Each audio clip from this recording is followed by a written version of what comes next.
Oh my god, that is cursed. That is ending right now. That is the worst. No, no, that is wrong. This is, no, that's off. That's off. Oh god, that did not work out as I planned. Alright. Dear lord, that was an absolute nightmare. Alright, as advertised. We were doing Nier on Christmas Eve for some reason. Nope, I need to click that. There we go. Haha. And it might help if we have sound. Boom. How are we all?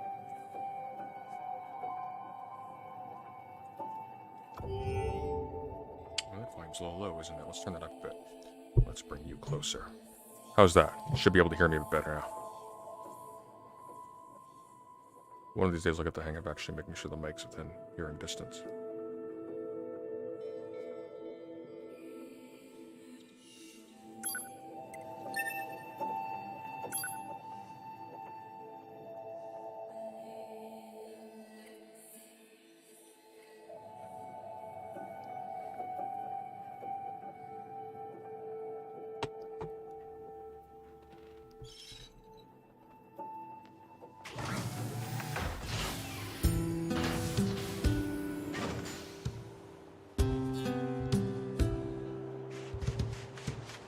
Oh dear.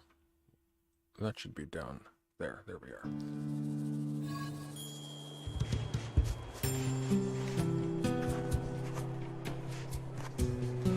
Oh, this actually worked. And look, we even got a top hat, finally. Did I kill it? No, alas. I added several mobs.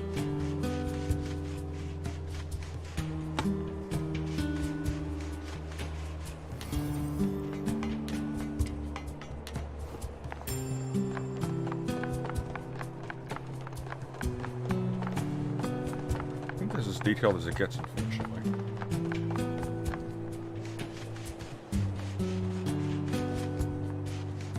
Still, the you can't really see it in this light, but the texture on the outfit is fantastic. That is the saddest tree I've ever seen in my life. Look at that thing. Ugh. I mean, it fits the universe, but can I open this? There's a thing. Oh no!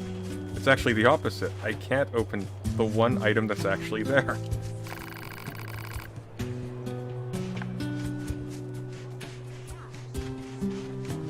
They even have lights on the light poles. It's so sad.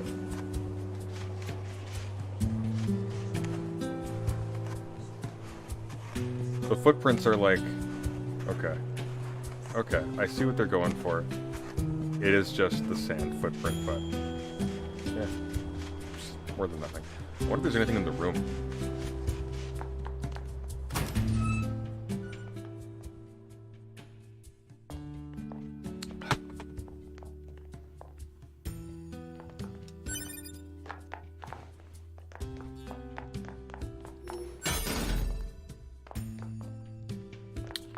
Nope. Very minimal. But... oh, I didn't notice lights up there before. That's cool. Oh, okay, so they really overdid it with the fog. I think that's maybe my one gripe about this. Is you can't notice a lot of the details just because of the fog everywhere. That's actually... why is 9S running into me? It's annoying. Okay. Kind of like the sad tree. I kind of like the sad tree too. It fits the world. It's just objectively like, oh my god. But like seriously, look at the texturing on this. It's actually really fantastic. Like it's not like the highest. It's not like the most incredible like model in the world, but like it's definitely serviceable. The I don't know what you call it. It's not the... is it the frills? Is it just the frills? What do you call that, like, the white lining on the edge of the dress, like on the cuts? If you look closely, it looks like a pipe cleaner, but at distance, it's actually pretty effective.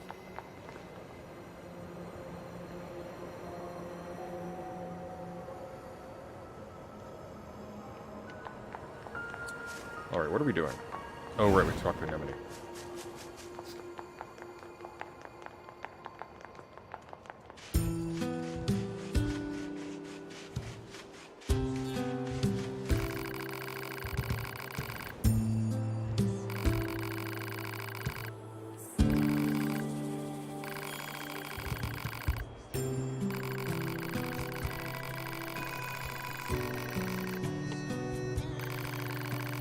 I think this is a dialogue that's plot important enough that it should have been voiced over. I think not voicing this dialogue in particular is kind of strange, especially since Pascal actually is like a key part of the plot and has so many voiced lines. To make like the part where they're... Well? Yeah. What do you think?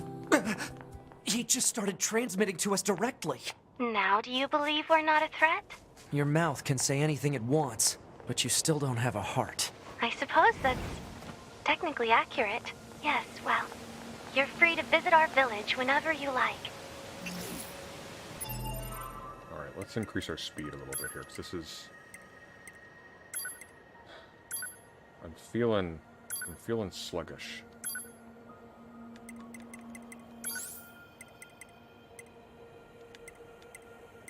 What do we have equipped here? Actually, what do we have for cash? We have enough funds. We might actually be able to expand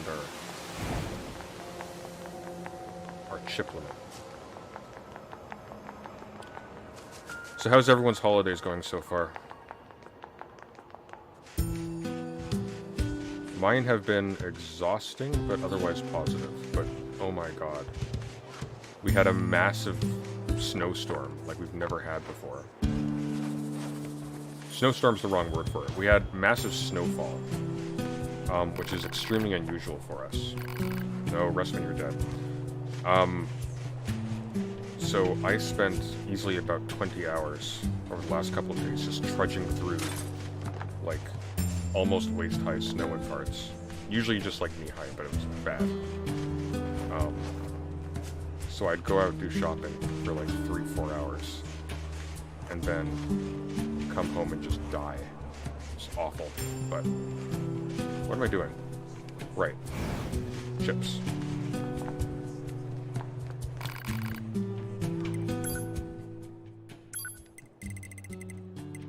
There we go. That's what I want. Alright, what did that get us? Perfect.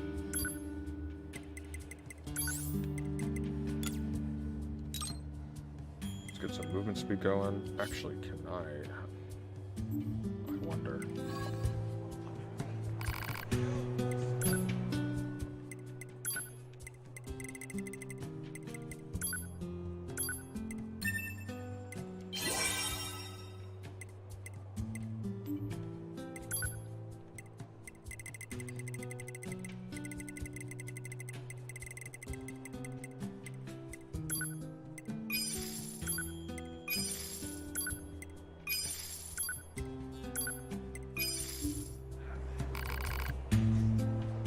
You generally don't want to sell the machine cores this early in the game because they increase in value by the end of it to 20,000 each, so they double.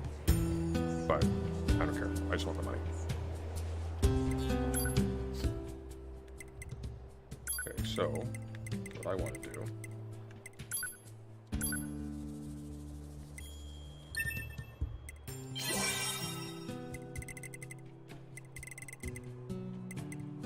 There we go. So now we're going to move and speed up too. And I want to... There we go. So now... Alright.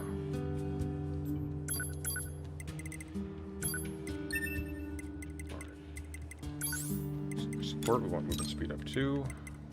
And we want... Shockwave 2. We want to equip that one. We'll optimize again.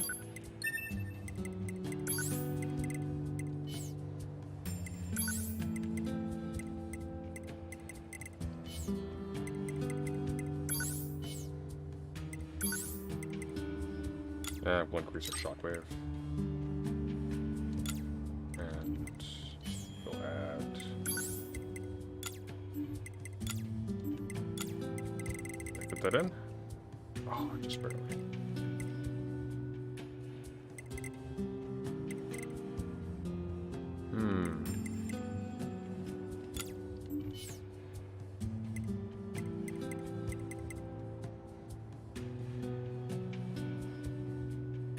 Oh, I have enough funds, actually. I should be able to that extra space. Oh yeah, that's what I want. There we go. Now we're in business.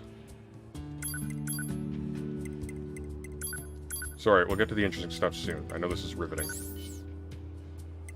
Just trust me, this will save us a lot of time later. Let's go with, is that a bunch of defensive? Yeah. Then.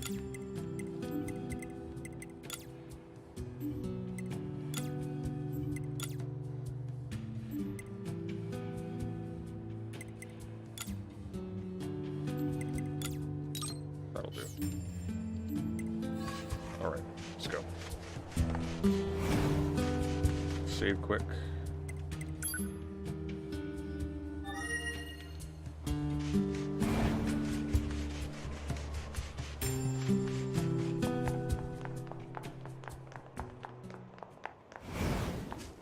The menu reminds me of Metal Gear Solid 2. There's a lot about this that's actually somewhat similar to Metal Gear Solid 2. In terms of its narrative ambitions, the way it sort of plays around with the format. Cruelty Squad did that as well. In a way, it's, it seems pretentious, but it's almost like the video game answer to things like, I don't know. Like James Joyce, right? Where a major part of the novel really has very little to do with the actual novel or like the story it's telling you. And it has to do with what Joyce is doing with the delivery medium.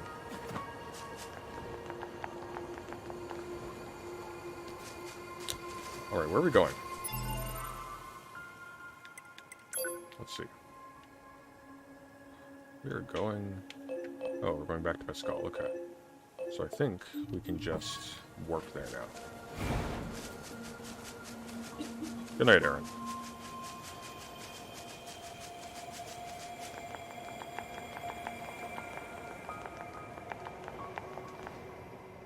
Nope, no warp yet. Alright, we walk.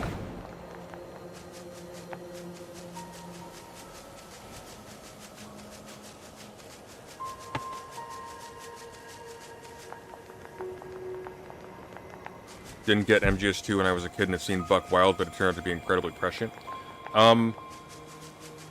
Demon Mama has been really trying to sell me on Death Stranding, so at some point, once like, oh god, Christmas spending is all done.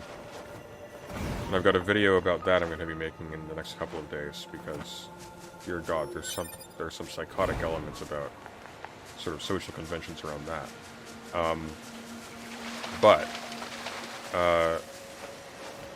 Yeah, Demon Mom has been telling me that Death Stranding is actually fantastic. Don't listen to the Dunkey review. He got that as wrong as he got the Cruelty Squad review. It's apparently really good. So, I need to give that one a look.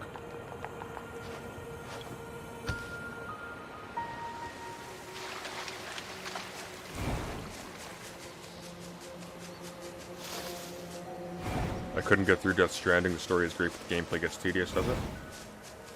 I mean, it's tricky with some of these, right? Like, I originally had some difficulty getting into Nier Automata because the way in which combat just sort of dragged on, or seemed to drag on when you're not familiar with it.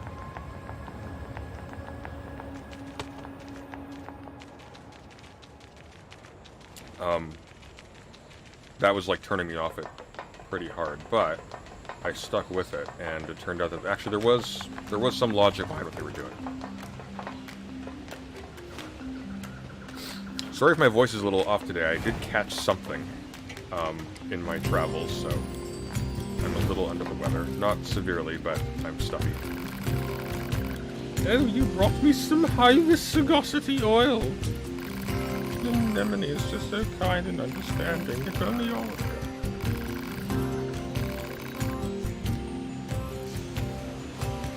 After all, the only way to understand someone is to get to know them. Isn't that right? Fair enough. Oh dear. What's that noise? 2B, this is an emergency transmission from the bunker. We're reading a Goliath-class enemy inside the city ruins. And it looks like there are a ton of other machines there with it. All Yorha units should proceed and engage immediately. A Goliath? This was a trap. I knew it. I promise you, we were not aware of this information. I realize the odds of you believing me are strikingly low, but I hope you will nonetheless. We'll sort it out later. Let's go. Autobots roll out. Have you played Nascence? Oh, you're not talking to me. I see. I see how it is, Connor. I haven't played Nascence. Apparently it's free now. It looked interesting.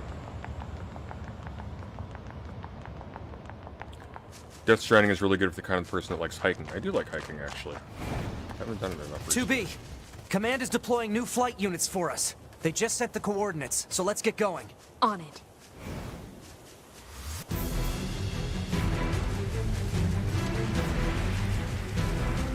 We have to save Christmas.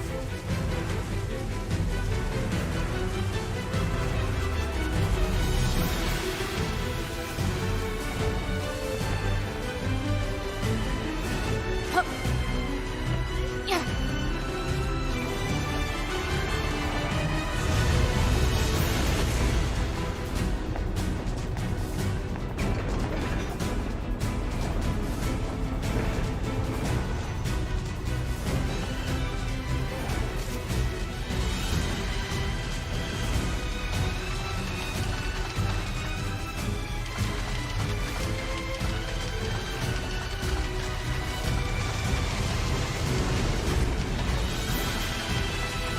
Big boy.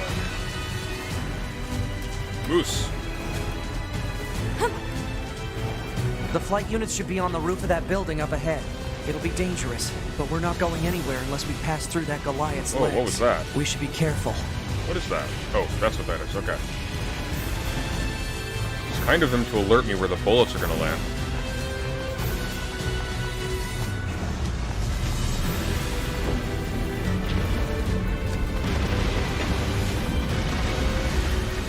I wonder if I can injure him from here.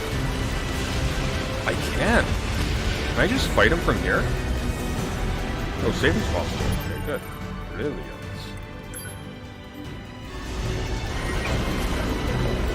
I can fight him from here.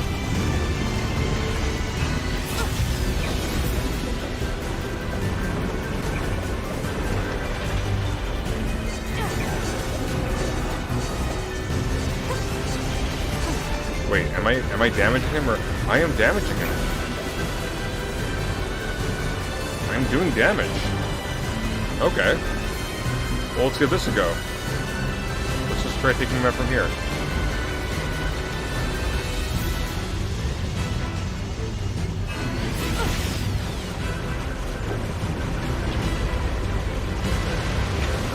Oh.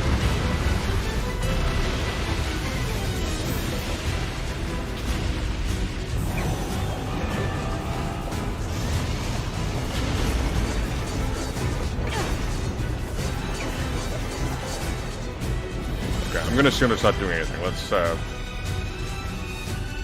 play who we're intended to.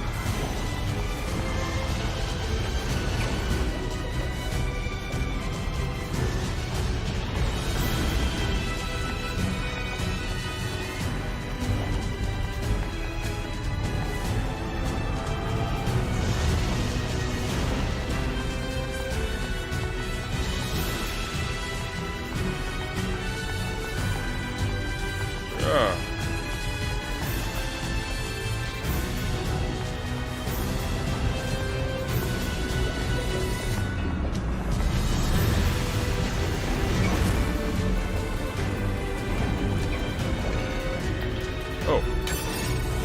Well, that's new. I've never actually done that before.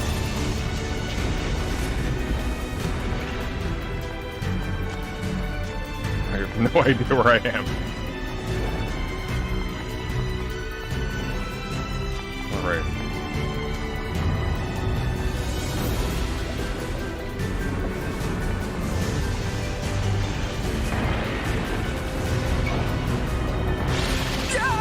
Damn it!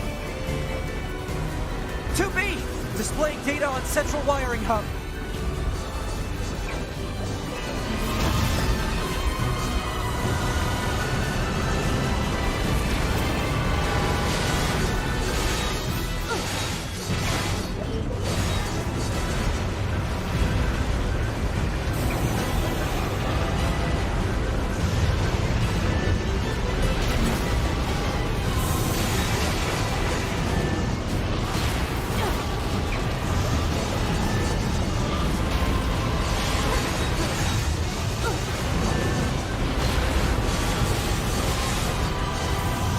Oh boy.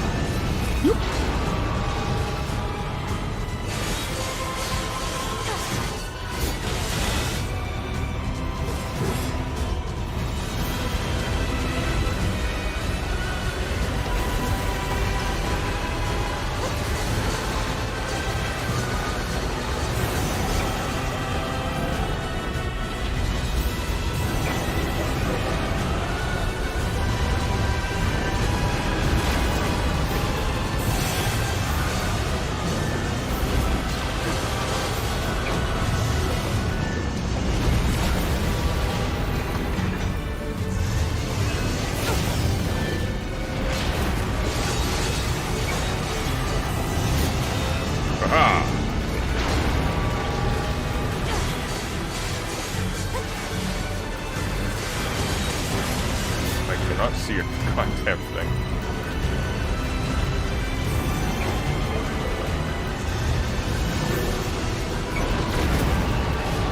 Oh, I should not have been able to dodge that. Oh, there we go. I was worried for a second the mod had messed with the physics. It's like I'm dodging these too easily without seeing. Oh, shoot. There we go. That's more like it. Let's get to those flight units while we can.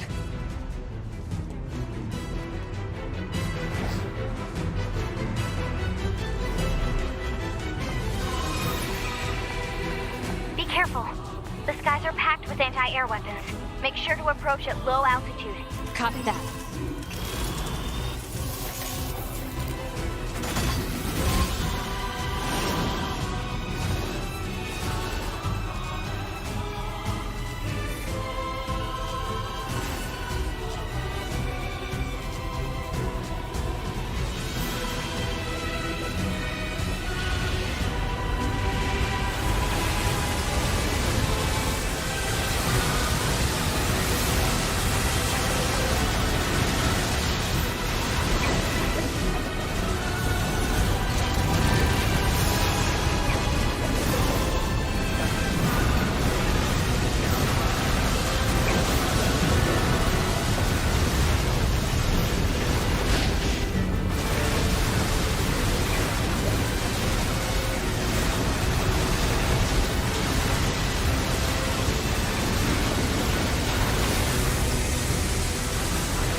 Target enemies offline.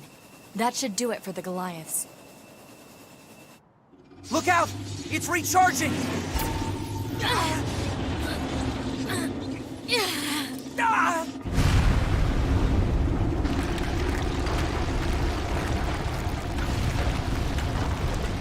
Enemy vibrations are growing in intensity. It's resonating in tandem with the area beneath the combat zone.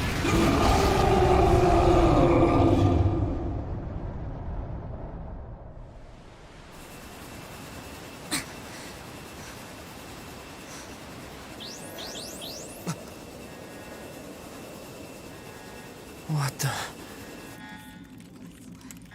Unbelievable. The aliens who haven't revealed themselves in hundreds of years were hiding underground?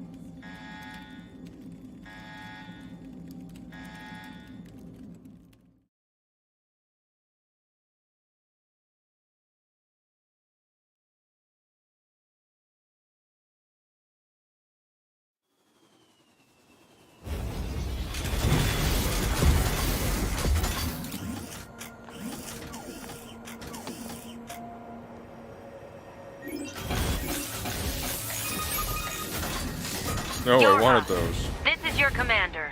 For the first time in centuries, we've intercepted a signal belonging to the aliens. These are the creatures that are in direct command of the machine life forms on this planet. If we can destroy them, We can end this long and arduous war once and for all. Our intel team is hard at work attempting to analyze the source of the signal, but we're not there yet. We need more data. All Yorha units are hereby ordered to prioritize data collection above all else. We can't let this chance slip through our fingers. Glory to mankind. I used Command's data to determine the signal's source and marked it on the map. But it seems to be underground. Like, way underground. Guess we'll see once we get there. If we're lucky. You're not much for plans, are you, 2B?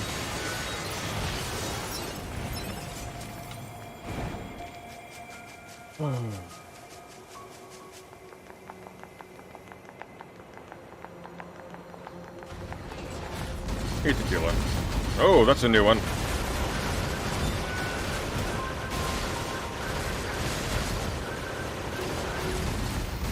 I don't know why, but this one just makes me think of the quartering.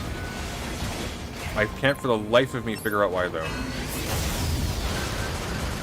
But I feel there's a quarteringness about this one.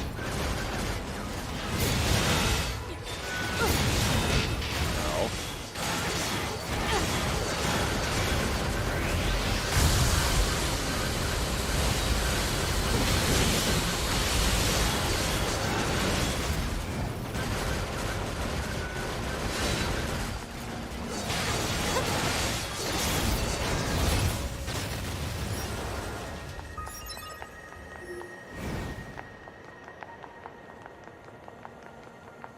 All this because a guy on a dragon opened up a portal. I have never played a Drakengard game. I had a friend once, when I was in elementary school, who had all of them. And I didn't understand them, because I didn't have a PS2.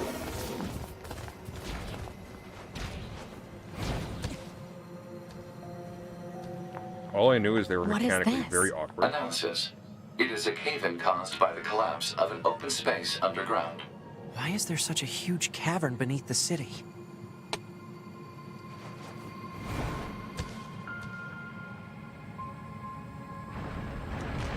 That's a weird-looking enemy.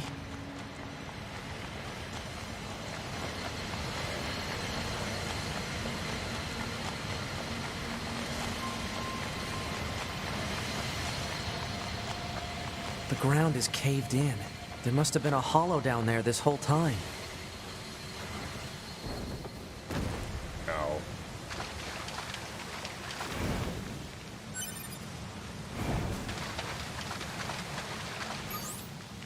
This hallway looks pretty old.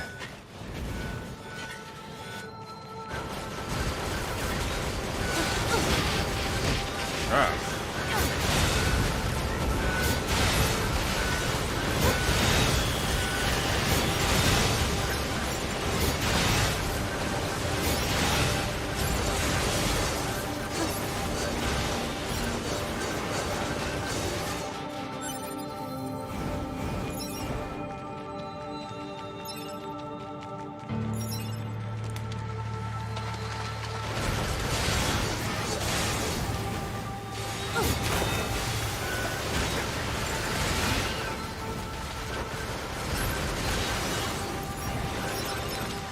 It's weird when you switch between games. I was playing Elden Ring a little while ago, a couple nights.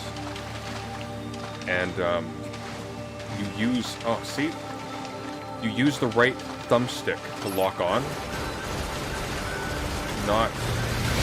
Oh. Not the left trigger like you do in Nier. And they're all... They have the same combat system, more or less. There are some differences in terms of, like...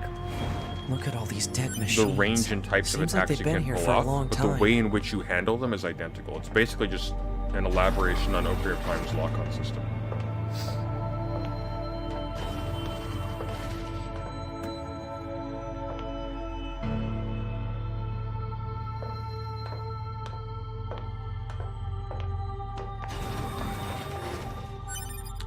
It is interesting there would be dead machines here, given that this is supposedly an alien bunker and the machines of their creation.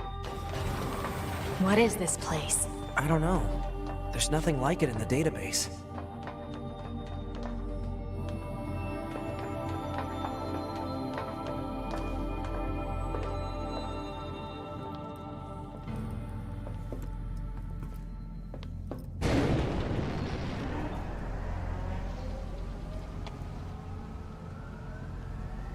Are they dead? 2B, look! Destroyed alien motherships. Welcome to the graveyard of our creators.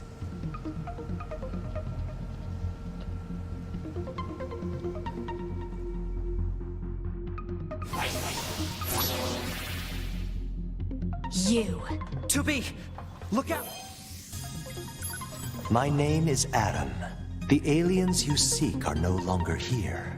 They were wiped out centuries ago. By us. The machines. Wiped out? And who knows? Perhaps we'll wipe out the androids next. Machines are weapons capable of evolution. We can grow. We can become aware.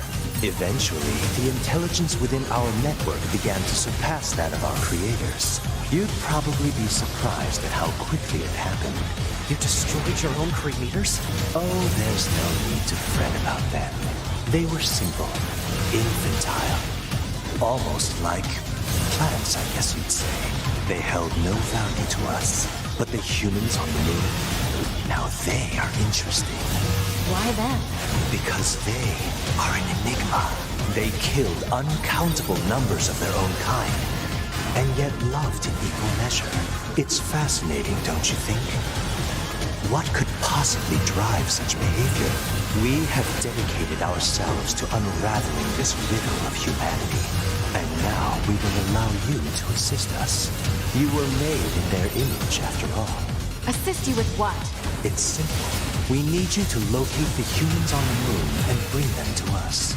We will then dissect and analyze them in order to drag their secrets forth into the light. Surely you see the attraction in this. Are you insane? We'd never do that! Can you believe this, 2B? This guy's bonkers. Well, I suppose this concludes negotiations. The only remaining option is to destroy you. The same way we destroyed these pathetic little aliens.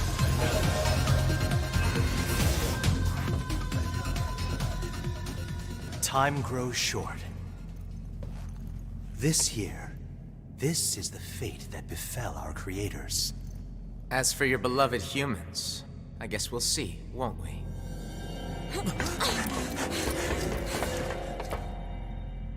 They're gone.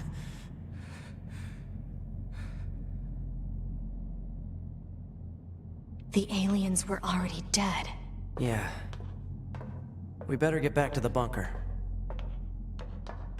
They're big, too. They kind of went for a War of the Worlds design. Sort of like bear-sized.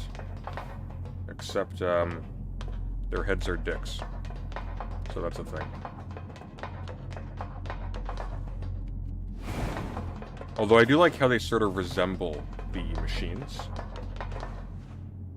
So the machines aren't really crude facsimiles of human beings with like forelimbs, etc. Back this way again? What a pain. Stop complaining. Yeah. 2B, this is Operator 6-0. We now have an operational transporter in the city ruins. We're attempting to deploy them at other points as well. About time we had access to those. Care to fill me in? Transporters? They let you transfer your consciousness to a temporary body back in the bunker. I heard some tech guys talking about it a while ago, but I didn't know they'd finally got it working. Hey, how's it hanging? You again.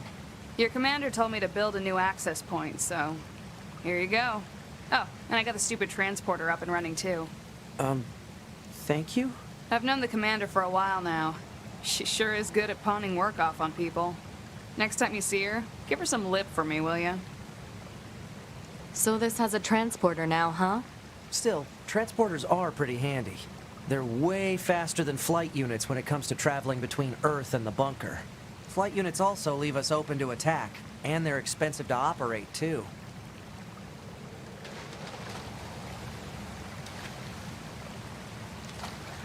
I've never actually like closely analyzed one of these things. So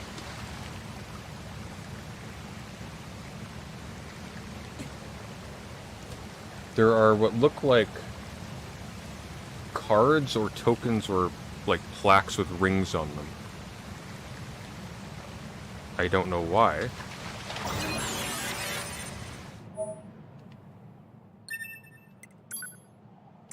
But okay.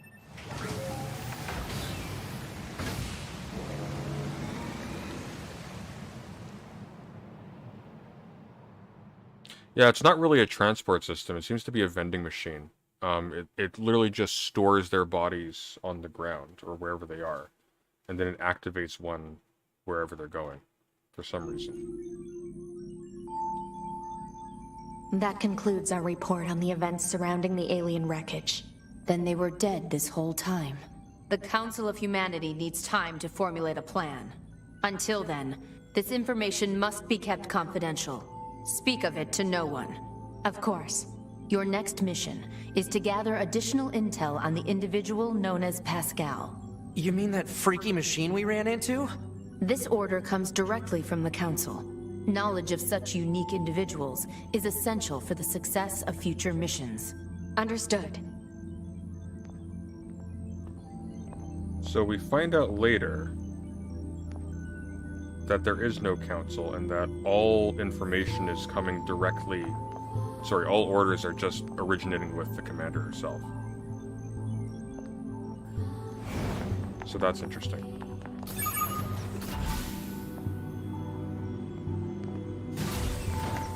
Man, the commander sure is a slave driver, huh? And now we have to go back to the city ruins. Why don't we rest a little bit, 2B? It's been a while. I'll rest if I feel like it.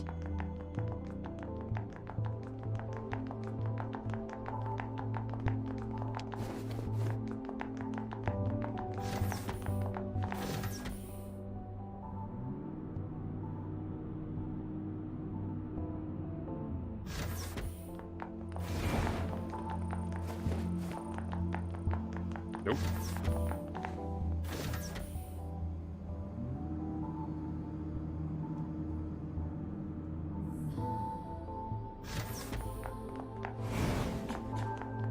Is that an Avatar ref? Oh, there we go. I broke it. Haha. Ah, yes. Unlimited power. This is my favorite glitch. Such a good glitch. Oh. There we go.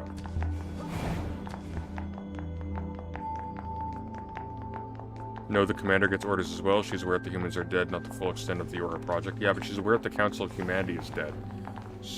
Obviously. Because that's where she gets her orders. Well, it's the Council of Humanity, right? So if the humans are dead, the Council of Humanity is dead. Unless I'm misunderstanding something.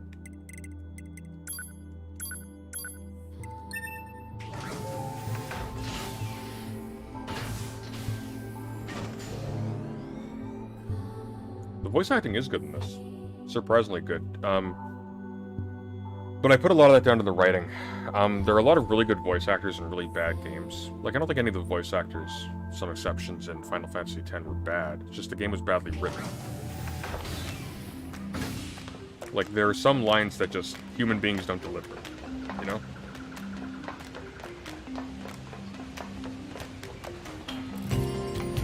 Like, a lot of good actors, really good actors, in the Star Wars prequels. Bad dialogue. Oh, it's 9S and 2B, yes? Those machines cost quite the ruckus, don't you think? We need to talk. Of course. I'll help however I can. Why'd you choose not to play? We've been alive for hundreds of years. We lost countless friends time and again, but losing friends isn't what scares me. What scares me is the fact that I've grown used to seeing those I care about die all around me. That's why I decided I had enough. Yes, 2B? So the pacifism is an attempt to retain sensitivity to killing, essentially. It's kind of a weak.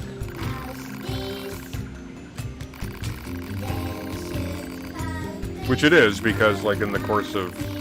As soon as the slightest necessity arises, Yes, Pascal Tubi? does in fact use Pascal. violence. Yes, Tubi? Aside from this village, are there any other machines that are cut off from the network? I suppose that unpleasant songstress you so kindly defeated in the amusement park wasn't part of the network. You mean that singing thing? Oh, and of course there's the Forest Kingdom, but Forest Kingdom? yes, it's a vast woodland area not far from here. There's a group of machines there attempting to build a nation of sorts. They're quite hostile to outsiders, however. We can't so much as go near the place. Where is it? Northeast of the city ruins. You should be able to reach it by passing through the ruins of the commercial facility. If you go, however, be careful. Things have been rather rough there lately. This Forest Kingdom sounds like something we should check out. Alright, let's see how chat's doing. Altered Carbon vibes? I actually haven't seen Altered Carbon yet. That's one I've been meaning to watch. I just want to check to see if anybody's been trying to DM me during this thing. Oh yeah, Leo, feel free to call in. Yeah, if anybody wants to call in, feel free. Here, I'm gonna change the title so that reflects that. But yeah, this is a chill stream. We'll take calls tonight.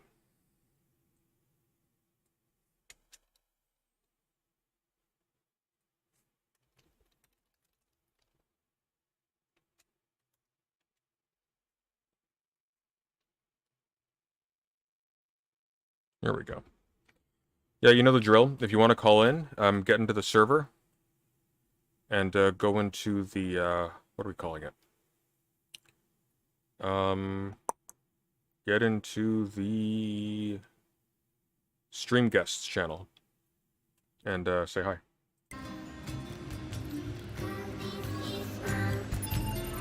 We're not gonna go super late tonight. I am not at my. I'm not feeling my greatest, and I have to get up early tomorrow. So, all right. Jean-Paul.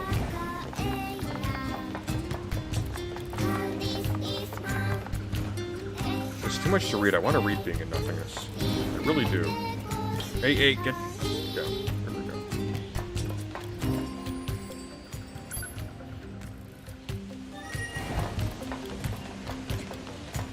Oh man, it's actually... The weather here is so weird. It's actually hot right now. I have the temperature on cool. There's like snow up to your... almost up to your waist in parts here. And it's hot.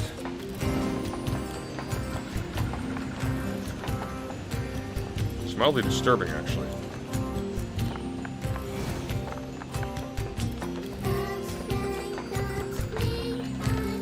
Wait, what am I doing? Oh, we're gonna run into a meal finally. Good.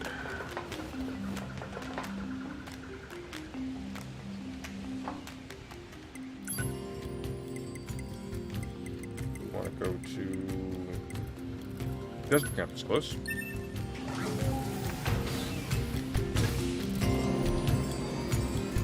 Here, let me see if anybody's waiting to call in.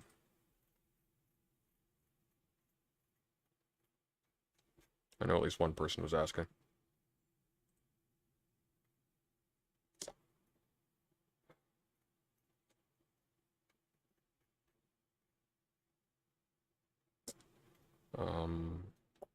Nope, not yet. That's fine.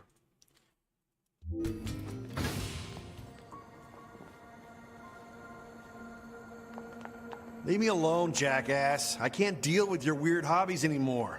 Like I care what you think, jerk.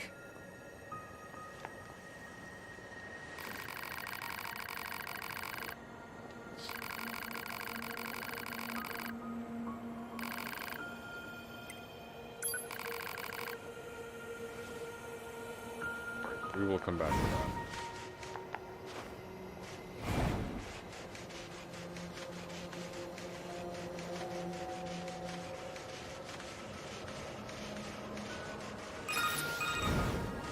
Operator 60 to 2B. Come in, 2B. 2B here. The monitoring signal from the new access point has gone silent. I'm sending you the positional data. Please investigate the site as soon as possible. Understood.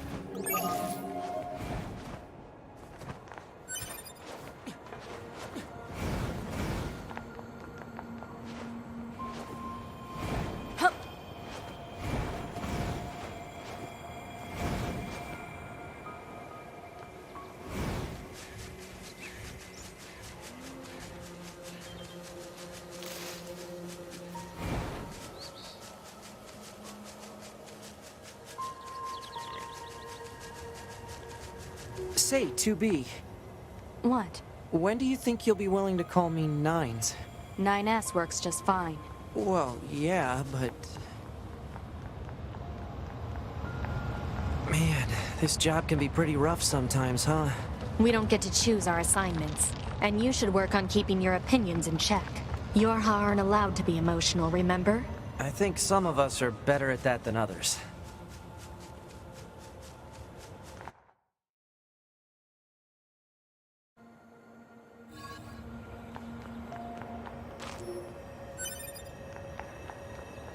This must be the commercial structure Pascal was talking about. The records say it was once a facility known as a shopping center.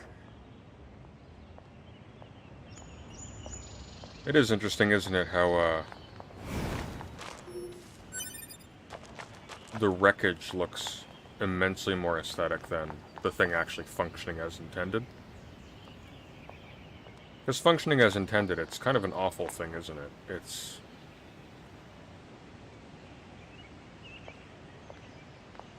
Here's a bunch of buildings selling you things you don't need. Fleecing you because you feel a compulsion to... satisfy expectations that you already know are bupkis.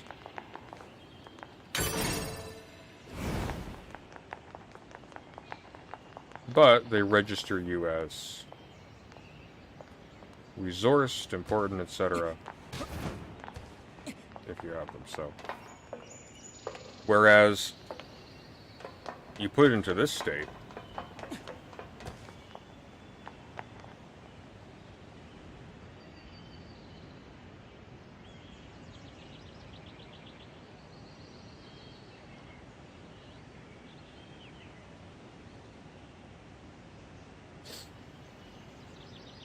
and it's allowed to just be what it is, which is just an astonishing failure of something, but at least in that respect, it's interesting and significant. It's not just... It becomes less of a garbage heap the more ruined it is, oddly enough.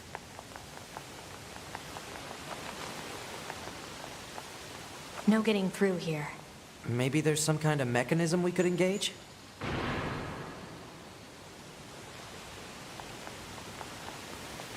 If we were human, we probably would have gone shopping and such here, right? More meaningless conjecture. You're so serious, 2B. You know that? Alert. Multiple machine life forms detected above our position. All hail the Forest King. All hail the Forest King. Who the heck is the Forest King? You're getting distracted. Well, what do you expect? I'm a scanner. Combat was never meant to be my forte.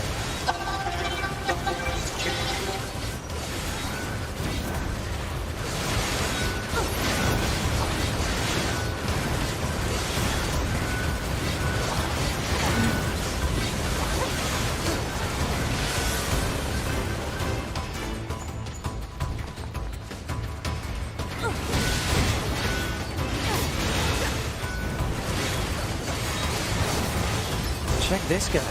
He's just running away.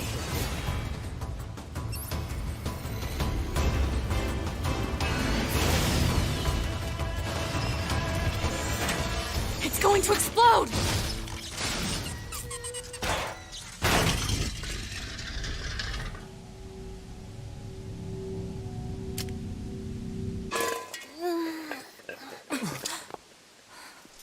Huh? Hey, where am I? What's that? Hey there, guys. What's up? This thing's weird, 2B. Let's kill it. Wait, what? No! Good idea. No! Okay, what was that?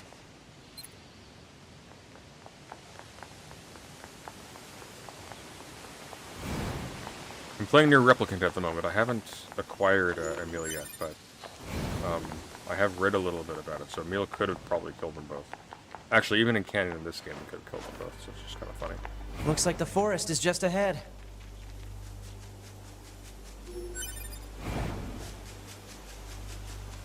I think he's the first level 99 enemy you fight.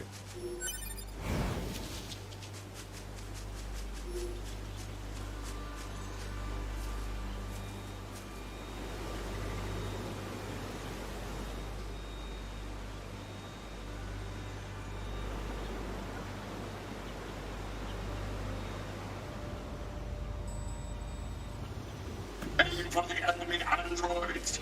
Engage battle mode. Now fight for your king. Here they come. Better keep your guard up. I'm aware of how to fight. You just be careful. I will. Oh my god. Yeah, okay. As soon as you said it, you die.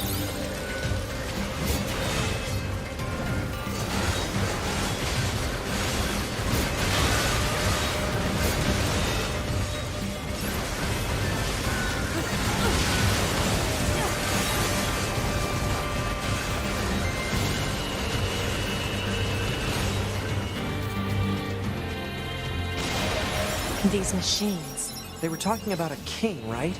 I saw what looked to be a castle further in. Maybe we should take a look.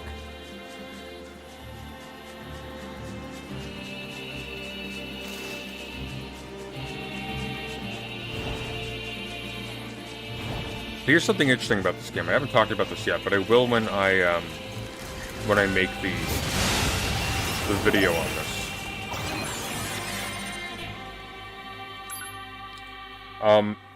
If you've been paying attention so far, as we've encountered like the different zones where the machines are sort of congregating,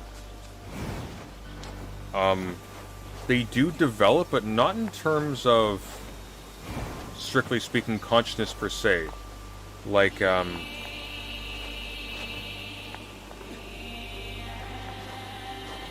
like a lot of science fiction having to do with artificial intelligence, it really is just about, oh, do they have qualitative experience, or are they just zombies? That's not really what's going on here. In fact, you find out at the end of the game, to spoil it for people, because we're just playing this whenever we find a blank slate to fill it in. Har. You find out that the internal construction of the androids and the machines are basically identical. They're made by the same people, they're kept in pairs, paired factions, specifically to allow for their conflict to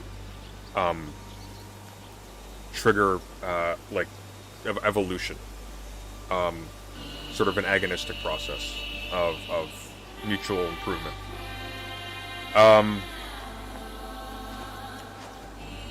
When you first encounter the robots in the machines in the overworld, they're completely passive.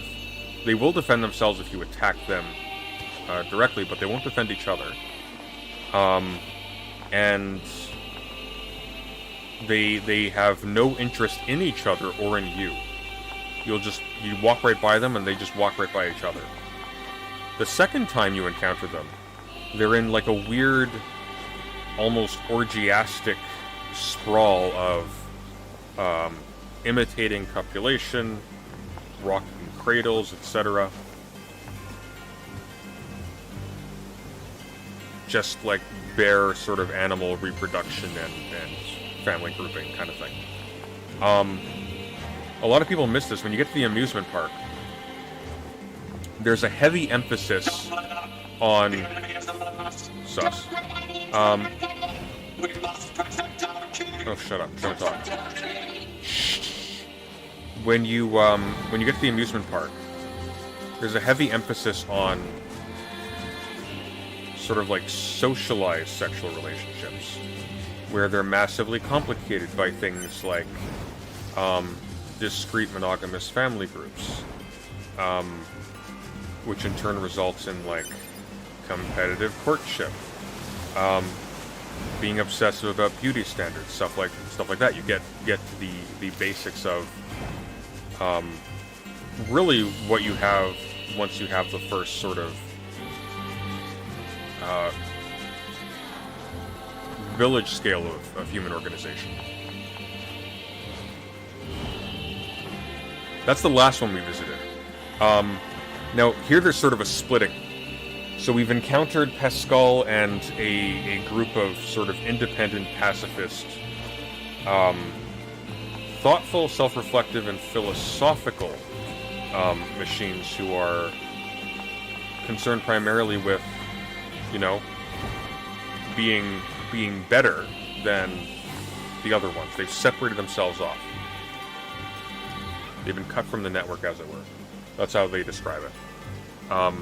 Now here, we are encountering a monarchical society. So like there's like a kingship, it's an honor-based society. We must protect our king and kingdom! We must show our foes when we violate our freedom! We must show them! Where a social structure is fetishized, and as sort of like an idol, unites the community in combined action of a particular kind, excelling particularly at military activity. And then after this, we probably won't get there today, although we might. After this, I think the next community form we find is a cult that, sort of like Pascal, is oriented towards something other than the network from which the machines come. They're too loud. From which the machines are born, from which they're originally connected into.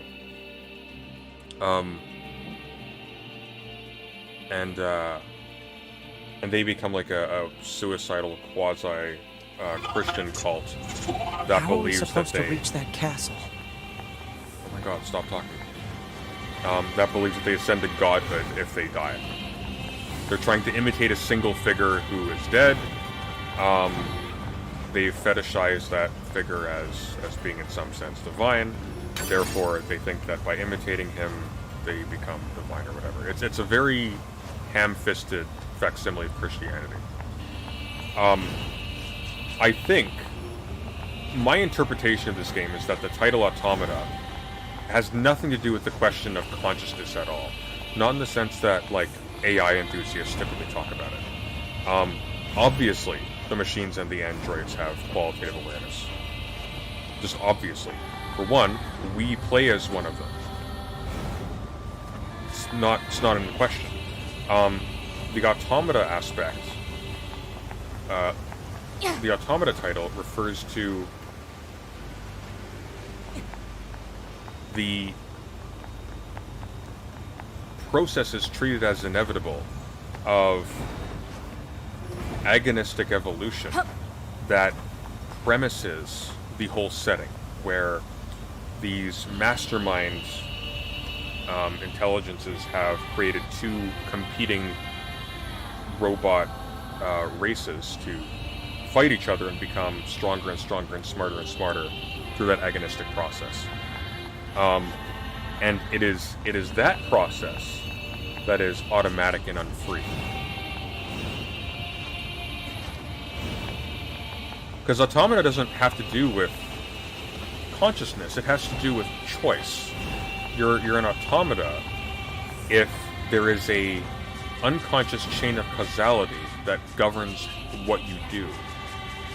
And you can have consciousness and be an automata. In fact, that's what a deterministic theory of human will is.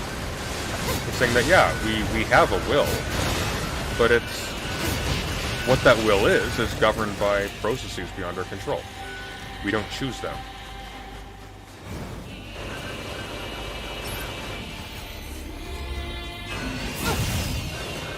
Well, the cult leader being Kakura tells you what a lot about what your Kakura was going for.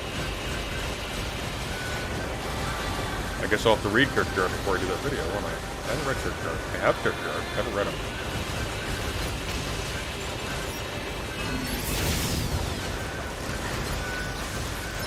He's not called Kierkegaard, though. I think he's called, like... Is he called Søren?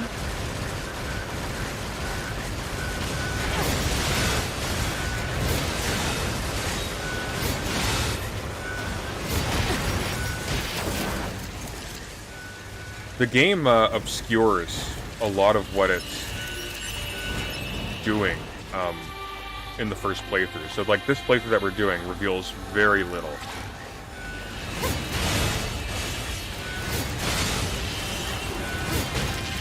And if you haven't, like... I was talking to somebody at a game shop the other day. And they were mentioning that they had played this game.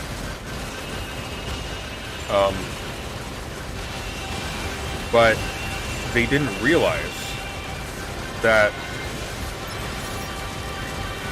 ending A is like a third of the game. Route B and C aren't just like replaying this again with slightly different features. I mean, Route B is to a certain extent, but like when you get to Route C, it's actually a full-on sequel. Like it's a different storyline that takes place in the future with respect to this.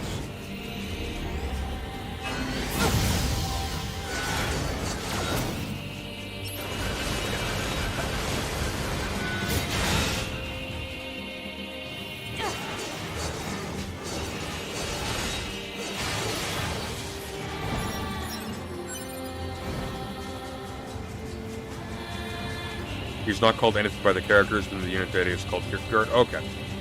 I'm misremembering that. Or I guess more accurately, I'm guessing. Sometimes it feels like a memory.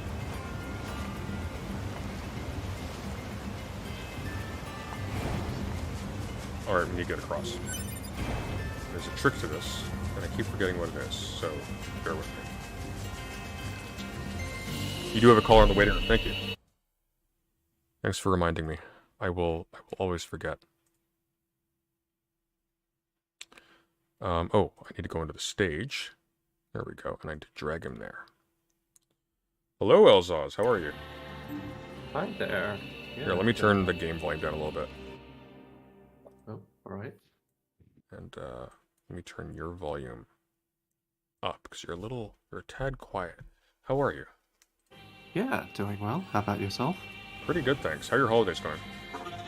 Yeah, not good. I have COVID, but oh, that's right. Oh well. Yeah. Well, you're sick yourself too, aren't you? With God knows what. It's not the worst cold I've had. It's one of those ones where you just kind of feel sort of tired and stuffy. Yeah. I'm just sleepy is what I am. Hopefully not COVID, but if it is COVID, I've got it very easy. Well, best of recovery with that. Yeah, you too. What's on your mind? Yeah, so I wanted to get your thoughts about a few things that I know that you have some interest and study in. Sure. So, this year, obviously, we had the death of our Queen Elizabeth, so strangely enough, our being on two different hemispheres of the Earth, we still have a common monarch, which I've always found quite strange. And, you know, that death has brought up the conversation of the Republican movement, as in becoming a republic. I don't know if that... You're not talking about the GOP, to be clear. Yeah. No, Yeah. Not that one. God, no. I don't know, has that conversation come up a lot in Canada? No, not at all. I mean, we took the Constitution home with Pierre Trudeau. We've been running as a de facto republic for the past longer than I've been alive. Nobody here conceives themselves really as being a part of the Commonwealth. It's a strange thing when that's brought up. Yeah, certainly. So you guys don't have that sort of royal worshipping culture over there? No, it's basically non-existent. I mean, they'll still sell like knickknacks and whatnot associated with it if there's a visit, maybe, but it's very, very subdued. Oh, that's bizarre. There's almost Okay. there's almost no interest. It might be a generational thing. Big emphasis on might. I don't think I've met anyone here who has any particular love for the Queen. We don't disdain the Queen per se. We're just kind of indifferent. That's strange. Okay. Yeah. Well, I had some wrongful presumptions about Canada then. It might have been very different a few decades ago. Oh yeah. Yeah, because like that was an event.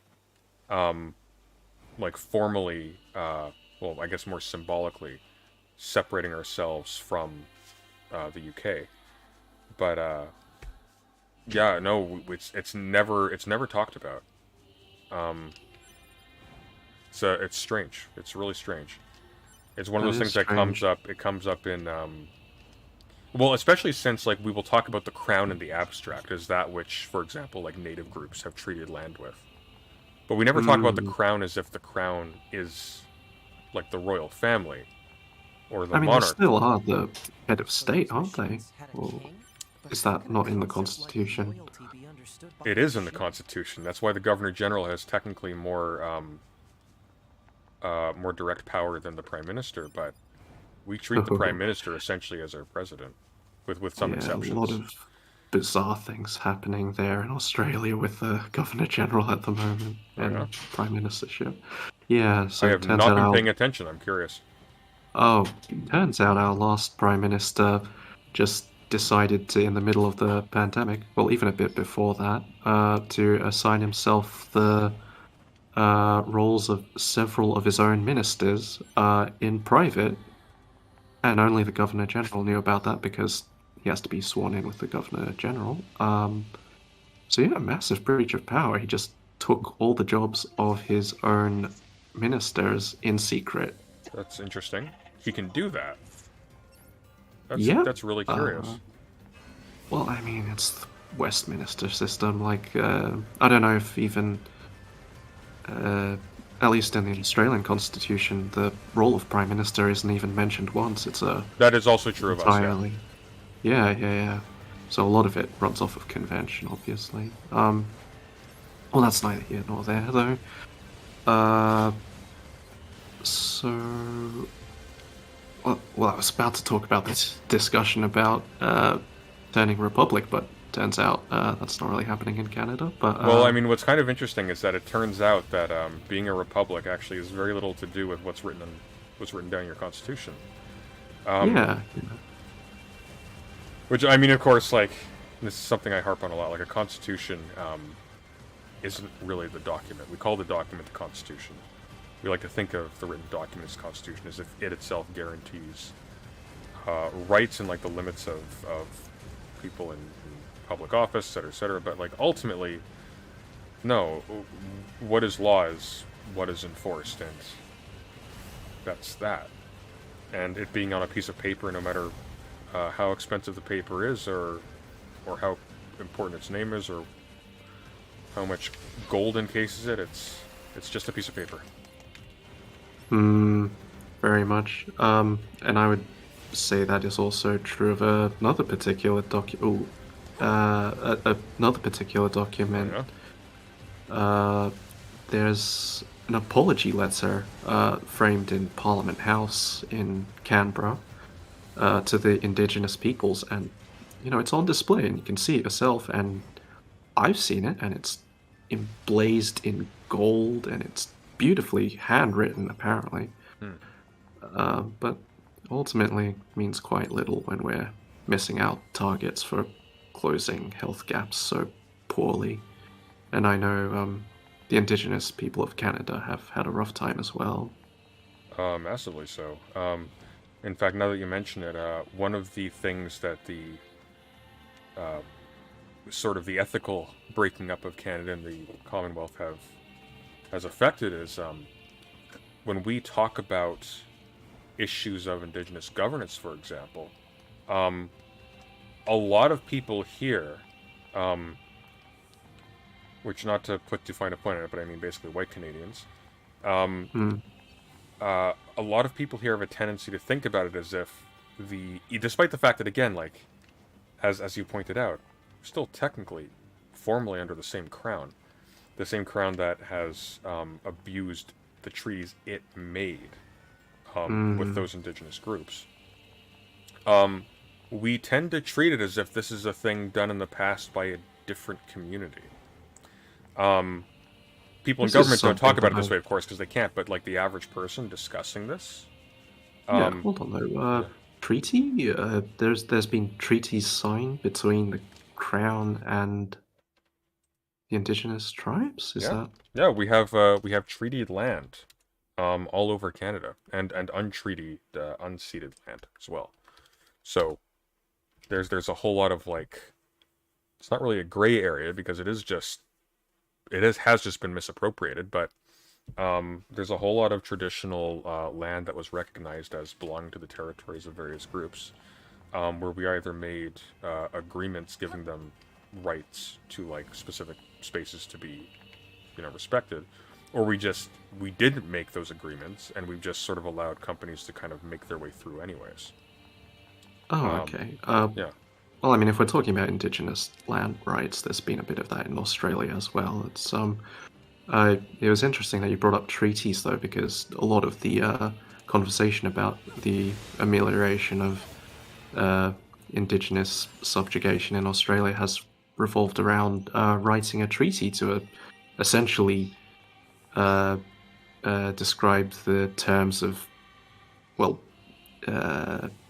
peace and to end the frontier wars of the colonization, which never happened. And that's a common slogan, sovereignty was never seceded. Yeah, same here. And this is again like why it'll be said, like, their companies, for example, are building pipelines on unceded, unconquered territories. It's interesting that the territories being conquered is sort of treated as if that would be a mitigating factor there. Well, I mean, because the appeal is directly to, like, the I guess English law's own internal precedents, where it's like, if you treaty with a group, then you're acknowledging, by extension, that group as sort of a peer with which you can engage in sort of like agreements or relations as between equals. If you then start to go roughshod over their territory without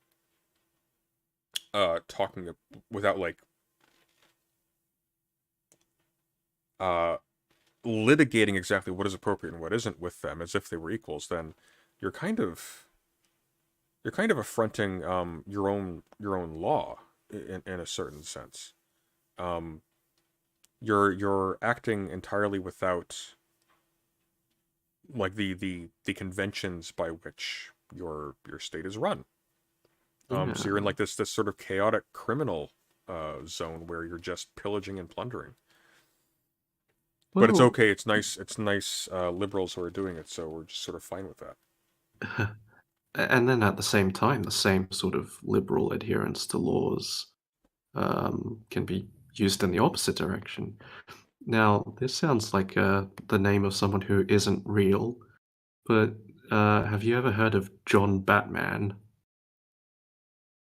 I think I have, actually. It's ringing a bell. Oh, okay. It might just be because he's called Batman, but I'm pretty sure I've heard that before.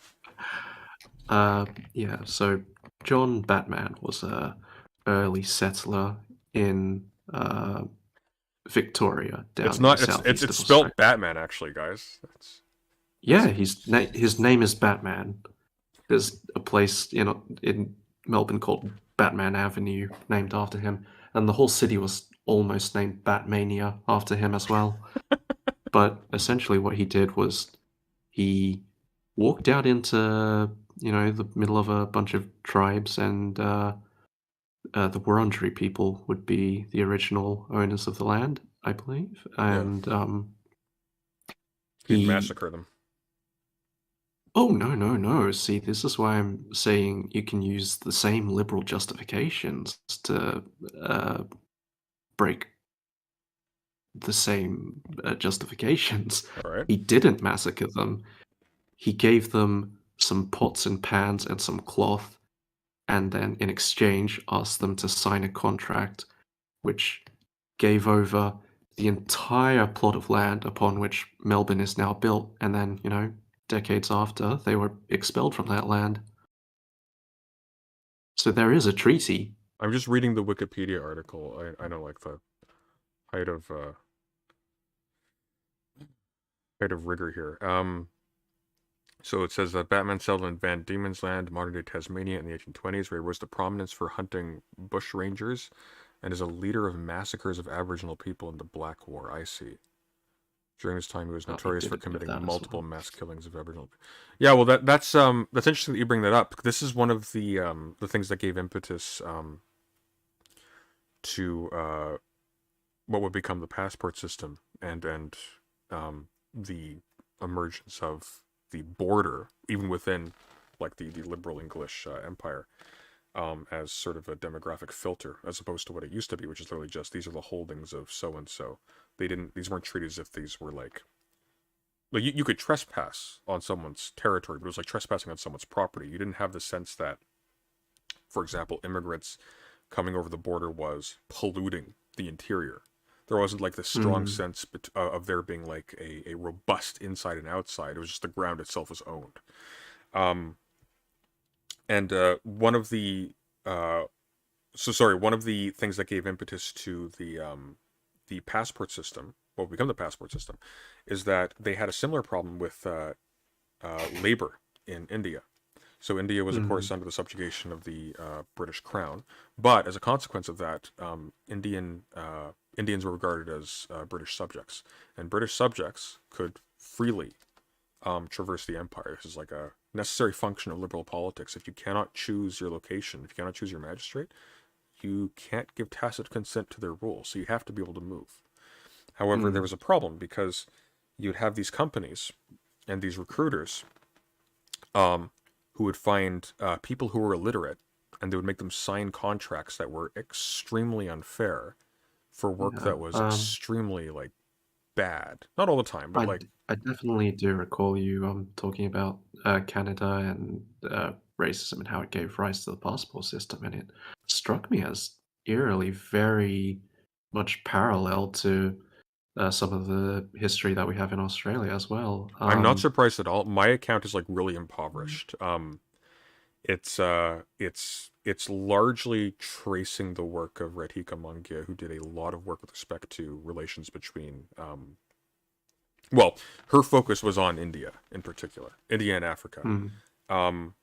This would have been imitated all over the place. It just seems to be the case that British Columbia and India were kind of I guess, the petri dish for this. This is where this all kind of started first. This is because the intensity with which sorry, I'm saying a lot. I'm legitimately exhausted. The intensity with which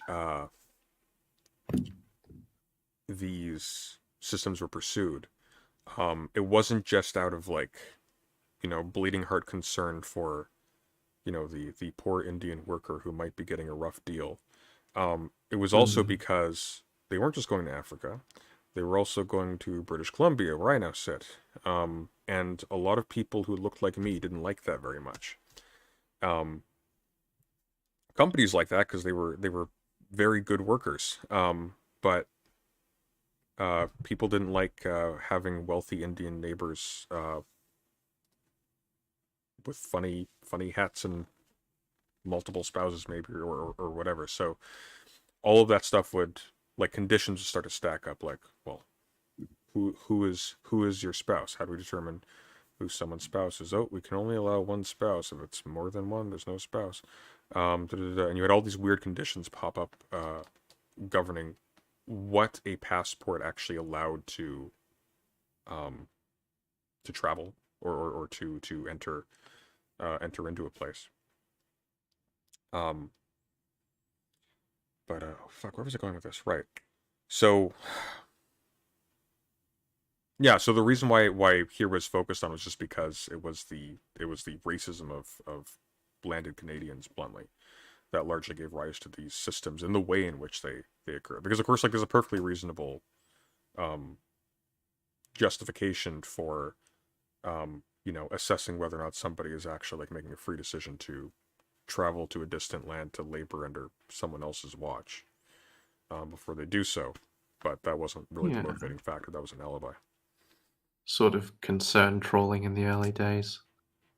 Something like that. Like a lot of people were probably very sincere about that, but sort of in the same way that a lot of people are really sincerely, they just have the best interest of all those beautiful young men and women who are mutilating their bodies because they've been taken in by trans ideology. Like on one level, they know they haven't thought about it too hard. But on the other, like when they say like, oh, they're just horrified by, they're not being insincere. They're just not being upfront about the fact that they only have that position because, and they know this, because they have contempt for the whole thing, and they haven't really bothered to think about it because they have contempt for the whole thing. Okay. Yeah.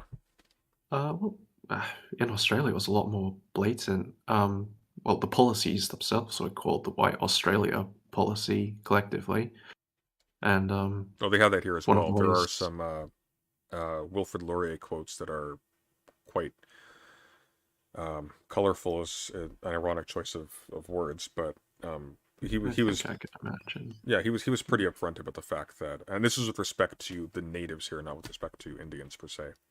But no, he didn't believe that non-whites belonged in civilization with whites or in community with whites.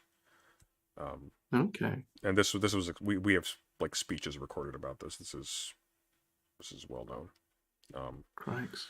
Yeah, Canada's got a very unearned reputation as being more benign than the United States when it comes to a lot of this stuff. I mean, to a certain extent, yes, because there wasn't as much in the way of like physical massacres as you had in Australia and other colonies.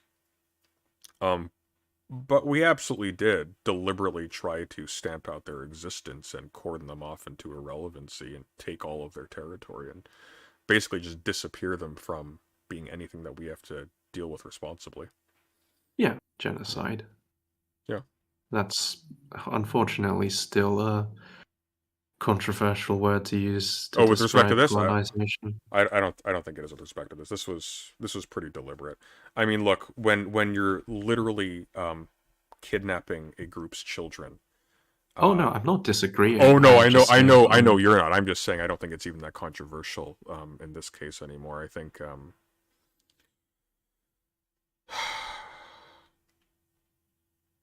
yeah. It's Yeah. Well, speaking of yeah. borders and land rights and possession, so there was an interesting conversation that I listened to a while ago. So, in certain language groups is usually how groups of Indigenous Australians are separated.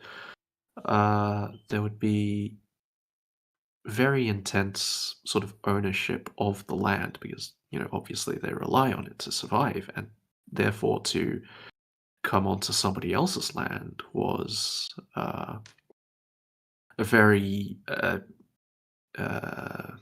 tense affair. So there would be welcome ceremonies in some tribes where there would be some sort of welcome to the land and you would be allowed onto the land. So welcome to country is a ceremony that is now performed by several Indigenous Australian groups when, ushering in Parliament or foreign dignitaries or such. And then for the rest of us non-Indigenous folk, it's become customary to, at the beginning of events like, occasionally concerts or speeches or whatever, to recognize country. So that's acknowledgement of country. And there Yeah, we was, have that too. Acknowledging the territories is a convention. It's kind of fallen off a little bit recently. Oh, okay. I think it's a nice little tradition, honestly. I have I have I haven't determined how I feel about it right now. Okay. And it's not because I think there's anything inappropriate about it, or that it wouldn't be appropriate to do if it was totally sincere. My main issue with it is I don't feel like it's sincere in a lot of cases. Certainly not in all cases. But I feel like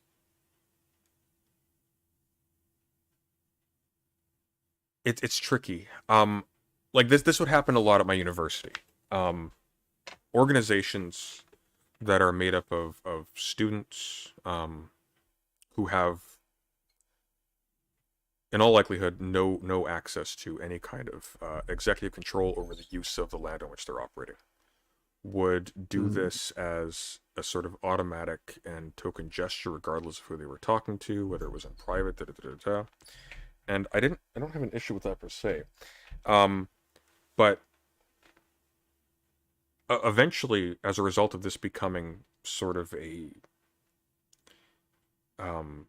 nicety that everyone was just expected to abide by, you'd have actual university administrators who do have some executive control over the use of the resources and the use of the school's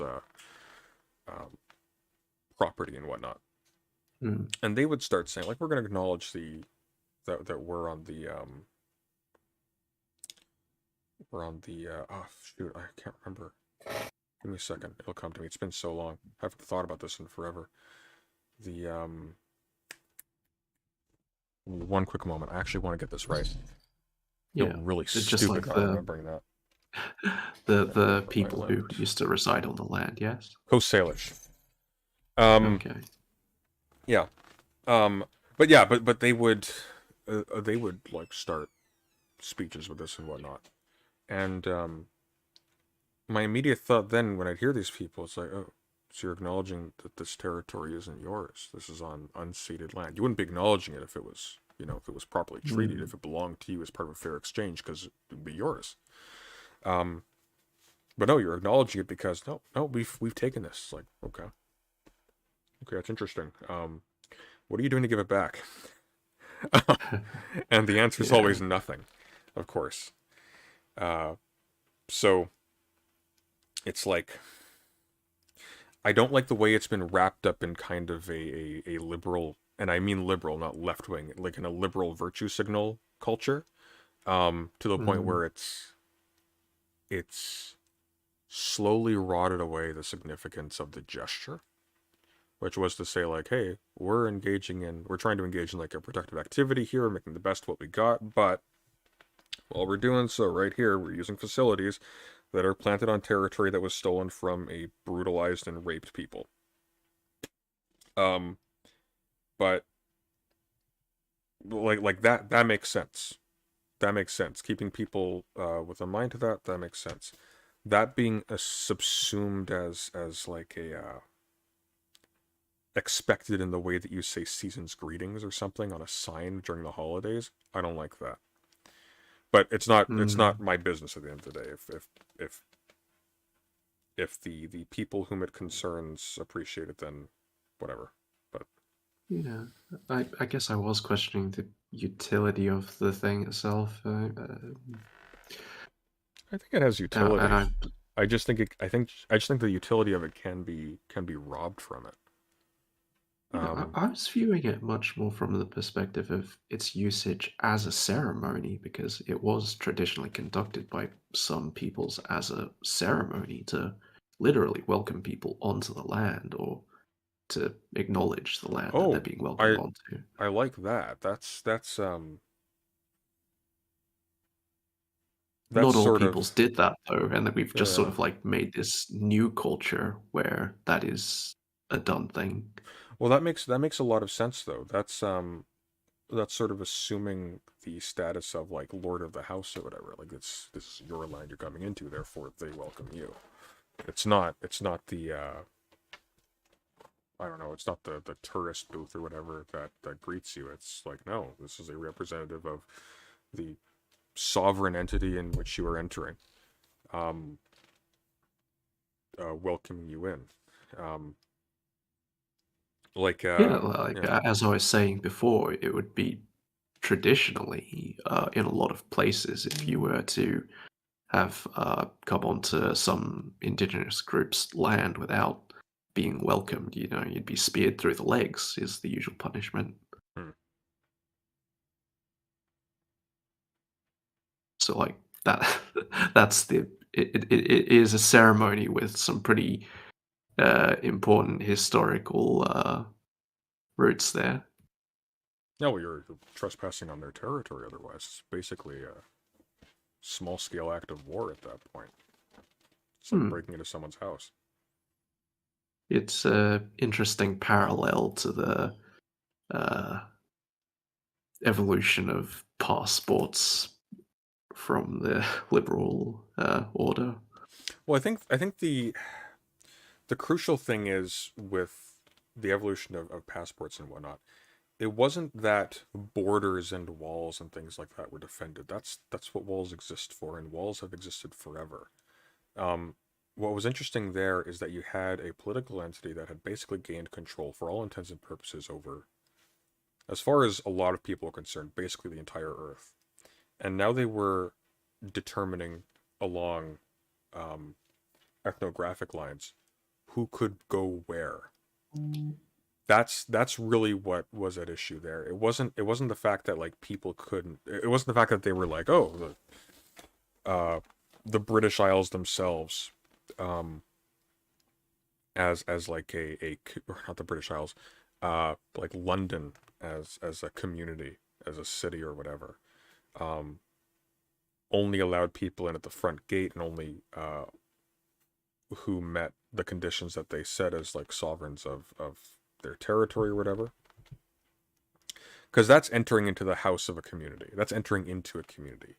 And it's perfectly appropriate for a community to set rules for who enters, right? Because outsiders aren't part of the community. They don't have a right to the space that the community holds. But we aren't dealing with communities like that anymore.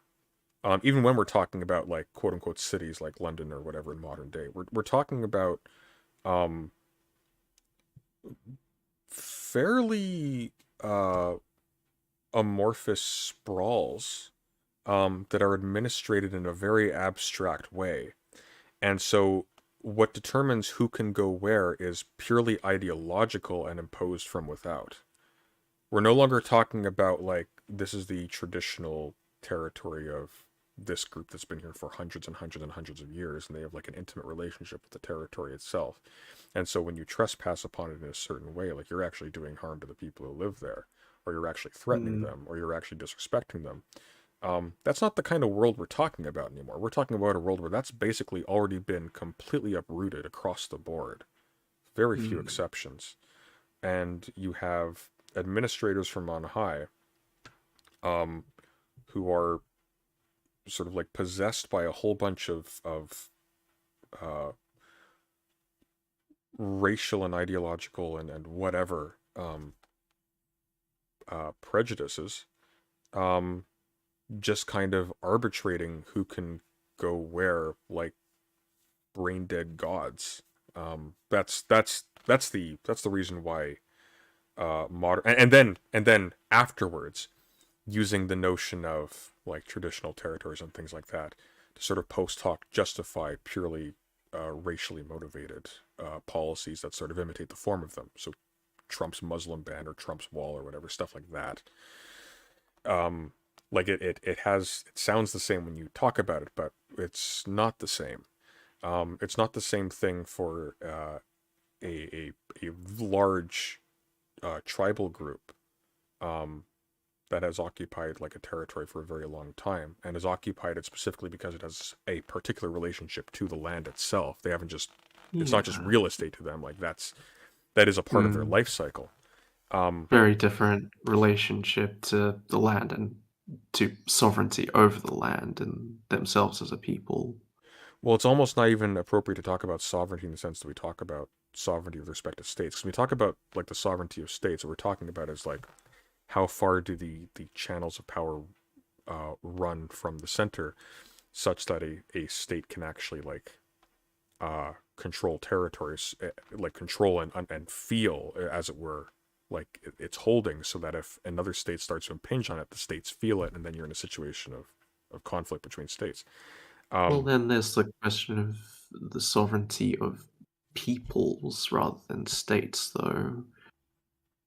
I think they're different kinds of things. I think when we're talking about the sovereignty of tribal groups, of non-state tribal groups, and you have to be really careful with this language too, because when people think non-state, they think immediately delegitimate. Because we have this whole Whiggish idea of states being at the end point of an inevitable evolution of sophistication. So, I mean, like, hey, tough luck. Yeah, natives were treated badly, but they couldn't cut it. They got out technologically advanced by British state forms or whatever. It's like that's not what happened. They organized differently. They had a different relationship to their territory than the British did. They had like a whole. It's just different. When we're talking about those, though, we're talking about like literally there's an organic relationship between the people and the territory on which they live. They literally live off of the land. Whereas, like, for example, where I live, I'm in a box that was set up by God knows who. I'm renting it. I am eating food that's been shipped over from all over. I don't have to know anything about my surrounding place. Like, the environment of this island may as well be in China as far as I'm concerned, because I don't have to know anything about it to function here. I have no relationship to it. I'm totally abstracted away from the territory in which I live. I could be in a spaceship right now and I would have as intimate a relationship with the ground here as I do now. And that's the case for basically everyone who's grown up living in a suburb.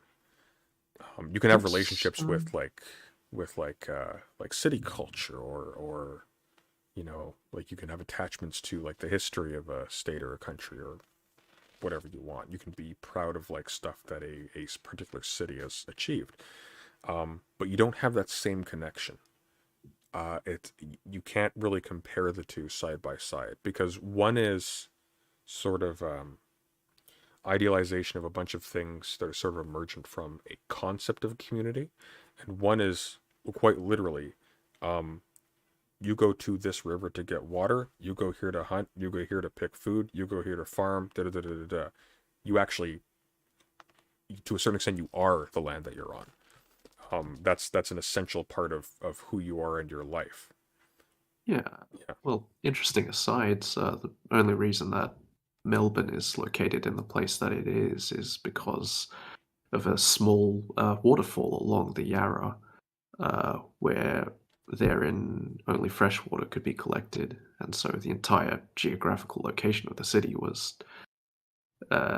based off of minor geological formation that decades later could easily have been moved, and yet it dictated the entire growth of the city. Yeah. Well, I mean, that's not really so interesting. That's just a fun tidbit. I mean, I think it's really interesting. When you think of it that way, maybe here's the way to compare the two. So a native tribe has, like, pre-contact, before it starts entering into like the contract relationship with modern states. Their territory is what they have historically used. Maybe they've fought for it with other tribes, but they've historically used this stuff. They actually have like a direct relationship with the land in which they live, such that the loss of land or whatever is directly felt by everybody immediately. The land on which they live directly keeps them alive. It is indeed like a part of their life as a community and as individuals. Now, there is something common between that and something in sort of like the modern colonial system, but it's not a community of human beings. It is maybe sort of the imperial machine itself. Again, like heavily abstracted, but nonetheless, like it too is sort of tied down to resources placed on the world. Like there are particular like things from which it draws energy. But it's not a human community anymore. We're talking about something that sort of floats above it. Um, Well, yes, that's a interesting distinction. But of course, now in the present day, the relationship that the indigenous people have to the land is uh, more of a cultural one, as they no longer physically depend on it for the most part, for anyways. the most part, there are exceptions, but yeah. Yeah, so a lot of the conversation about Well, as so well, in addition, like it's been not uncommon for the natural resources upon which these communities did depend to be heavily polluted as a result of colonial industry. So, yeah, yeah. There have been a few promising things where, communities have been involved in and consulted on the use of their land, but that seems to be the exception rather than the rule. yeah. But on the question of what sort of right to rulership or a sense of sovereignty over that land they have by being its original custodians, um, there's going to be a referendum in the next year over here Mhm. regarding what is going to be known as the Voice to Parliament, which is going to be a separate Indigenous body that will be consulted by Parliament on that will be that Parliament will consult on matters that affect Indigenous people. So they will be a sort of advice body that's written into the Constitution. And there's been a lot of uh, argument around that. Some of it obviously more honest than others, but is it really an act of amelioration to, write specifically the indigenous peoples into the constitution and then to give them this advisory body? Like, I mean, in practical terms, I could see that it means that they'll have input on matters that will affect, Often, like this takes place a lot here as well. Often it's used as a token justification for basically everything that follows. Like, hey, you had input, and now it becomes a massive nightmare reasserting their right to the territory that is being acted upon. This is again one of the reasons why there's a massive divide between. I want to be careful here because it's been a hot minute since I've researched this, so I'm fuzzy on the Mhm. particulars. But we have a big problem here with, in terms of legitimacy, between sort of reconstructed band leaderships that are taken by some to be essentially functionaries of the liberal state itself and not true representatives of the bands. Bands being. Sorry, tribes, basically tribes. Yeah, yep, okay. Yeah, Yeah. I gotcha. And so one of the things that happens is you have a bunch of people who are sort of bought off as quasi representatives of the native communities, who are seen in sort of the abstract by some as selling off,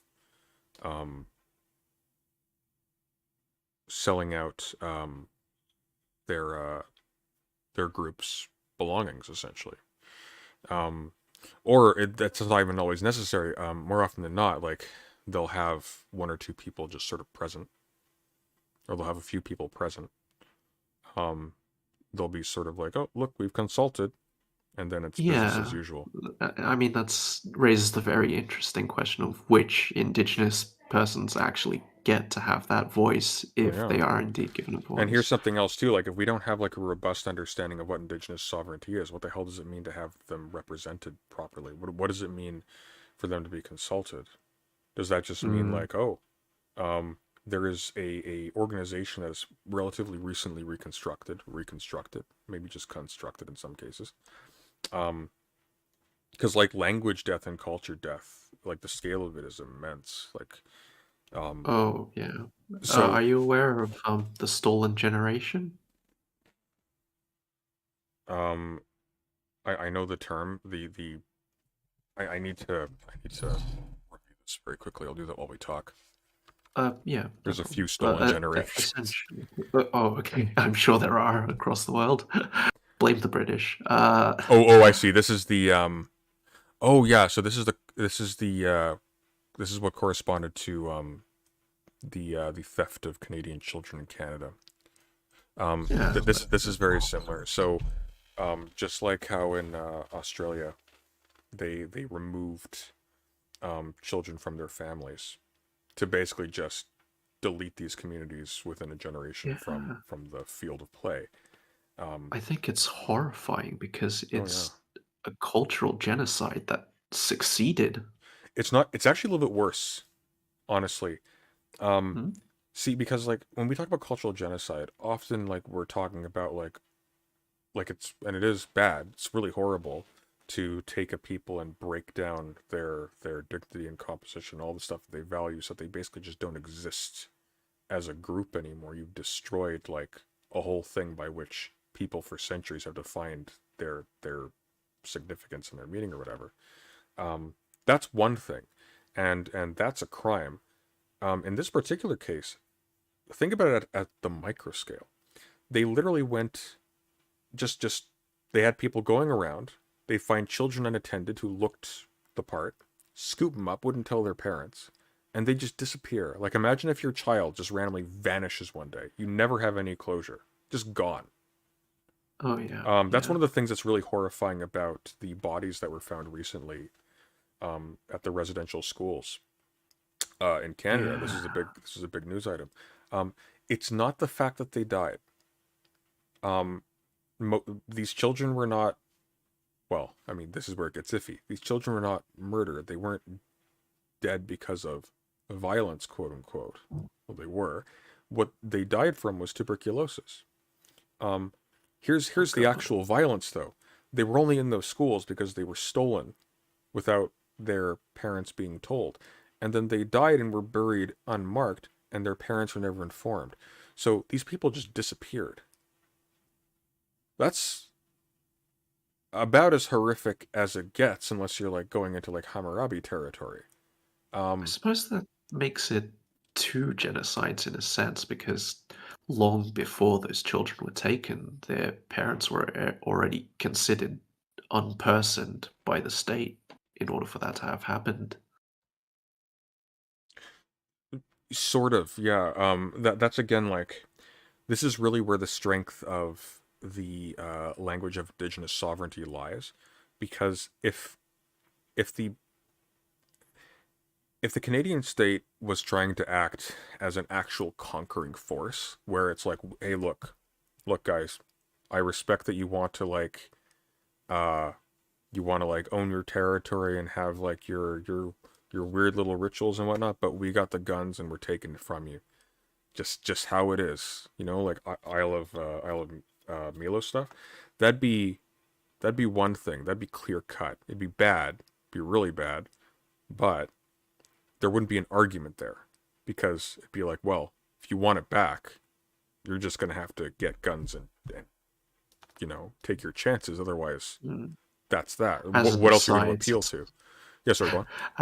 As an aside, it is fun to read stories of indigenous people actually taking up arms and fighting back.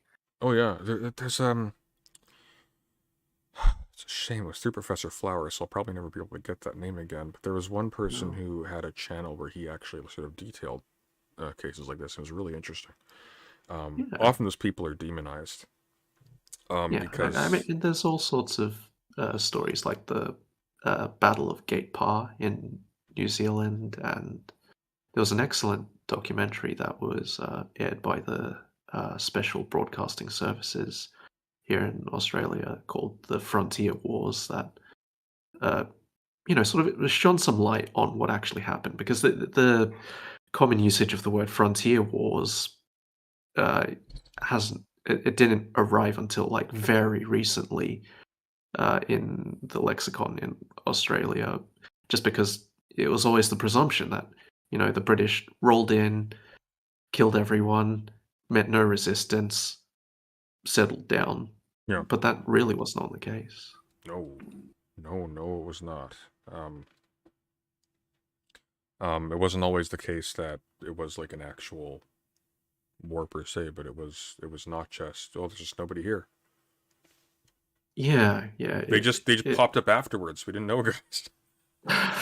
Very terra nullius Yeah. justifications there. We didn't see the hobbit holes. Oh god. Yeah. Well, they certainly didn't at Gate Par. What were we talking about before? I want to wrap that up quickly because we have a couple of people waiting. I do want to talk to you again, though. Yeah, no problems. So I was just sort of asking the question of with the Voice of the Parliament coming. Right. Yeah. So were they not depersoned already? Right. And so, like, the strength of this indigenous sovereignty language is that it reminds, or it should, except we're very unsophisticated on this, it reminds the liberal states that it's addressing, the Australian, Canadian, UK, whatever, of the principles that underwrite its own.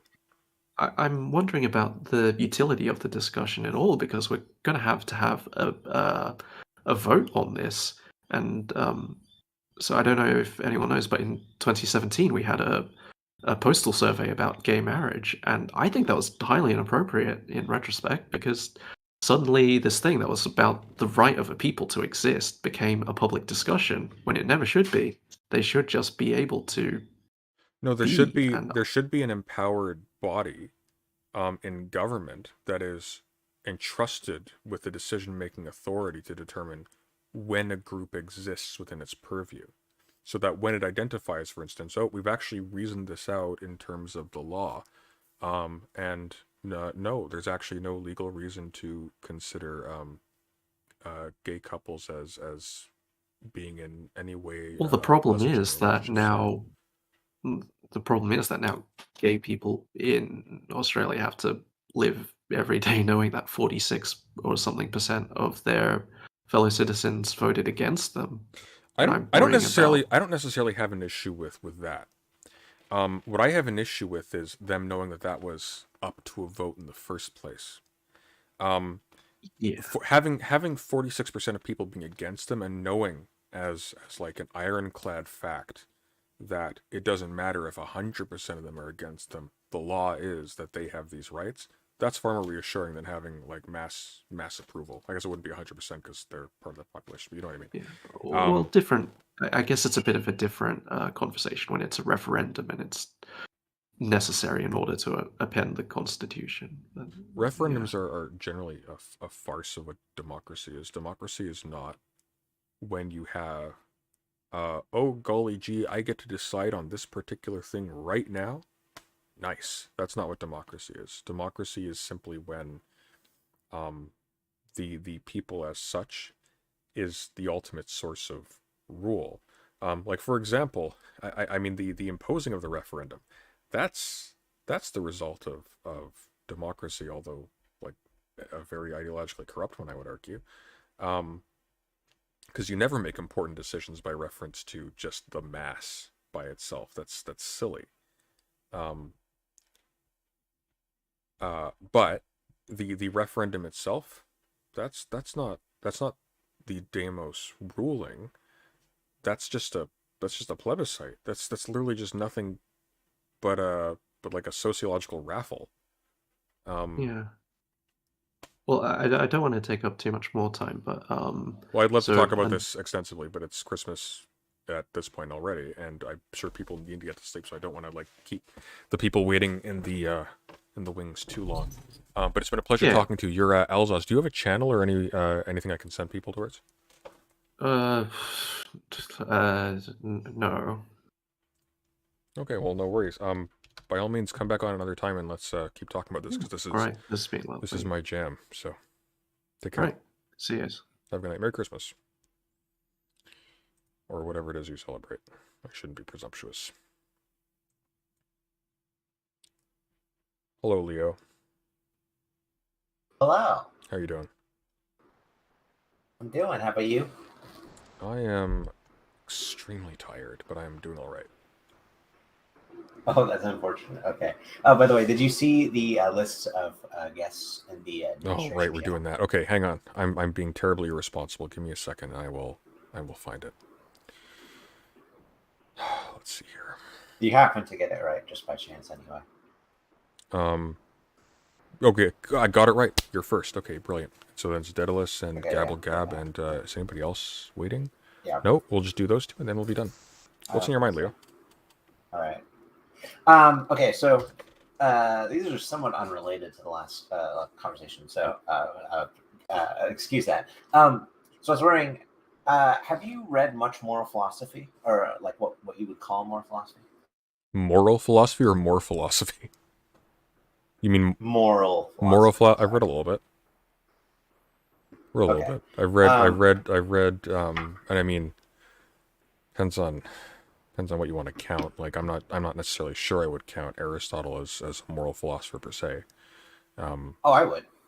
I mean, I wouldn't say that he's like if you like, he's not exclusively a moral philosopher, but he absolutely is a moral philosopher. The distinction that I would put there is, I think when people talk about moral philosophy, they generally have in mind sort of universal.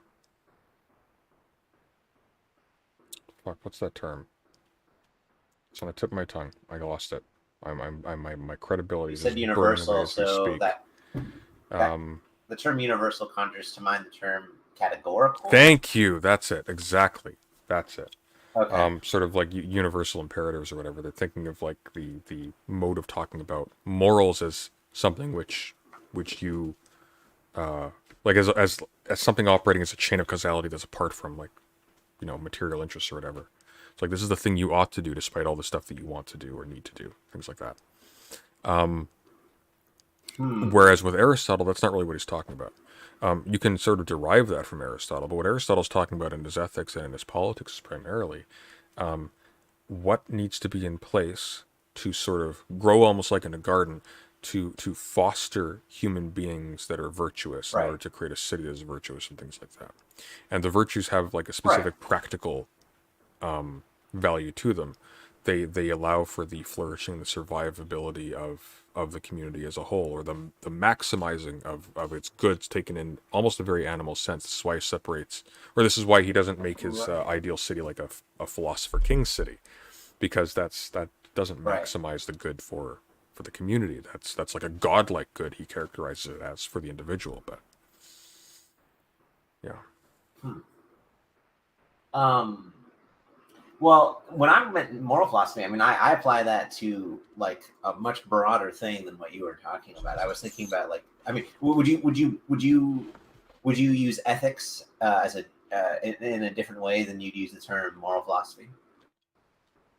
I don't think they should be used differently in all cases necessarily. I think it only really makes sense relatively late in our philosophical history, because again, like, morality and ethics originally refer to the same thing. They're referring to like customs and But things like would that. you say? But surely you'd say that Aristotle wrote about ethics, right? Yeah. Like, okay, and so doesn't that make him an ethicist, so to speak?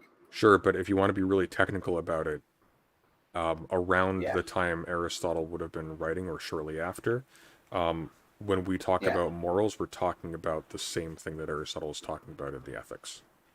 So we only start talking about like people who are advocating like systems from which you can derive oughts, or systems of oughts, much later on. Like that's a post-enlightenment thing. Or I guess it's an enlightenment thing, not a post-enlightenment thing. Well, I suppose if you mean like the frame of reference of trying to establish like distinct ethical systems, or if you're saying that's particularly modern, if that like relative to say Not even like just the systems itself. It's just the emphasis on, again, like it is bad that you are lie, right? You must not lie. You, Leo, you can't lie. You shouldn't lie. Right. Yeah. Yeah, where's the actual force of that? I mean, you can obviously benefit from lying. Your community can sometimes benefit from you lying. There are a whole host of good things that come from you lying. When I say you shouldn't lie, what I'm saying is there is something written in some layer of reality that sort of rates you differently if you lie. Yeah. That's Well, new. not- That's new. I mean, that conception is new, I suppose. Yeah, the notion of something. Okay, I see what you're saying that. Yeah, of course. No, yeah, but I mean, when I'm talking about more philosophy, I just mean like literally like anything that's dealing with the ought, like anything that's prescribing something.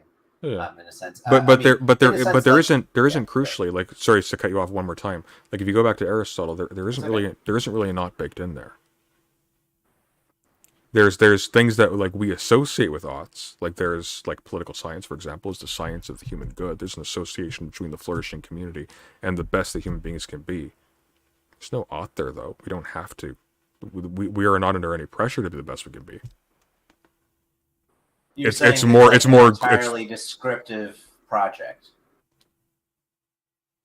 Yeah, essentially. I mean, it's not entirely descriptive. It's just the prescriptions that you'd get from it. They aren't motivated by like imperatives. These are questions ultimately of taste, right?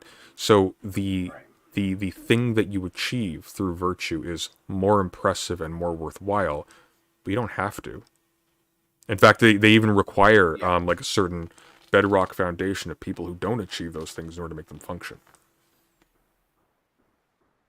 Oh, wait. Is that true? Why is that? Because you need people to make the shoes and pave the roads and do the dirty work. You can't have everybody being like the rich, wealthy Eudaimons, right? Well, I guess from their position, that's what they would have believed, yes. Well, that's what Aristotle believed. I mean, and moreover, you have people who are born as natural slaves for Aristotle.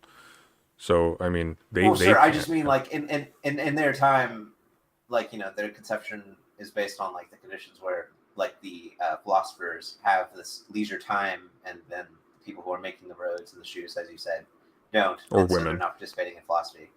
Yeah, and they're not participating in virtue. But that's... I mean, that's just... Well, not even philosophy. Like, philosophy is right out. We're talking about, like, they have the leisure time to think and know things and discuss and leave their farms to go to the assembly. To develop themselves. Like yeah. Okay. Okay, and then... well, in any case, moving on from that. Do you, like... have you read the entirety of... Pragmatism as anti-authoritarianism? No. Oh, you haven't? How much of it? What parts have you read? Let me find out. I'm actually curious myself. It's been a little while. I'm currently I'm working through it. I'm like I've skipped ahead quite a lot at different bits, but I'm like going back over the parts that I skipped now. But like I'm past chapter 7, and there's 10 chapters. So I'm 7/10 of the way. Judging by my notes, I'm about halfway through. So I'm in the weeds in wait. Did I get to I did get to universality and truth. No, I did. Oh, yeah, I got farther than I thought. Yeah, so I'm about halfway through. Universality and truth is that's I thought that was in chapter 1. That's a subsection of chapter 1, isn't it? Oh wait, no, that's chapter 3, isn't it? You're talking about chapter 3. Universality and truth is chapter 3. Yeah, it's chapter 3 and 4. Okay. Yeah. Oh, chapter 3 and 4. Yeah. Right. Yeah. So just a little short of halfway through. Okay. Oh, I guess you're thinking halfway through, maybe in terms of the physical book. Yes. I guess that probably is actually. No, I know they're collections of essays, but I'm a dork. I try to beat them. No, it's okay. It's okay. It's okay. Okay, that's fine. Do you identify as a moral anti-realist? Depends. It depends? It okay. depends.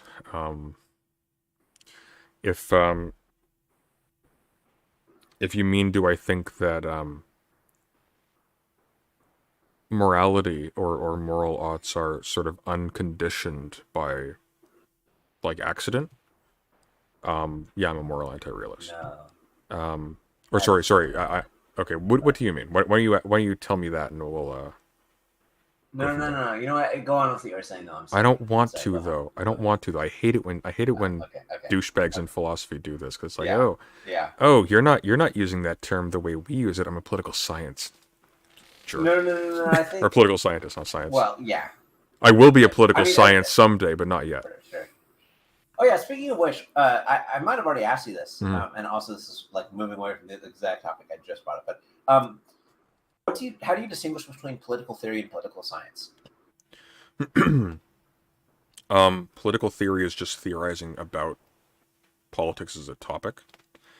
Political science, that assumes to a certain extent that you can have like specific knowledge of politics, and that's not clear to me.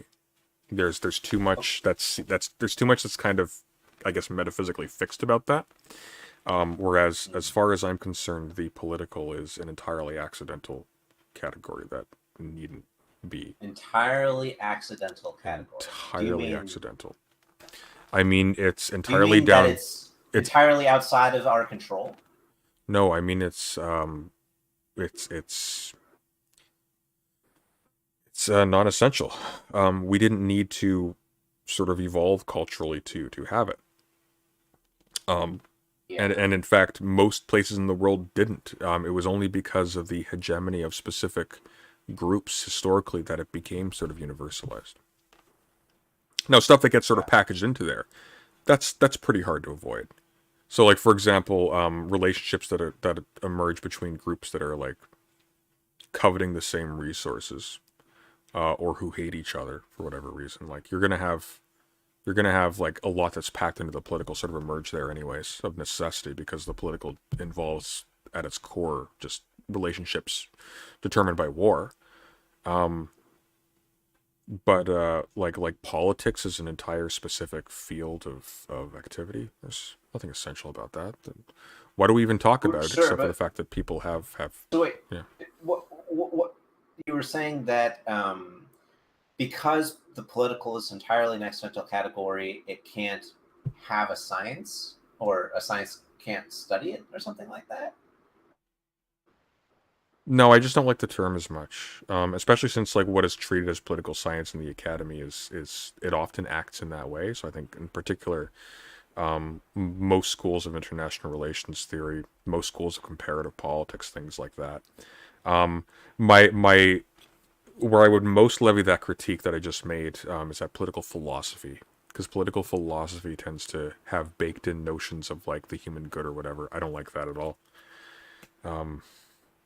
Interesting. Okay. You know, but I think political science falls into that as well. I think again, it's this notion of there being like it's a science, right? So there's you're finding out things, you're analyzing a thing that exists in the world, you're contributing to a sort of canon of knowledge in some sense, and that notion that we have like these firm building blocks from which to sort of like go up and up and up and up, and we're not just like sort of critically talking about like human practices and discourses and stuff like that, which I think is what political theory is what we call political theory, I think, is generally more concerned with. And a lot of this is arbitrary because this is going to be different depending on who you talk to, but I like my categorization scheme, so I think that's a bit more Oh yeah, I coherent. understand. Yeah. Yeah. It's totally fine to present your like a lot of people, like some people will talk about like I don't know, some people talk about like Carl Schmitt as being a political scientist, or as being a political theorist, or even as being a political philosopher. They're wrong if they say political philosopher. People will do that. Or hell, like an international relations theorist. What's the difference? What's an international relations theorist?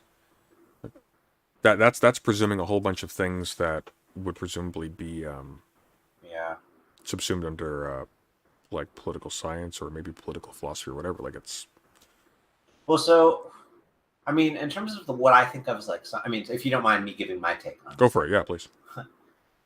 Okay. Well, I mean, so this is like, I don't know, maybe this is like a really flawed view or something, and I just like don't see the flaw in it. But like I sort of view science as a matter of like what enhances our control and our predictive power. And so in the case of like IR, I agree that it's not really scientific. I don't really consider it much of a science because of the fact that it clearly isn't giving us predictive power or predictive potential. I mean, like, obviously it's making us make theories and predictions, but that doesn't mean those predictions are accurate, is what I'm saying, of course. So it's about the predictions being accurate, not just like having the potential to make predictions or something like that. The prediction has to be accurate, and it has to enhance sort of our control in social matters. So it's like I would expect that we're acting on the basis of some theory. This is like somewhat of a test for the theory, and this also demonstrates like its scientificness and accuracy to a certain extent. I mean, I suppose I still think a theory is sort of like scientific, even if it's false, as long as it can be sort of tested like that. But it also, the degree to which it's like scientifically accurate is a matter of the degree to which it enhances our control and gives us predictive power. Maybe, but like gives us predictive power. Yeah, but what gives us predictive power can also just be the fact of there being I guess an ideological. Well, I should specify more. I'm sorry. Yeah. There's one more thing I should say. Sure. Science in particular is like the most reliable predictive powers that we have. So what we call scientific is basically just a word to emphasize how reliable it is as like a form of knowledge for our purposes. Yeah, but the problem is that other things can give you reliability than, for example, any virtue of a method that you're deploying, right? So, for instance... Give me an example, sorry, yeah. Well, international relations theory, right? International relations theory is conceptually fraught in an extreme way. However, if it's taken up by enough people, which it is, so that it has a lot of influence on how people actually govern, well, all of a sudden these imaginary units take on... Self-fulfilling prophecy. Well, they take on, not necessarily, because it still tends to like turn awry downstream, but in the short term, now all of these sort of imagined units with all these imagined properties, they now start to assert themselves in the reasoning processes of world leaders and people who are making important decisions, and now they seem really real for a little bit of time, and they actually gain predictive value as a result. One rather alarming. But in that case, yeah. But in that case, it's not an intrinsic quality of what the theory is predicting that is enhancing the predictive power, or like. But how do you determine? Like how do you? I sure, fair enough. But I mean, and certainly like in certain cases, I'm just thinking it's like in the precise sense in which it's theory scientific, in the precise sense in which a theory makes predictions. The way in which it's doing that and it actually is accurate is not the way in which something is scientifically reliable. I agree with calling something a science if it yields a body of knowledge that can be built upon that is productive of new discoveries, right? So I'm very much on board. I'm very much on board with I think that's more or less Wordy's take. I'm pretty sure that's Hacking's take as well on what a science is. Yeah. Okay. Do you believe that we can achieve a high degree of reliability in methods that we might apply to moral deliberation in practice in our like personal and like political lives? Say that one more time. Okay, do you believe it's possible that we could achieve sort of like a reliable morality, one that's almost scientific, so to speak? What does it mean for morality to be reliable? It would mean that it produces moral judgments that are, I guess, going to like not get contradicted. Yeah, I guess that's how I'd say it. I don't know. What do you mean by how is a moral judgment contradicted? Like moral judgments can lead us to our own deaths, right? Yeah. So what does that mean for a moral judgment to be contradicted? Well, it's like, let me think about it.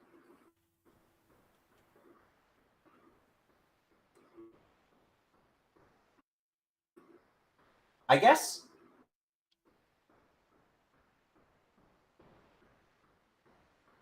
a moral judgment is about sort of the quality of like an act or an event, but primarily like an act. And in order for it to be contradicted, the moral judgment is a matter of like the quality of the consequences of an act, and in order for it to be contradicted, I suppose you would have to find out that the act did not produce consequences that were being aimed for or were like valued. So if you like judge an act as morally valuable, you're judging that it has morally valuable consequences. Okay, so when Kant talks about maxims, not terminating contradiction. I mean, I'm not using Kantian language here. I'm except for the maxim part. I'm butchering this because I'm going to use the I'm a political science card ad nauseum. What he's talking about isn't that it leads to a practical problem in the real world. What he's talking about is because this is the level at which Kant and Hegel onwards are talking about when they talk about contradictions. Is your maxim such that it only makes sense from your vantage now, right? So, go on.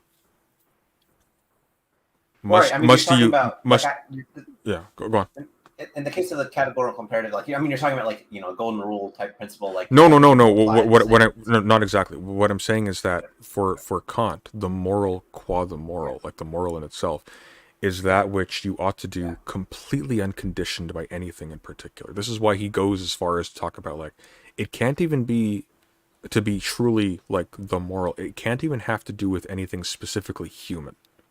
Because as soon as you get to that level of particularity, you're not talking about something that isn't just this happens to be good for this to this end. Yeah.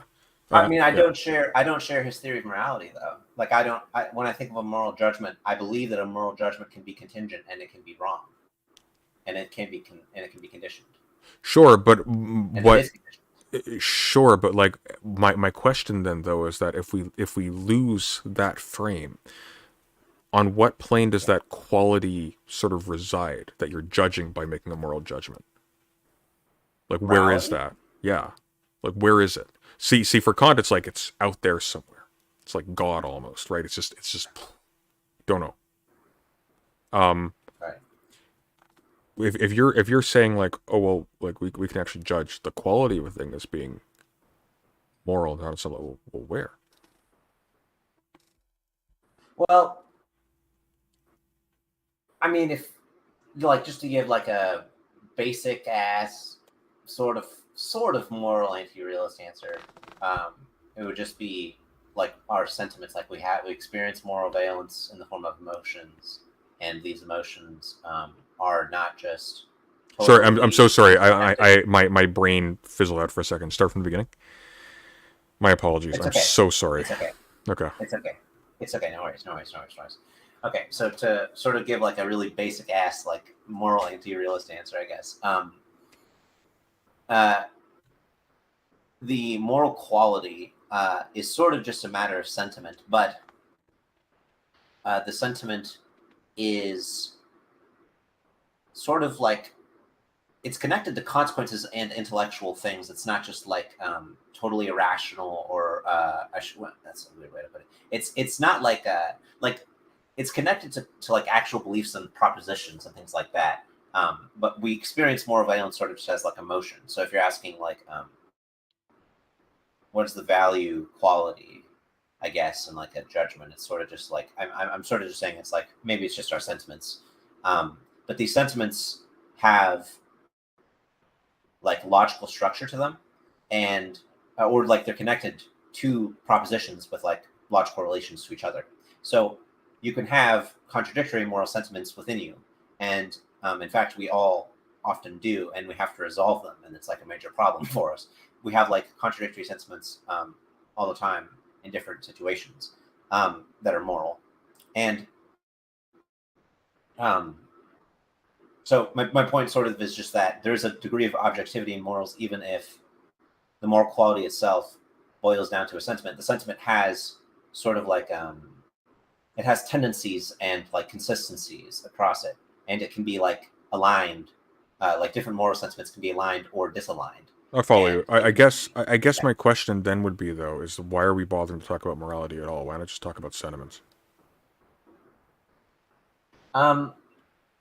Well, because I think morality is sort of getting it's sort of acknowledging the fact that there is this degree of objectivity to the realm of sentiments, in the sense of that, like, they're not just it's not just like we're like senselessly reacting to things. Well, Like, they like can't. all this. I mean, Yeah. objectivity in what sense? What do you mean by that? What is the word objectivity in particular adding to this? I believe it's a matter of sort of connecting consequences to, like, sorry, hold on, let me think about this. Yeah, I mean, objectivity is sort of a matter of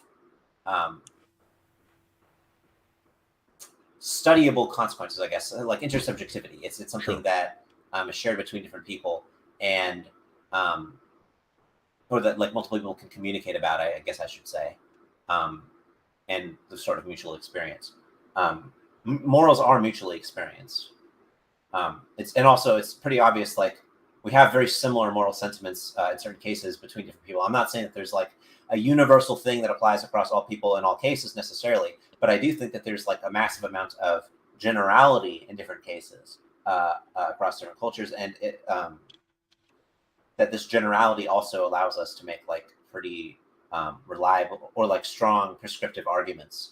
So I'm not disagreeing with what you're saying per se, but framing it as an approach to morality, as if we're talking about this as of a kind, with, for example, something that people following from Kant are talking about. That seems to me, from my layman's vantage point, to possibly be a little bit confused, because it seems like what you're talking about really. Well, first of all, I think the calling this morality, I think, is closer to like the colloquial understanding of morality, or like the way most people would explain morality to you if you were to ask them about it in like this like philosophical way about like, are they moral idealists, for the first time. I guess, but like, oh yeah, just bluntly, most people are shit at talking about this kind of stuff. Yeah, yeah. No, sure. I'm just saying, like you were, and I include myself in that. So. Oh, sure. No, I'm just saying you were talking about. Thanks for agreeing with me. Just saying. I'm sorry. I didn't mean to agree with that part about you. Yeah, it's not true. You're an absolute genius. I promise you. Okay.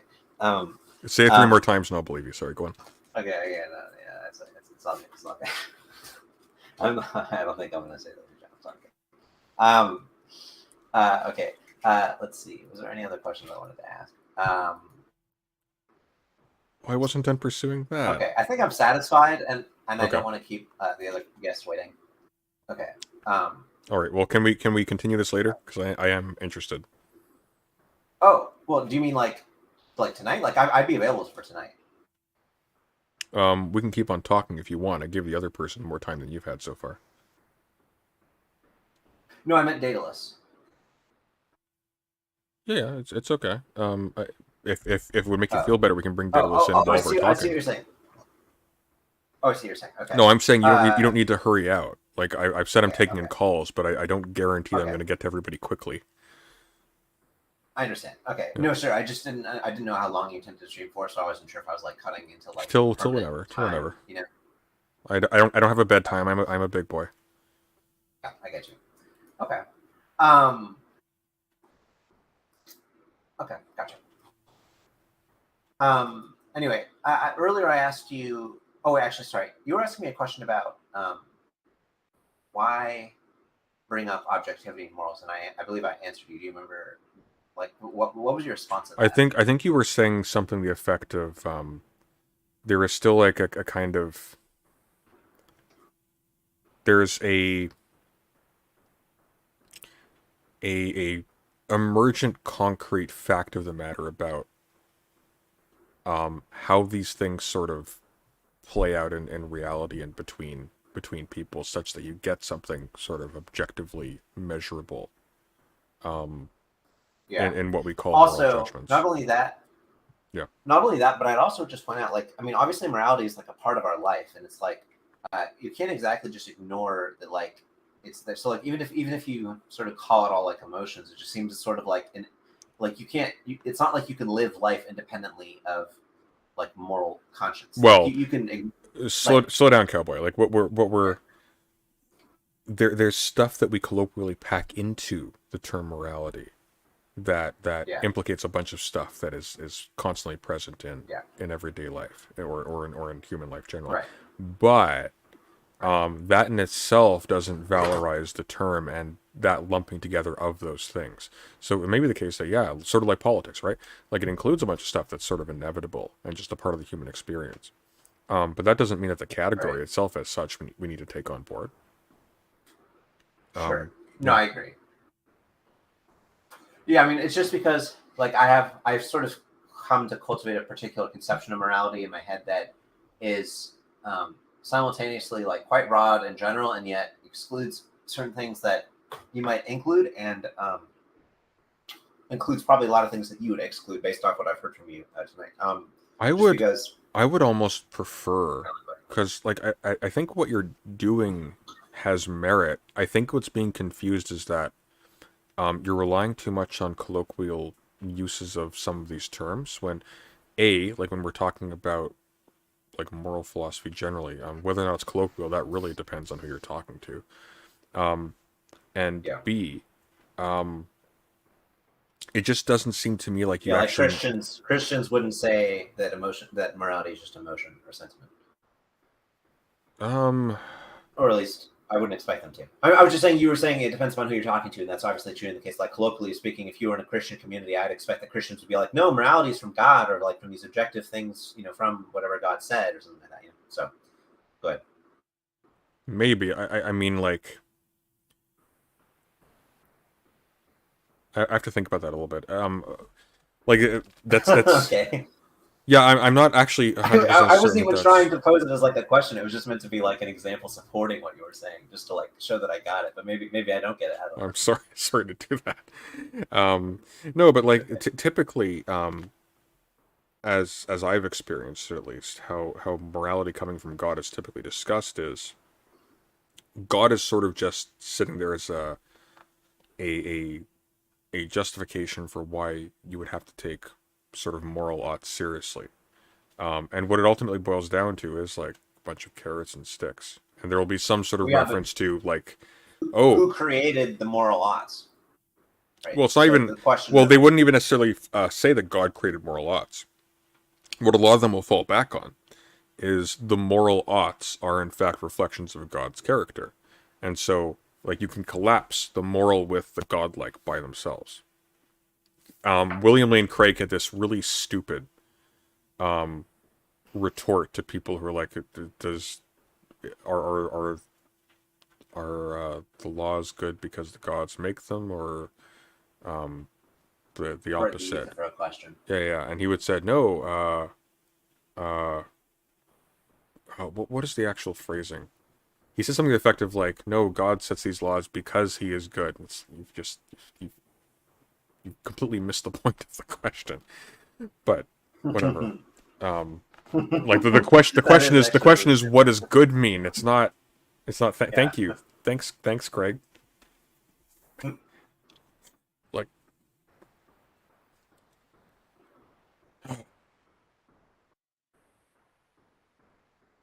anyways, I think that maybe like the language of morality is sort of needless and committing you to problems that you don't necessarily need to address yourself to. I would start sort of from the ground up and work out like what is it in particular that you're addressing with this, right? And then if that impinges on morality, yeah. So a part of what I'm suggesting when I say morality is it is sort of like it's an intelligent perspective on how we ought to approach it's an intelligent, I guess, like treatment of the question of how we ought to approach living life, basically. And the significance of calling it morality is that it does involve like sort of methodology and systematic justifications and like arguments and things like that.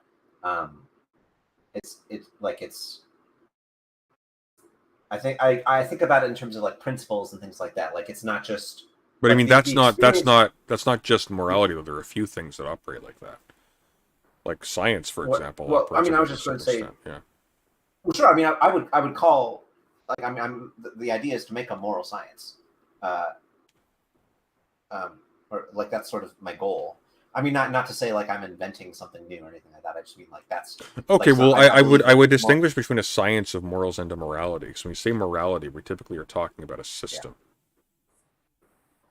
Yeah, Hey so I Google, think nobody of asked the you a science of thing. Be morals- quiet. Sorry. Well, actually, I see what you're saying. The thing about the science of morals is that, like, the purpose of morals and the function of morals it's fundamentally practical, right? So the idea of having a science of morals that's disconnected. Not from necessarily though. That's the method problem of because if your applying- oughts are supposed to be as approximating to the unconditioned as possible, which some of them are, But like they're for not. example, if you're well, some of them are though, right? Or at least they aspire to be. So for example, like divine command theory, that's pretty close. It's getting there.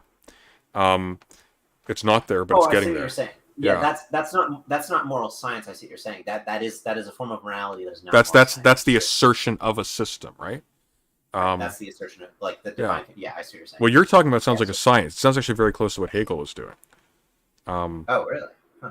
Well, Yeah. I mean, this is drawn from Dewey, and Dewey obviously was. Well, Dewey's a Hegelian, so there you go. Exactly. That's what I was about to say. Yeah. That makes sense. I really want to read Hegel. I just haven't gotten into him because it's just fucking. I have read Hegel, and I haven't gone into him either. Okay. Oh, it's brutal. Have you read The Science of Logic? Because you recommended that we read. I like a tiny. No, God no. I've been told by people who are in a position to know that you ought to read The Science of Logic first. I've read the Gregory Sadler recommended other books. Actually, Gregory Sadler recommended for the introductory books for Hegel before you read anything else to have like the best sort of like to have an easier time understanding him. You read his lectures on the philosophy of history and the lectures on the history of philosophy. Yeah, see, that's the complete reverse for a lot of people. Sadler's a little bit eccentric that way, at least judging from what I have surveyed as like the approaches to reading Hegel that are sort of popular. I've heard the opposite. People argue like read The Science of Logic first and only go to the history afterwards because that's actually the hardest thing. It just seems like the easiest because it's not dealing with. Yeah. What I've read. I'll probably read those two things first, and then I'll read the first chapter of The Science of Logic, and then I might try the phenomenology, and then I might return to The Science of Logic. For what you're talking about here, might I actually recommend the Elements of the Philosophy of Right?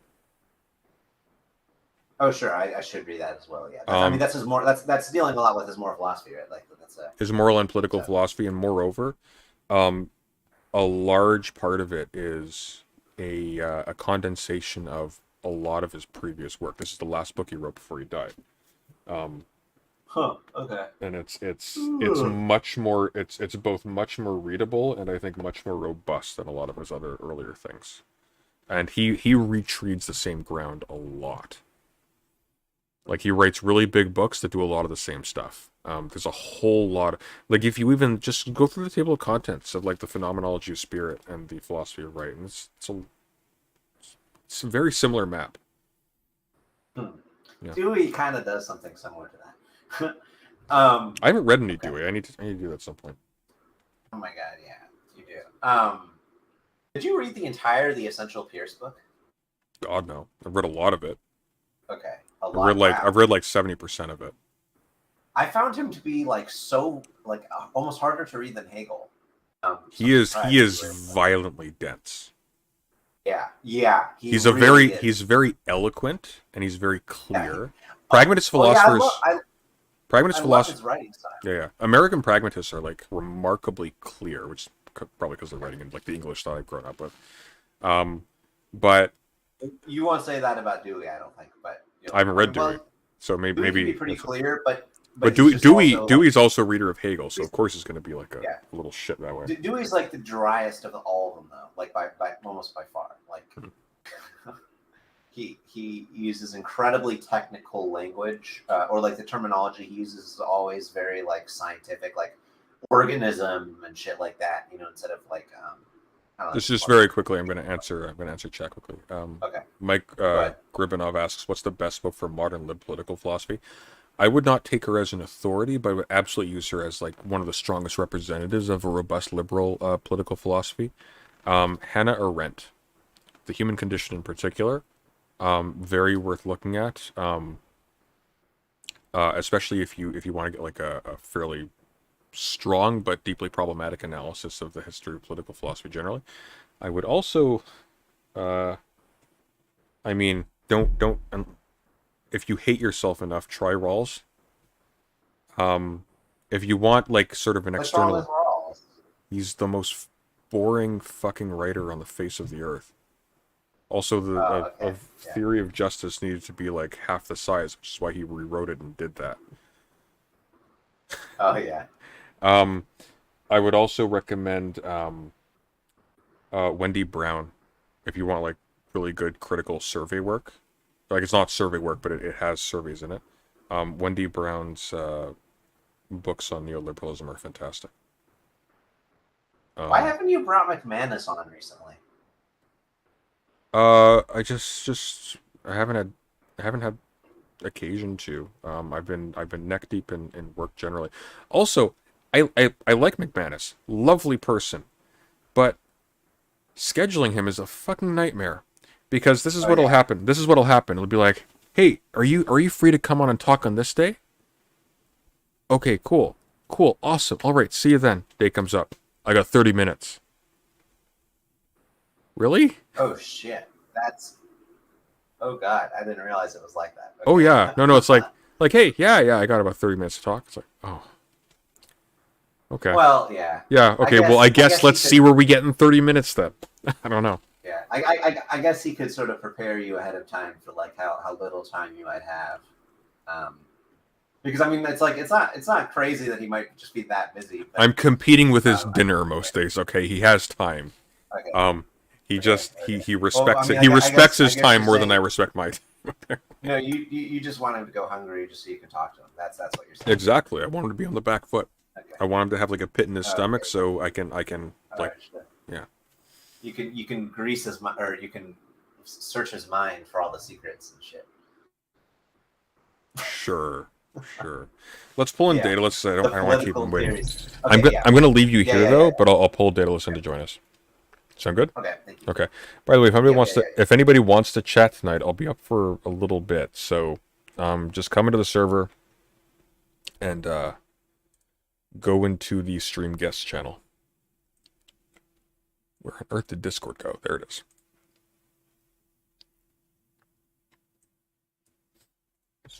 Welcome, Daedalus. Hey, can you hear me? Loud and clear. How are you? Excellent. First of all, Leo, I have a book for you. You'll enjoy it quite a lot. Oh, sure. It's called Sure, go ahead. And a Platypus Walk into a Bar. What's the first word? Plato and a platypus walk into a bar. Okay. What's it about? Well, it's mostly a joke book, but they explain philosophical concepts at the same time. It's great. Cool. How are you? I'm all right. How are you? Oh, sleepy. How's your holidays going? Not bad. We do our big thing on Christmas Eve, and then we have a dinner Christmas Day. So I have to get up in a couple hours and make vegetables. I think I like that. Oh shoot, I have to make vegetables too, don't I? Damn. I've grown to hate the whole present convention. I think it's one of the most cruel inventions that we have. Especially like after a pandemic, we have a massive amount of families that are struggling financially, and they are being made to feel like terrible parents if they don't blow a tremendous amount of money on frivolous, needless stuff. Like it's kind of insane. I think it's one of the worst. And like you notice this when you become an adult. It's like, oh, especially if you have a big family, which I do. It's like you stop going from being, ooh, we're really excited for all of like the cool like things we're gonna like da da da da. And there's some people like talk about this bullshit about like, oh, it's the joy of giving or whatever. But then you realize, wait a minute, this is the yearly annual money exchange. Where we all just throw cash at at retail outlets that we can't afford to spend Prop up for Walmart stock price. Jesus? Like, what's the logic here? It's actually insane. So like I what had a priest when I was still a Catholic who tried to explain it as it honors the three wise men. Why are we honoring the three wise men? I haven't the foggiest idea. Okay. Catholic school is a riot. No, but what we do is, do a That's potluck, funny. and that way it doesn't fall on any one person to do the entire meal. But on the flip side, if you're only doing one dish, you got to go all out. So I got to start cooking bacon tomorrow.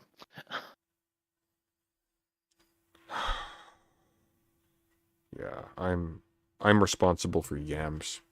By the way, the best way to do yams, or sweet potatoes or whatever. I think they're sweet potatoes I have. Boil them obviously till they're very soft. Spread them out in a pan. Before you spread them out in a pan, mix in like some finely chopped pecans or walnuts, but I recommend pecans. Maybe sprinkle with a dusting of brown sugar, and then you spread it out in a pan, and then you arrange marshmallows on top of it, row to row, and then you put it in the oven, and you what's that thing called at the top? You broil them for like a couple minutes until they're all sort of toasted, and what you get afterwards is just sublime. Yeah, we don't do potatoes because 2 people in the household have heart issues, myself included, and potatoes are high potassium. These are yams that are very much worth dying for. You want these to be the last thing you taste before you go. Well, I will consider that later, maybe. But yeah, Christmas has been okay so far. Got a bunch of stuff for my dog. Nice. Lucky dog. I had a friend who found an adorable husky in their yard earlier today. Spent all evening trying to get it rescued. Yeah, that would have been rough. You guys are in the middle of the winter storm, right? Actually, it's been really weird today. So the last couple of days, it's been so cold. We've had like snow up to our thighs, and the air has been so cold it burns your face off while you're outside. It's actually hard to be outdoors. It was intense. Today, snow's still there, melting rapidly. It's like the ambient temperature is 10 degrees. There's a warm wind. Like not warm for winter, like warm. Like what you'd expect to come from a heater. It's bizarre. It's really unsettling actually.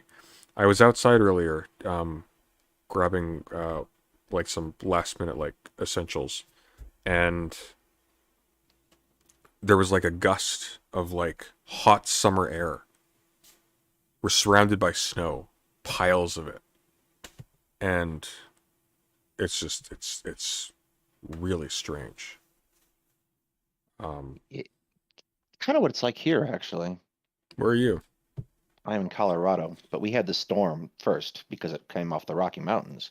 So I had 2 days of -17, -10 degree weather. And I'm originally from Chicago, and Chicago is a wonderful city, but a horrible climate. So -17 weather was fine because there was no wind. And then today it was 30 degrees. Hey, Ria, Lydia, and Karasu in the chat.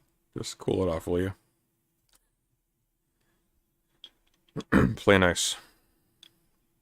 Yeah, it's been crazy. We historically, for as long as I can remember being here, we've had maybe a dusting of snow, maybe once, maybe twice in the winter here, typically in January. Most of our Christmases are green. We've had multiple snowfalls now, and they've been intense. So bizarre. Like it was to the point where we would like wish for snow, because it's like, ooh, this is a novelty. This is really cool. We never get snow. Maybe we'll get a day off school. You know? They don't do those anymore. Snow days for school, because they have everyone set up for online learning. They now have teachers teaching from home in their pajamas. It's the wildest thing. Which is good. I'm glad they do. Yeah, I agree. my roommate is a teacher though, so it is one of those things. Like this week, actually, because the snowstorm started on Thursday, uh, they just had everyone do online school on Thursday. So you spend the early morning creeping through the house so you don't make noise and students hear you.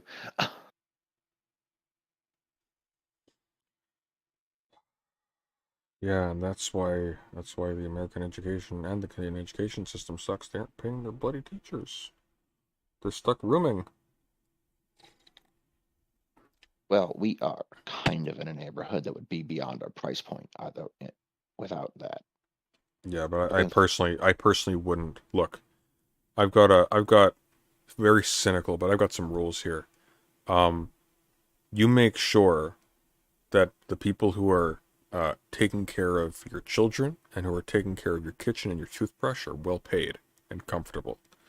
When I worked as a house cleaner, briefly, that's the one thing that was constantly in my mind. It's like, I'm making pretty good money for someone who's doing this, but it's not great money.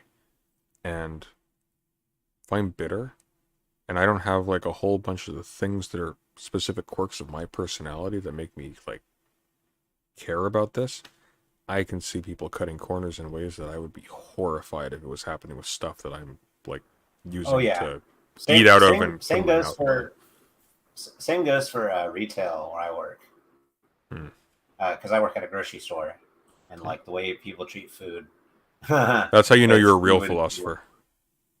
Yeah, exactly. If you work retail? Exactly. I guess, yeah. I used to work in a call center doing customer service for a utility company. I couldn't do that. Like, here's the thing. It was a job that was absolutely killing me.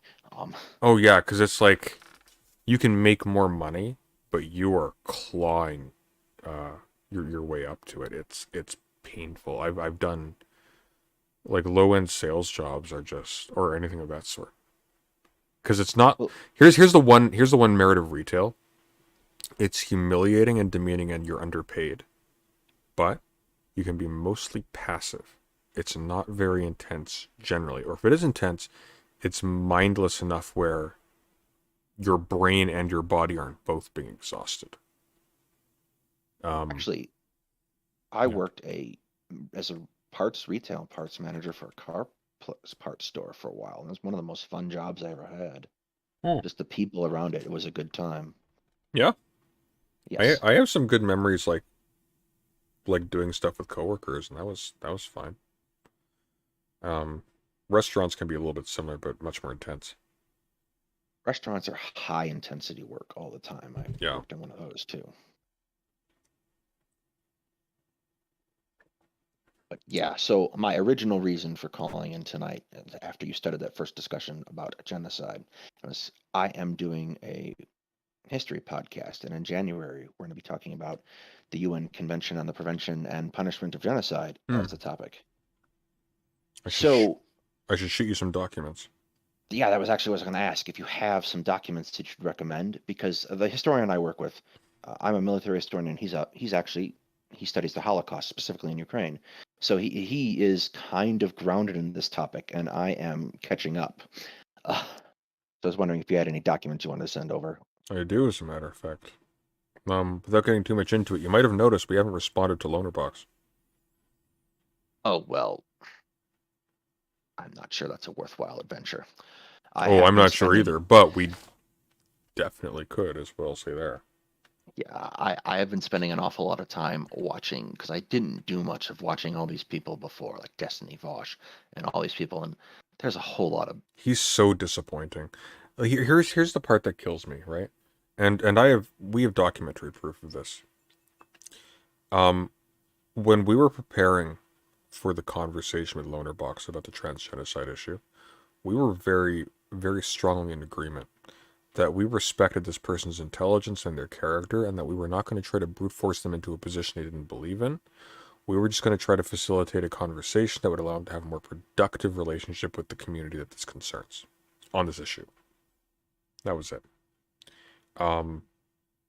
he did us a massive favor, and he laid bare how erroneous our presumptions about his character were, which is unfortunate because, like, again,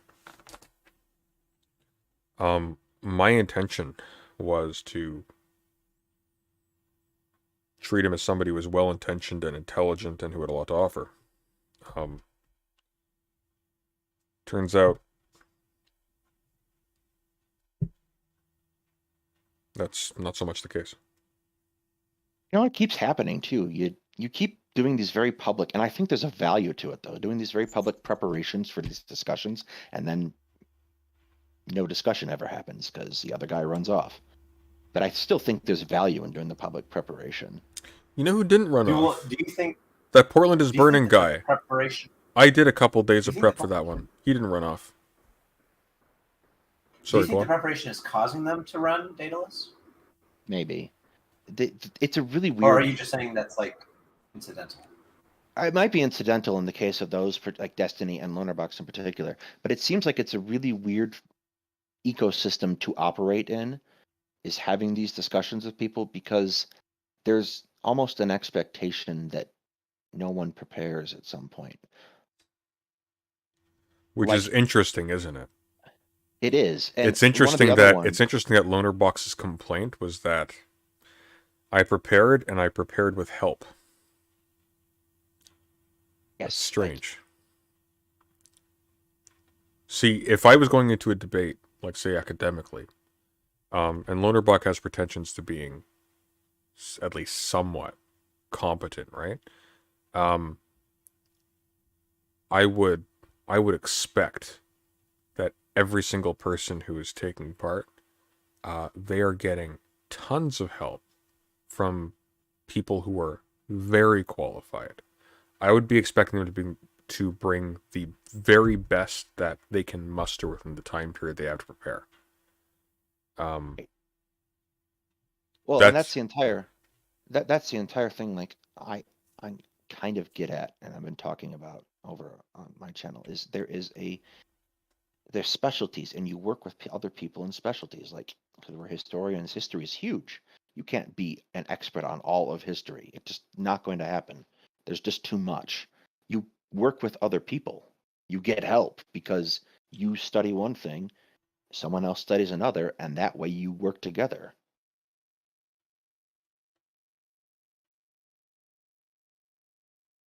Yeah. It would seem to me to be a basic expectation of, I've built this community, let me leverage these resources to make our arguments better. Would seem to be a basic expectation.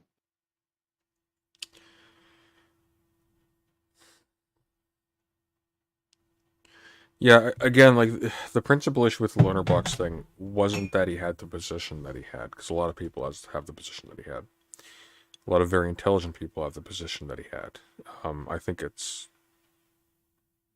ill-conceived, but I think it's not an insane position. I think it just comes from a general aloofness to, like, the implications of what's going on. The issue with Lonerbox is that he went out of his way to treat the issue very flippantly, and then very strongly seemed to be, it's difficult to imagine that this was non-deliberate, and he should have himself recognized how it was being received anyways, that he was trying to force the person he was talking to, in this case Poly People, who was awful for other reasons, into committing to unpalatable positions in order to sustain the thesis that there's a transgenocide going on.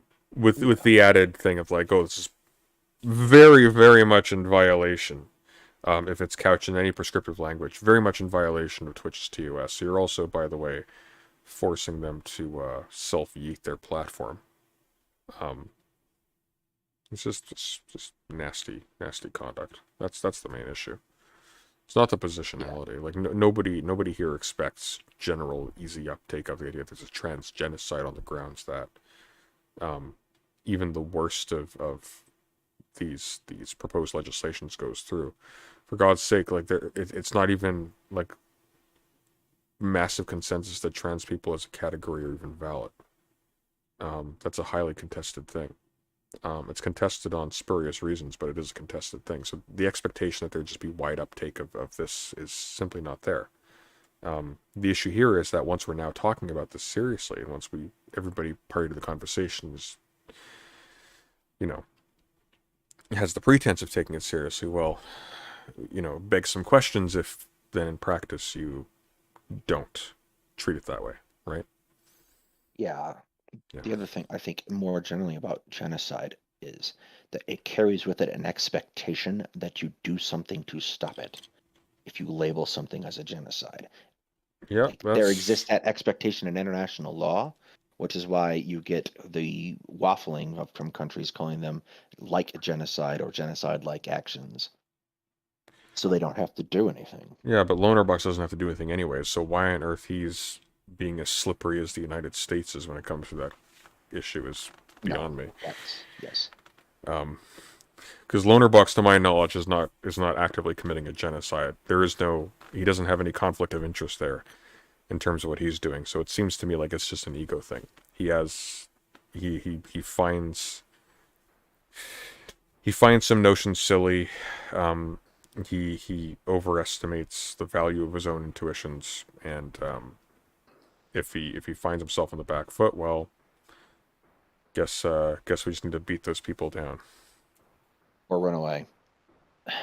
Runaway works too. Well, he did put together a whole manifesto. Cringe as internet manifestos are, they still take effort to put together. I read through Loner Box's manifesto.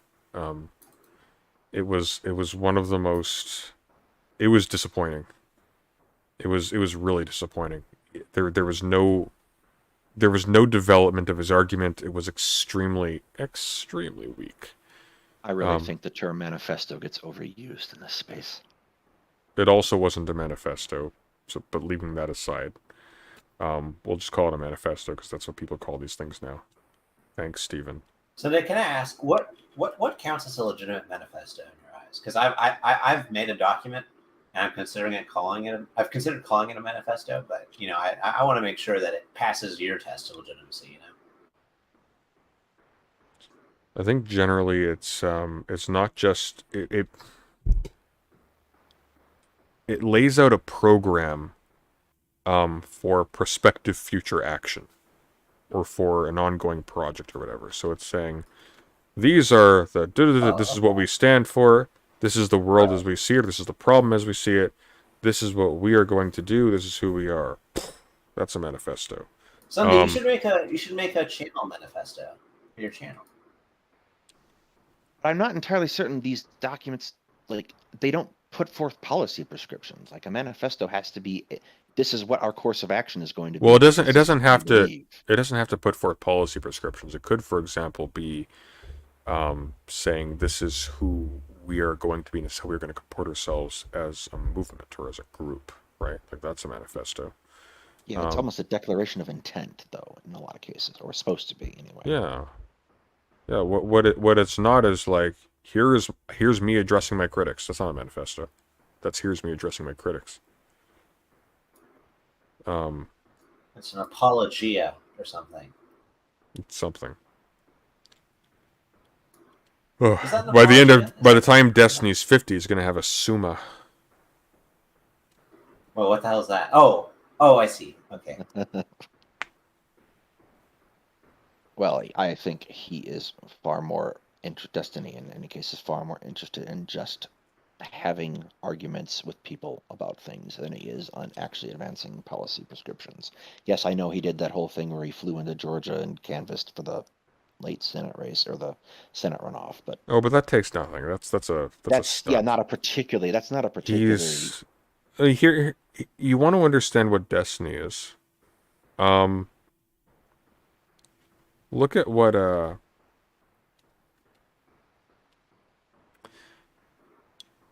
Asmongold does, and just imagine he's more of a douchebag, and that's Destiny. That's it. There's nothing there. That was the big realization for me when I was engaging with him. It's like, this isn't like a duplicitous political actor. He literally is just a professional gamer. Like, all of his other stuff, that's accidental. Yeah. That's the stuff he does for fun. That stuff doesn't matter at all. Right. Yeah. He is just the entire thing that he does is he sits there, and there's the creature comfort of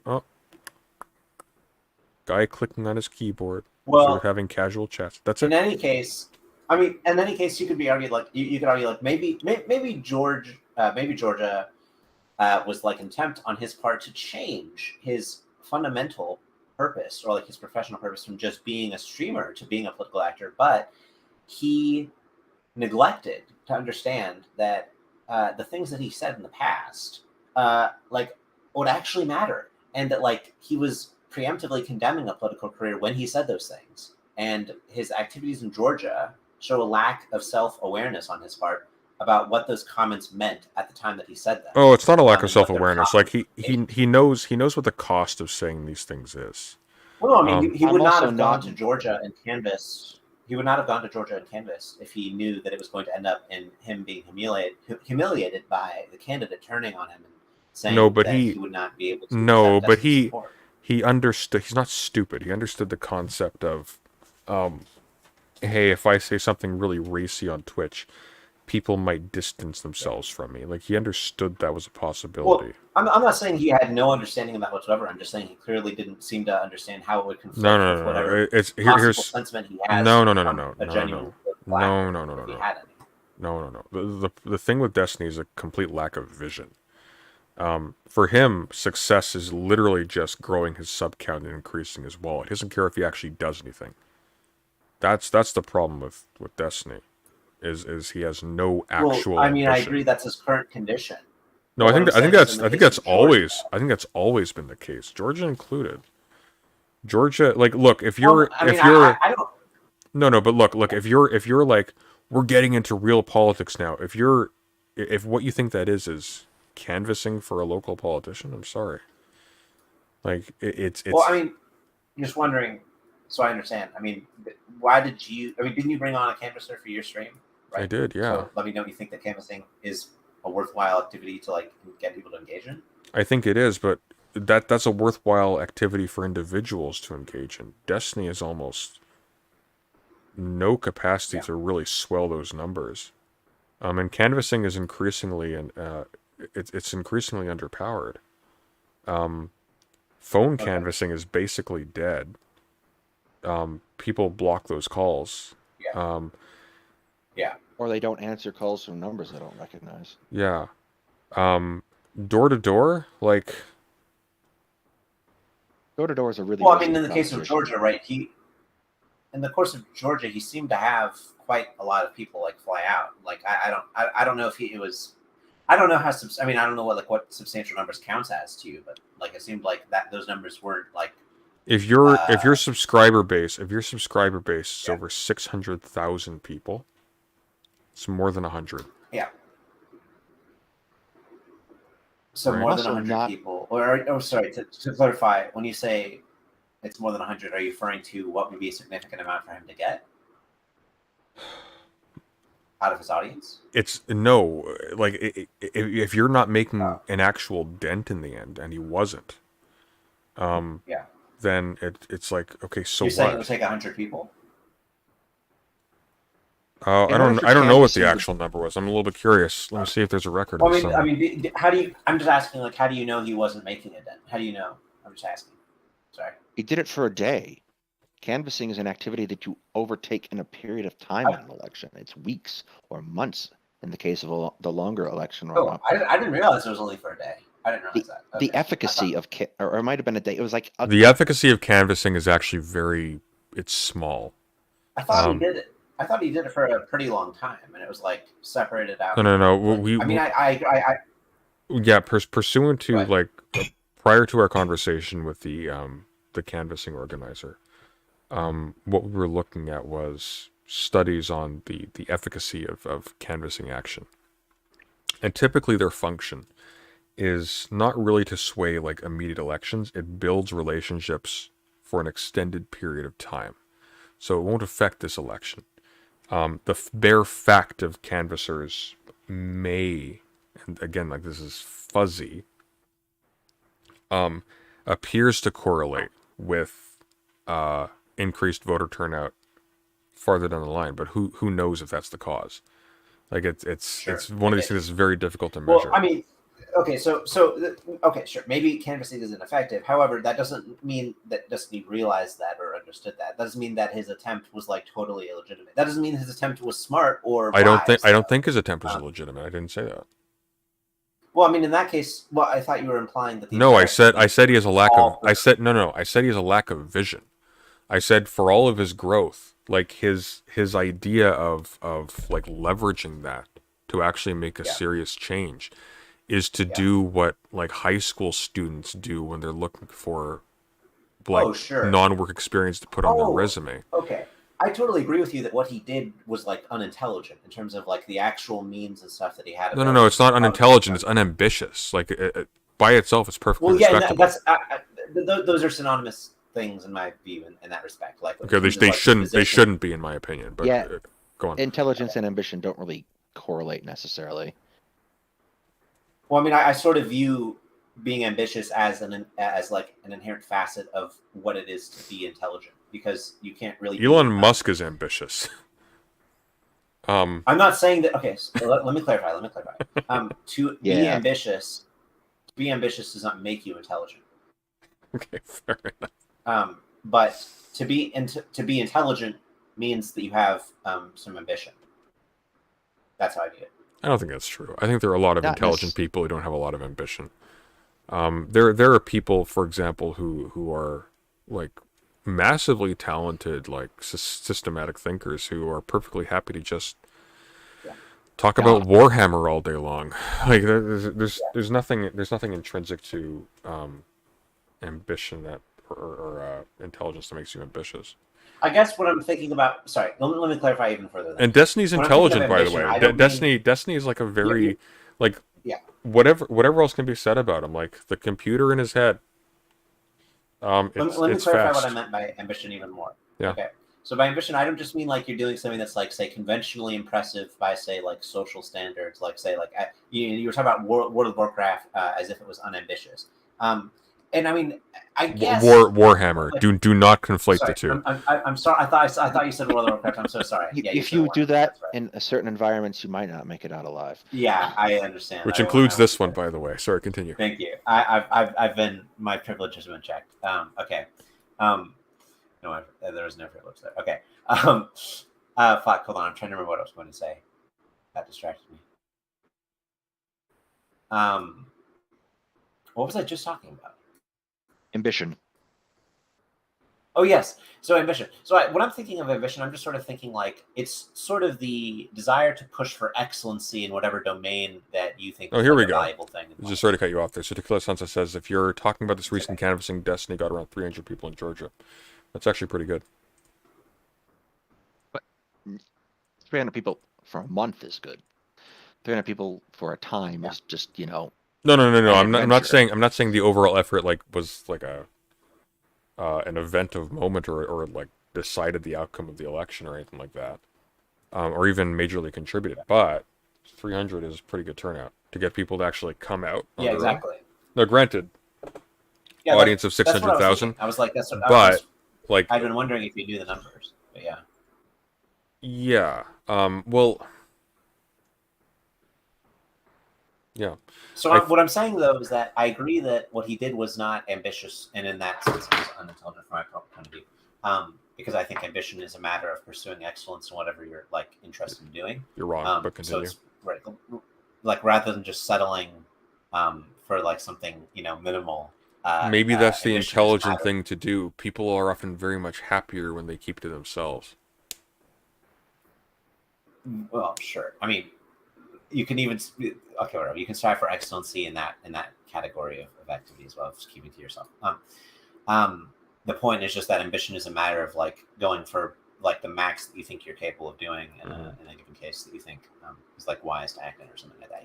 Like it's just a quality of not settling for something that you could do better with, or that would be like that could be better if you know that it's like viable to make better. Okay, and belief in possibility is like a part of success and action, so that's why it's part of intelligence as well, and that's why it's connected to ambition. I hope that's clear. Sorry. Okay. Anyway, so yeah, I agree that what Destiny did was like an ambitious and also in that respect unintelligent. But I think that it was still possibly like an instance of him trying to genuinely change like a part of what he was basically testing out what it would be like if he actually acted more in alignment with like morality or like his own conception of morality. I think that's naive. I think there's a number of things going on here. First of all, it's a repeat of previous practice. It's the thing that he does. Secondly, it's good PR and it's good community building and it's good. What did he do before this that was like that? He canvassed. He canvassed previously. No, I mean, like, are you saying he canvassed before Georgia? Yes. This year was not the first year he's canvassed. How recent are we? Oh, I know. I was thinking of. Yeah. I was thinking of the last time that he canvassed that we were talking about. No, we're talking about he canvassed before the last time he canvassed too. Yeah. No, sorry. I was thinking of I was only aware of 2 canvassings, and they were both in the. I think there are 3. I think there are 3 as of right now. Okay. So and for all I know, he's canvassed before, just under other people's direction in the past. Yeah. Well, I don't. I think the first time that he tried to canvass was for a mayor in I think Omaha. I think. That was the first time, and then the second. Here, I got it right here. I pulled it up right here. So hang on. So in 2020, so he canvassed in support of Democratic candidates in 2020 to 2021.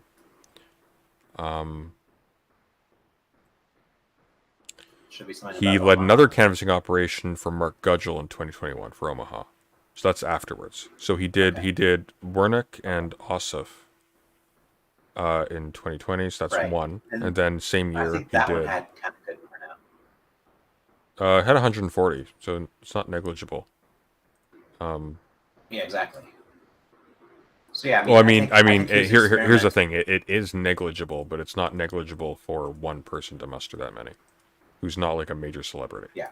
So I mean, in any case, though, I think those were things of multiple different incentive. I think one of the incentives for that probably was partially financial. Like he probably recognized some degree to which like it might also boost his like long-term career, or like might draw more attention to his like videos and give like more people give him some. Well, I don't think it was. Well, hang on. I don't think it was purely cynical. I just think at this point it's just it's sort of rote and it's just a thing that you do, right? It's like garbage collection. Oh, you mean just like it's what streamers do? You mean now, like? No, I think it's just a thing. No, I don't think it's what streamers do. I think it's like there was a period where some streamers of that type were trying to get involved into like real politics, and that was like a thing, and so he did that, and now this is just a thing that he does. It's like well, I think that's still a thing. It's like Christmas streams. It's Christmas now. We do a stream. It's also a hammer he has been using in criticizing Vosh and Hassan. I thought Vosh was doing his own political shit too now. Well, Vosh probably had actually more of an impact overall, because while Vosh didn't organize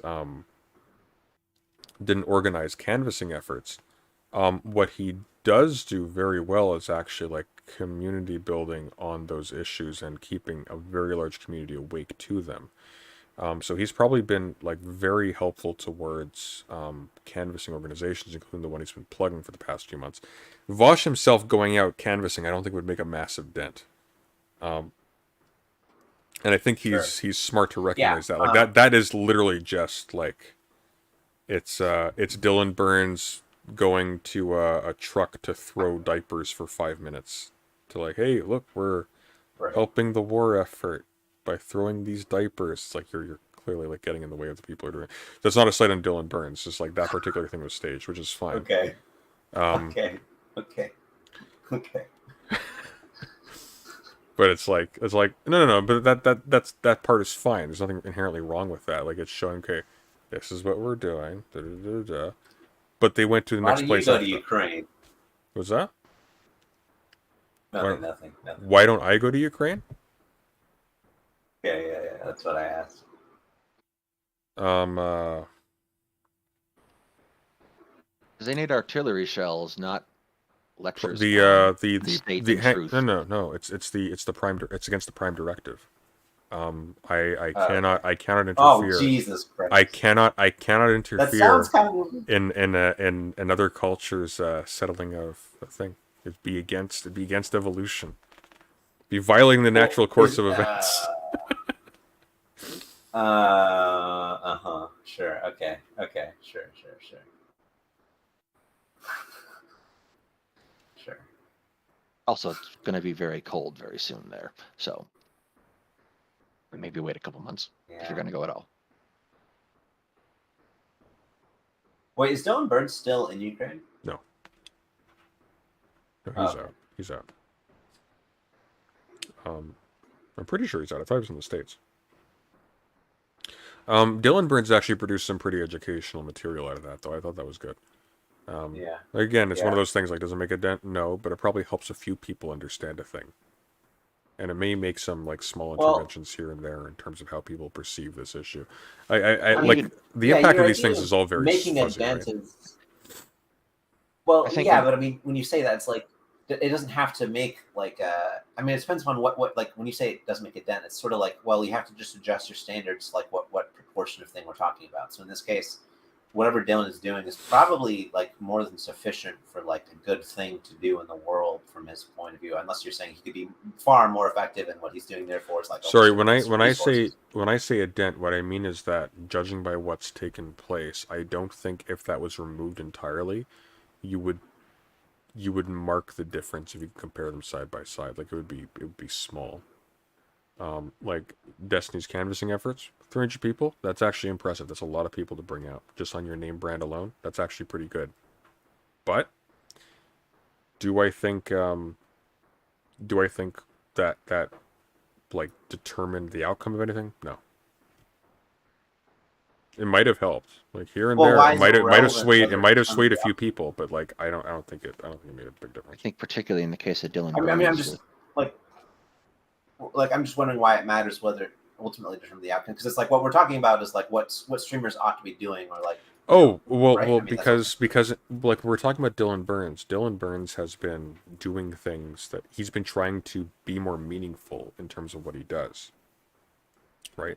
He's tried to, and he's not entirely done so, but he's increasingly distanced himself from like exploitative garbage content to try to do something that actually makes some kind of contribution, or at the very least some kind of respectability or prestige about it. Like there's some kind of interest in it. It's an achievement to do what he does, which it is. Like whether or not you like him personally, like what he did took balls. It's an interesting and bold thing that he did in Ukraine. Regardless of what you think of him personally. With Destiny, it's like everything that he's doing, besides canvassing, has been to abet the propaganda of the people he's canvassing against. So it's like, this looks like a stunt at this point, because you don't seem to be well motivated. It seems to be like this is just a routine thing that you do, and it's just a part of your buying into your own cult of celebrity. So yeah, because when we were discussing him canvassing earlier, I was thinking about the very first time he canvassed, not this third time. Now it's been 3 times, and he already went through the Omaha thing. He should know. Like, there's first of all the fact that it can just blow up like that isn't like, I mean, in the sense that his reputation can be associated. Look, with here's canvassing for is a bad thing. That's one thing that he should have learned. Here's what would be absolute nobodies just out of college have run for office and won locally. Yeah. Here's what would have been ambitious for Stephen, right? To actually run for a position. That would have been ambitious. Okay, canvassing. Well, there's no way. I mean, because of his internet history. That's not no. But hang on, slow down. If you're talking about his first time canvassing, no, his internet history was not that bad then. Now it actually was, but that was not known. He was denounced after the statements made about Kenosha. He was not denounced prior to that for all of the other racist stuff he said before, because nobody paid attention to it. Nobody had it. But Georgia came after. But his first canvassing in Georgia came after his Kenosha statement, didn't it? No, he was. I think that was during. He was. It was. Well. It was an ongoing issue. Like, when that happened, because the candidate, while I think he was still running, distanced himself quietly from Stephen. Well, no, so I can explain. And by this on quietly, here, so- like he did flat out say that, like, he needs. Here, I've actually got the thing pulled up right here. Just look at the. But no, I know he canvassed I know after the the statement numbers, as well, but he canvassed before prior. So here, look, hang on. So Well, no, I know, just I know he slow down. canvassed for the Omaha I know, back but I'm door, reading this for my but benefit he too. So also canvassed. just chill for a second. Okay, I'm sorry. It's okay. Sorry. So, here we go. In March 2022, he was banned from Twitch due to hateful conduct. Before this, here we go.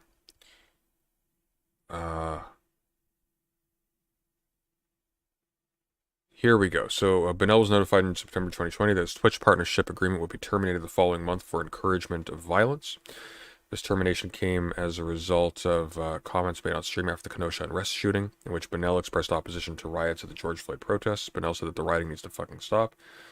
And if that means, like, white redneck militia dudes out there mowing down protesters that they can torch buildings at 10 p.m., then at this point they have my blessing. Bonnell later clarified this point, saying Kyle Rittenhouse was clearly misguided.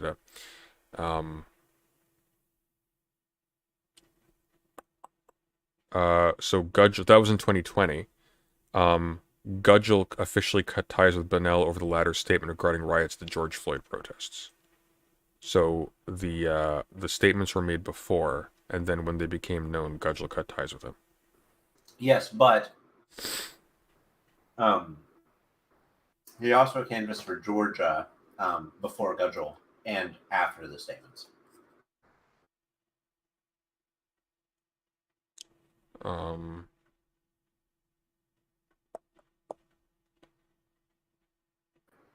Because he canvassed in Georgia separately from canvassing in Omaha. Right, yeah. And he canvassed in Georgia again recently. So he's canvassed in Georgia twice. I'm just saying he also canvassed for Georgia between that statement and the Omaha campaign, yeah. And during that period, there was the risk of that statement blowing back up in his face as well, but it didn't. Well, it took time for the discourse about it to saturate the internet and to like build up his reputation. Yeah. Yeah. Yeah. I just don't think it matters that much. No, sure. Yeah. I agree. No, because like it doesn't matter, because again, like that statement by itself, like he should, anyone with half a brain would know this is going to cause you problems down the line. If you have actual ambitions, you pay attention to what you say and you choose what you say. Right. Yeah, that's what I was saying it's earlier. Necessarily a fatal blow in this immediate environment to have had up. Well, now, but the media environment has changed a little bit. But you were equating intelligence and ambition. I don't think he was being unintelligent, though. He was just being ambitious. Yeah. He just didn't care. He didn't care because he wasn't ambitious. I think his, or to the extent that he is ambitious, his ambition is for channel growth, and that's it. Which is, whatever. Well, I mean, to that extent, he was being intelligent to the extent that he was suiting that end on his own. Yeah. Like of his channel growth. I'm just saying, like, in terms of what I see as ambition, I'm just clarifying how I view it again because you're bringing up my distinction. So yeah, I mean, he was being, to the extent that he was engaging this project just for like monetary benefit or whatever, that would be ambitious, just because he's pursuing something that was like beyond his like default standard level of effort that he'd been getting used to. I guess. Can we please, for the love of God, talk about anything else? I'm sorry. Yeah, it's okay. Is anybody else? There's someone on there. There is indeed. Yeah. Okay, we'll pull them in as well. Hey, Synth, how you doing? Hello.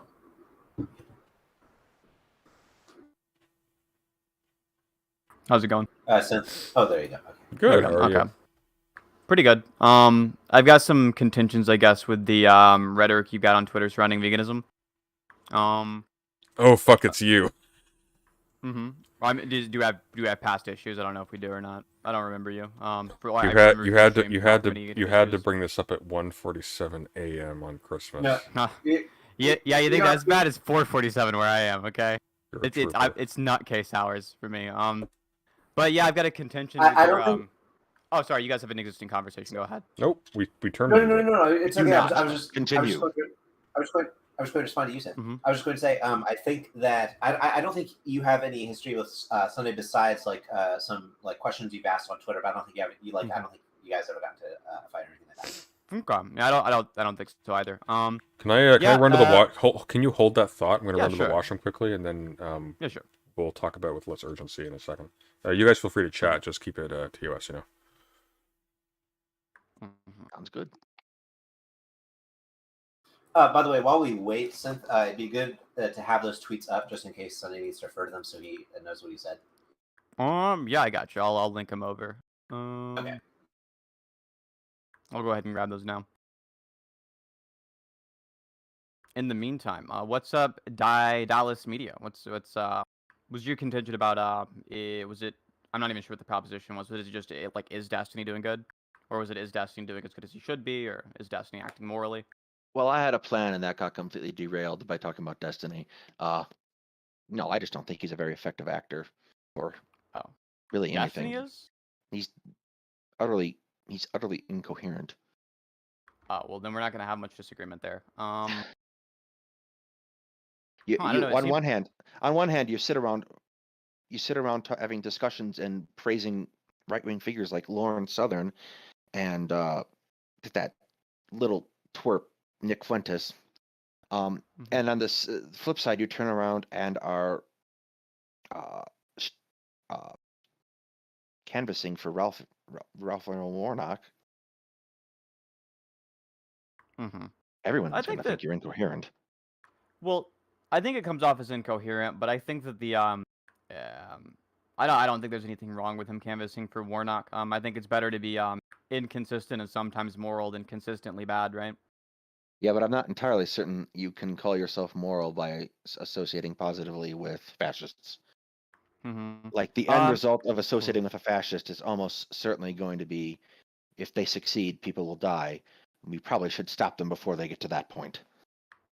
Well, I don't think he could reasonably call himself moral, but I think that somebody could associate with fascists and still be a good person. I think that the actions you're obligated to do are just the ones that have the best impact. And I think if that includes associating with fascists, I think that like being able to reach across the aisle isn't totally out of the question on some kind of like a principled basis. Maybe, but not necessarily in all cases. There are some people who, if their goal is to shut people out of the decision-making process. So if you're interacting with those particular people, there's nothing really to be gained. And I also don't necessarily see, like, there's nothing new in the field of bigotry. There's been nothing new in the field of bigotry for 300 years. It's all the same arguments repackaged with different people who's ever in vogue to be, not popular at that time. So in a sense, the argument is basically like, I mean, so since you were mentioning that, you're obligated to do the acts that will produce the best consequence. In this case, it's sort of like saying, Daedalus is saying, bigots and fascists, it's basically like intrinsic to what they are, that they're never really going to be a group that you can associate with and produce good consequences. It's just not going to happen, generally speaking. Like it's just like, I mean, even if that was possible under like extremely exceptional circumstances, there's just going to be incredibly rare that it's like a generally safe rule to just say, don't associate with them, Yeah, I think it's one of those things. It's like a safe rule, but I think that when it comes to moral rules, the vast majority of those have like thresholds somewhere, or we should understand them as having thresholds somewhere. Where I agree. Yeah. All right, so then they're going to run into situations where they need to be refined. I am back. Okay. What was on your mind? Yeah, just the veganism topic. I know that you've said a few things in the past, like you've said that vegans are oversensitive and so on and so on. It seems like generally you have like contentions. Bless you for proving me wrong. It seems like you have contentions generally with veganism broadly, and it also seems like you've got some specific arguments against the philosophical grounding of veganism. Like I know you said on Twitter, vegans who do bad philosophy and make spurious equivocations. And I'm guessing by that you just mean like false equivalency. You don't mean like the equivocation fallacy. such as between meat eating and bestiality, do violence to the cause of ending animal cruelty by making it seem ridiculous and should be extradited for it. And I think that's I don't think that's the false equivalency at all. I think that the things that make bestiality wrong are also the things that make meat eating wrong. What's bestiality? Bestiality is going to be having sex with an animal. Mm-hmm.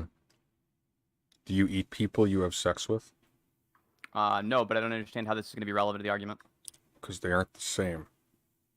I agree they're not the same, right? But saying that two things aren't exactly the same doesn't mean that the same thing doesn't make They them aren't wrong, even right? in the same So ballpark. You do not consume a sexual partner like you do meat.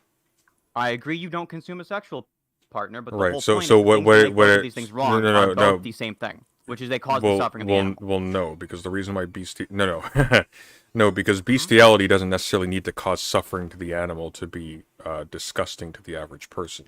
The bestiality itself is what is the same disgusting. thing as being immoral, though, right? Like the disgust is not what causes it to be immoral. Like Well, why? Well, hang on. No. Like, look. For example, like the. Well, can you answer my question? No, I was gonna clarify the point that I was making. Well, like for example, you interrupted what I was saying okay, to make a clarification. I wanted to answer my question. Just chill out, dude. It's okay. You'll have more time another day. I promise you. It's late. Yeah, but you just the didn't equivalent, answer the question. You just dodged it the entirely. comparison. I don't even know what I was dodging anymore. I'm just too tired. The equivocation with murder, for example, that one seems to hold a little bit because there actually is an equivalence there. You're talking about the unjust killing of possibly a sentient organism, it's unjust. There's no justified reason. Like that seems to hold true, for example, of the way a pig in a slaughterhouse is treated and a human being who's murdered in an alleyway. Or murdered in an unjust war. Like that seems to hold. The bestiality point seems to be leveraging the disgust people have towards bestiality as a practice, in order to make it a propagandistic point. And sometimes that works. Like for example, I think making people disgusted at certain animal products can be very effective at making people not want to consume those. Entirely. You're just not addressing the argument. Okay. Why don't you restate the point again? Sure. The argument is the same thing makes them wrong. The fact that it's disgusting is not what makes it wrong. Plenty of things are disgusting to the average person that... Hold to stop. I'm in the middle of a sentence, please.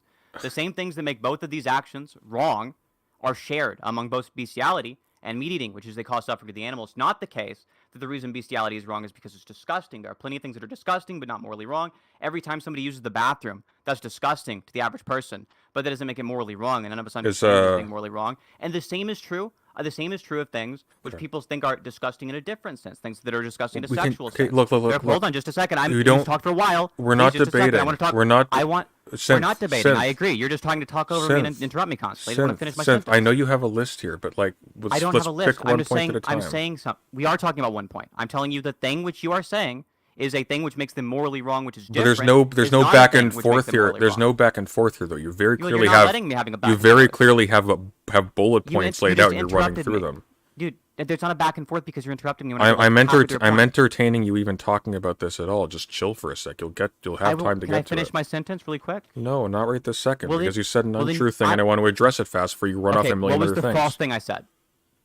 The issue with bestiality is not simply that it's harmful to the animal. Like a horse that mounts a human being is not necessarily being harmed in that process. They may be actually willful participants to it. We can imagine scenarios that really show it's a possibility. The issue is the disgust at bestiality. So you've said this, and I was making the argument against that, and you interrupted me in the middle of that argument. Okay, are you going to bitch about it, or are you going to get to the point? I'm in the middle of getting to the point, but you interrupted me again, right? So give me 30 seconds. I can just look. If you're a douchebag about it, I can just kick you. I don't need to talk to you. Sunday, I don't talk slowly. I know that's the problem. We need to. No. To get to my point. You're interrupting again. It's like every 30 seconds you just interrupt. I really don't need to put up with you in particular. Let me finish one point. You'll understand why it's addressing your argument, right? Go on. So it'll take 30 seconds. So the argument that you just made is that the disgust is a morally relevant factor. I'm telling you there are plenty of... I didn't say disgust was morally relevant. You did. No, I didn't. Realize you said no, I didn't. I didn't say... I actually did not. What makes it morally wrong then, other than the animal suffering? What makes it morally wrong? You listed out disgust. What is the other thing? What makes what morally wrong? Bestiality. What makes it morally wrong? No. I said the... Hang on. Hey, shh. I said the revulsion... You don't shush other people while you're interrupting them. It's a weird way to approach conversation. That is an interruption, though. I am interrupting you with the sh. I know, When else would I do that? Strange way to approach conversations.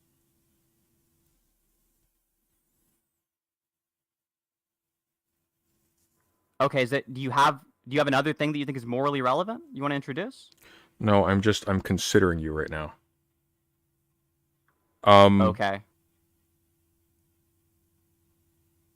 Yeah, I wasn't saying that the revulsion was a moral revulsion. It could simply be a visceral cultural revulsion that people have no necessarily like morality laden into at all. Now we do in like modern Christianized society. We actually do have like a deeply entrenched cultural norm against sexual relations with animals. But you can be disgusted by that without actually holding in the abstract to like, I think sexual relations with non-human organisms is categorically wrong. Like, but you can still find it revolting. And I think that's what's being leveraged. It's sort of like how when it's sort of. Want to ramble for a bit longer before I can interact with your points? You said I wasn't going 1 point at a time, but now you're going to go like 80 points before I get to respond. Okay, so the big issue with the argument here is what you're listing out are things which are not morally relevant. What I said is the same thing makes them wrong. That same thing being suffering. You told me earlier that was wrong. You gave disgust as an example of a thing which makes it wrong. Now you're saying disgust is not what makes it wrong. I want you to tell me what is the morally relevant factor other than the suffering of the animal that you think makes it wrong. I didn't say the suffering of the animals that made it wrong. I'm asking you, what is the thing other than the I suffering didn't even. of the animal which makes it wrong? Hang on. I didn't even put forward the thesis that I think it's morally wrong. I don't care if you put forward the thesis. I'm telling you the same thing makes it wrong. But putting forward the thesis. But hang on. Putting forward the thesis is what would put the onus on me to provide an alternative. Okay, what you said was it is not the case the same thing makes them wrong. Are you saying that one of these things is not wrong? No, I'm not saying that. Oh. Okay, if both of these things are wrong, then both of the same things that make them wrong are things that they share in common. Therefore, it's not a false equivalency, or an equivocation as you keep calling it. It's not a false equivalency to say these two things are morally wrong for the same reasons. No, your reasoning is flawed. Both things can be wrong for different reasons. I agree they can be, right? But that's a modal statement. I agree. But I actually. Reasons. What I'm asking you is, what is the different? But I reason? actually, hang on. But I actually explained what the different reason was initially. With respect to bestiality, it's going to be something more along the lines of revulsion at the act, along lines of like human dignity. You weren't saying disgust is why it's morally wrong. You told me that was not what you were saying. Now you're no. I said no. Disgust is the propagandistic value of the comparison. I didn't say it's morally wrong. You didn't say that bestiality was morally wrong. Yes, you did. You said both were morally wrong. No, I didn't. When did I say that? Yeah, less than 50 seconds ago. I said they can be wrong for different reasons. I'm a moral anti-realist. I don't hold to the idea that things are categorically universally wrong. I think they're That's wrong not what in moral context. anti-realism is. Moral anti-realism is not moral relativism. That's one type of moral anti-realism.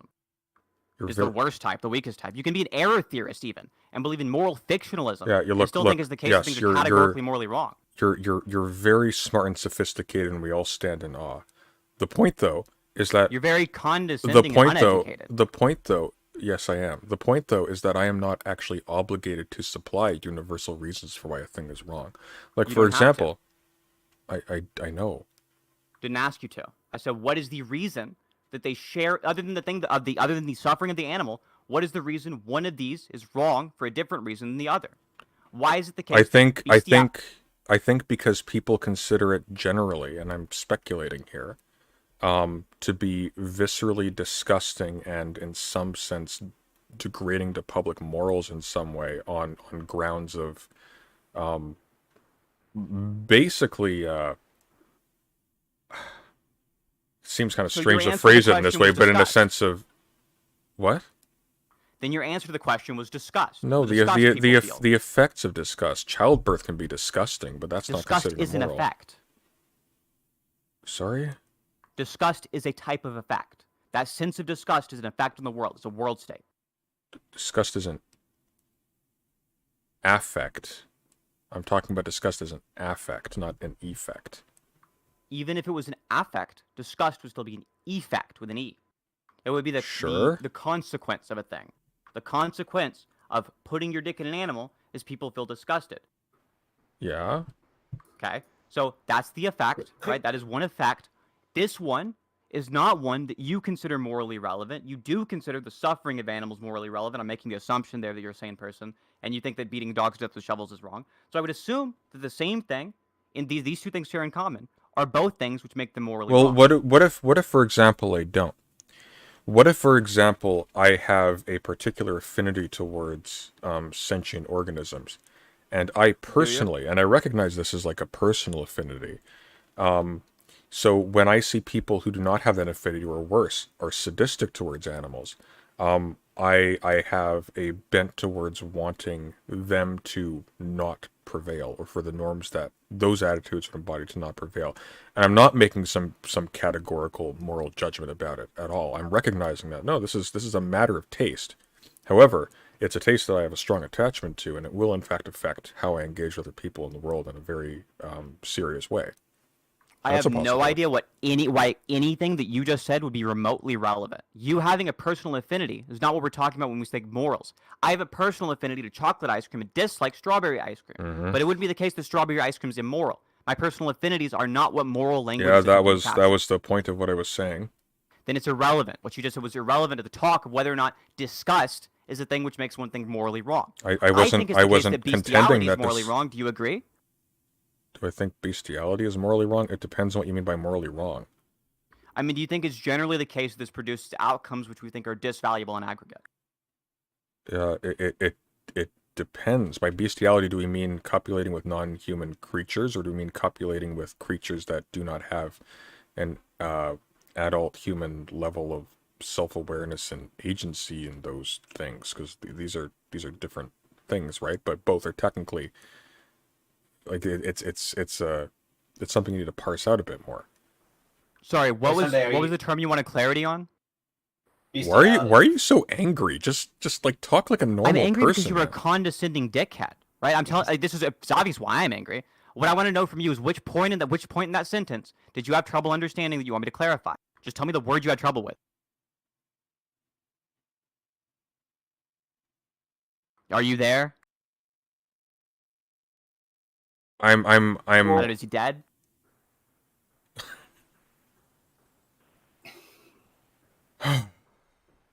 Wait, do you want to clarify which term in the sentence you had trouble with? Because you seem to be confused about what I meant by bestiality, and I'm just curious, like, when you're having issues understanding bestiality, you just gave two definitions of bestiality, which seem to be both perfectly coherent with one another. Okay, this is gonna be one of those clippable conversations. So let's say you I hope it's clippable. Let's say you. Sure you do. So let's say you have a horse, right? And you raise this horse better than any animal alive. It has every need taken care of. It has specialists for every part of its body. It is the healthiest horse imaginable. Mm-hmm. Every so often you sedate it, and with scientists who have developed a perfect method and apparatus to do so, you sodomize this horse every so often. It is never aware of it. Its life is blessed, but that still takes place. The issue with that, if there is an issue, is not going to be the suffering of the animal. Oh, it actually is. Right? So it's weird the way in which it acts here, right? I understand why it's the case that it's not. This is the difference between naive and sophisticated consequentialism. All right, the issue is just you create dispositionary effects in the person doing the action, and that can lead to long-term harm of animals broadly. That's going to be the issue with doing like actions which might be the violation. But of that's consent, hang on. But that's the that aren't bad in the moment. But this is the reason why every time you're like, why are you mad at me? This is why, because you constantly interrupt. You're the most rude person I've ever had a conversation with. I'm having trouble. I'm having trouble following you because it's just an endless stream of acidity, with points kind of bleeding into each other because you don't how does points bleed into each other? Because you're trying to do this thing where you sort of like force me into like, no, you need to say yes or no right now to this, and you try to make your interlocutors feel like they'll seem weak or something if they don't just play by the rules that you set. But you're coming off as such a snide asshole. It doesn't really matter. Like, you can just talk and I win. You understand that, right? Like, you sound awful right now. Do you think you're winning right now? I don't need to is the problem. I would like to have a discussion. No. I would like. What you've done I is would bombed like the conversation, I acted would. like a dickhead, then declared yourself the winner. I'd like to have a discussion with you, but unfortunately it's impossible because every time I You've get a been- point out, you interrupt me. Synth, Like you've right been- now. There you go, doing it again. Synth, you've been like this since you got on. What are you talking about? I was extremely polite to you when I got on, and then you interrupted me like 4 times in a fucking row, then I started being mean to you. Now you're bitching and whining about tone because you have no counter arguments. There you go, dead silent again. No counter arguments. President Sunday, what I want to know from you is, what is the difference, right, between the action of eating animals and bestiality? What makes bestiality wrong that I can't apply to the animal? What's the thing that makes that wrong that doesn't apply to eating animals? Well, I mean, for one, the animal is dead after you eat it, or before you eat it, I presume. So you think it? Do you think Usually, it's more but that's acceptable not to pay that somebody? is not a guarantee, my friend. So you think if you killed the animal and fucked it, do you think it'd be okay? Well, the animals. I mean, I'm assuming you don't consider death as being the opposite of harm, right? So I would say that would be just an additional indignity, maybe. I would say so too. So this thing that if it's the case that eating an animal is morally wrong, then killing an animal and fucking its corpse, a type of bestiality, would also be morally wrong, right? Seems to be. And the inverse works as well. If it's the case that you kill an animal and fuck its corpse, it just so happens to also be the case that the reasons that make that wrong are also the reasons that make paying somebody else to fuck an animal up the ass, and then with the fucking like artificially inseminating an animal by force while it writhes in agony, and then eating the animal after makes it just worse. It's just a worse action. Well, no, because like in the example that I brought up, for instance, the animal is not writhing in agony, is not made pregnant or whatever, and is at no point actually physically harmed in terms of its actual experience of life. Yeah, if you want to bring in but- something but- softer, if you want to bring in something like, Are you trying to hang on, argue hang that on, hang bestiality on. is more morally acceptable? Is that your argument here? Is that bestiality is better than eating meat? What? 'Cause, No. Yeah, you were able to construct an example. No, where no, you no, think no, that no. there No, are no, reasons hang that on. count against eating meat that don't count Sure, against bestiality. sure. Like it's strange to me that Okay, this is where your look, argument went, but look, I don't think it looks dude. bad for my position. Dude, I've got some Dude. wine here. You should find something for yourself because you are so You should find a fucking tense counter right now. argument instead of constant tone. Well, pointing. I Yeah, don't like it. actually gave you one already. So in the haven't. yes, because the purpose of my example was to show that harm can be extricated from the act of bestiality, and so if you still have a negative response to bestiality, it's going to be something else other than harm. Now your fallback at that point was some fuzzier notion of it may promote like some wider social attitude towards animals that results in harm down the line. But That like would for be harm. example, we could just modify it really easily and just go like, well, this is all done in secret.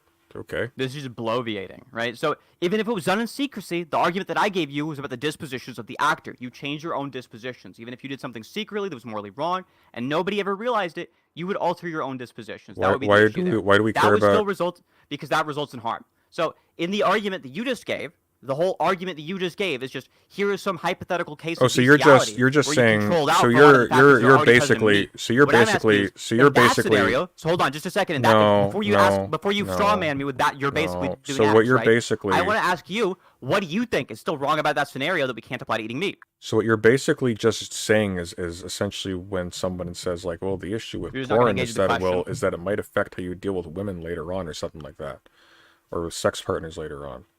I don't think that the argument against porn holds up on empirical grounds. I do think the argument against having sex with animals does. You have data on having sex with animals. We have plenty of data on bestiality being mentally harmful to the person who practices it. Yes, of course. I'm sorry. Do you dispute that it's bad for your mental health to engage in bestiality? Nope. Oh, cool. I'm Then just kind of what's the perplexed reason- that you have this data to hand. It's kind of interesting. It's interesting to make sure that you. I have no idea what this is lately. Whether this is like a fascinating weird jab for you, right? I want to know from you, what is the reason why, in the case that you presented, you think that the bestiality is wrong? I can't also apply to eating animals. Why can't the? Well, because they're different. You're not consuming the flesh of the They're animal. In that different. Yeah, case. give me the reason why they're different. I just did. You're not consuming the flesh of the animal, so it dies. Do you think that consuming the flesh of the animal is the morally relevant aspect there? No, well, Do you presumably think that I that's consume? So if I consume the flesh of the animal after I fuck it, that makes it okay? what? Do you hear how stupid your argument is? No, maybe. Holy I don't- shit! You just said the thing that makes them different is you don't consume the animal you don't consume the animal flesh in the case of bestiality. Cool. Let's control for that out. Let's imagine I consume for the animal flesh to make it okay. Clearly not. It's clearly not morally. But that's relevant. not. Hang on. That doesn't make any sense. Like you don't. Adding I agree, your additional. argument makes Well, no sense. no, It's a stupid argument. Well, no. Adding.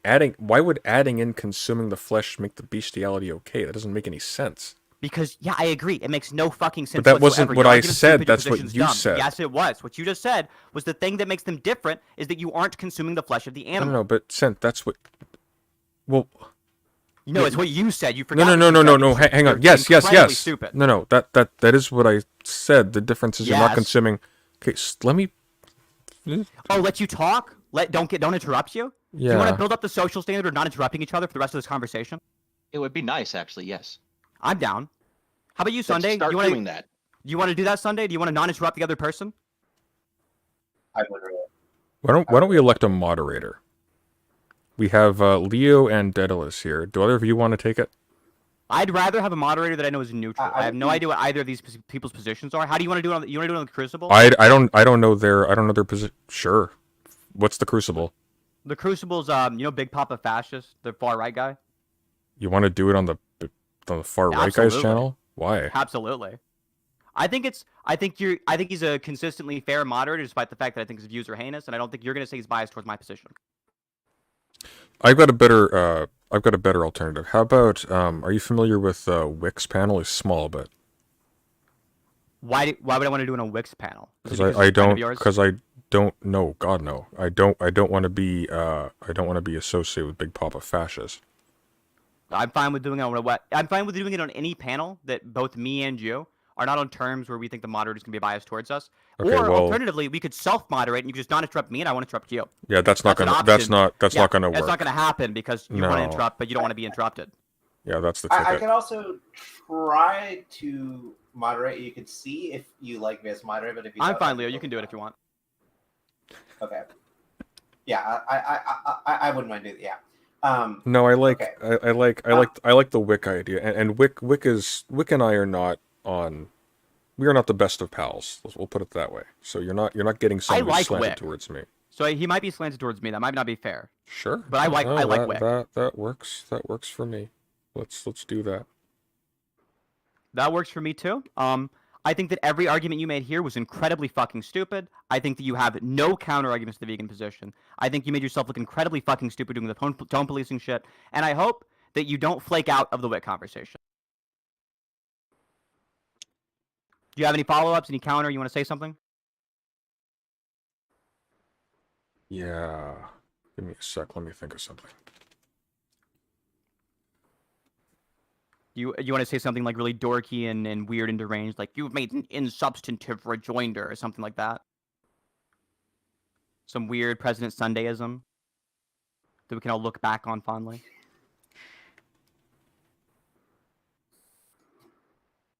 Don't laugh at him. I Cool. want to see if he says All right. something else. I'm gonna head out. You have a good one, bud. Peace. When did you kill her family? Is sent to her? That's what Carson was saying. Sent to her. Oh, I'm sorry. Yes, sent to her. Yeah. You just thousands of ancestors must be offended. That was aggressive.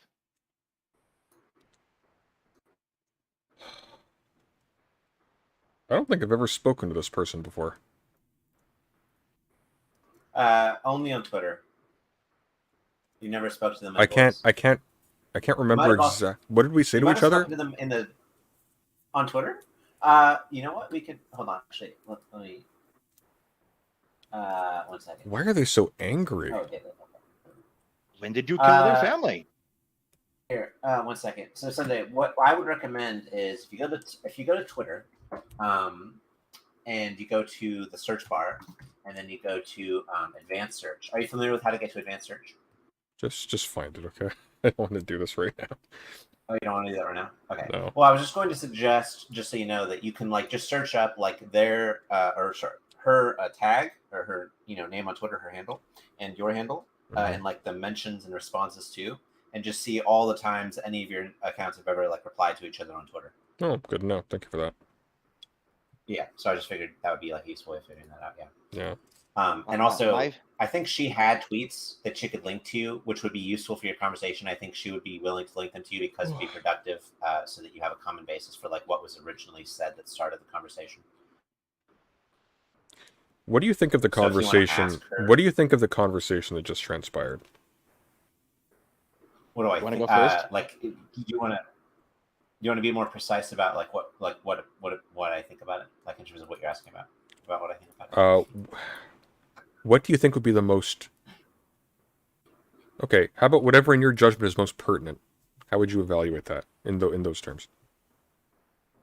What I would say is it's possible. Okay, so it depends upon what your goals and aims were there, because like I think you did demonstrate a lot of patience, although I'm sure that Seth might disagree. But I think ultimately that it would have suited you. It would have been very productive if like the moment that you started to notice that she was angry would be to like try and understand immediately why she was angry. Because I understood that you eventually asked why she was angry, but I felt like it took a long time to get there. And if you had asked that immediately, and also if you had slowed Well, it's down, hard to tell. and, Sometimes like, people are just kind of nervous or whatever. So yeah, I get you.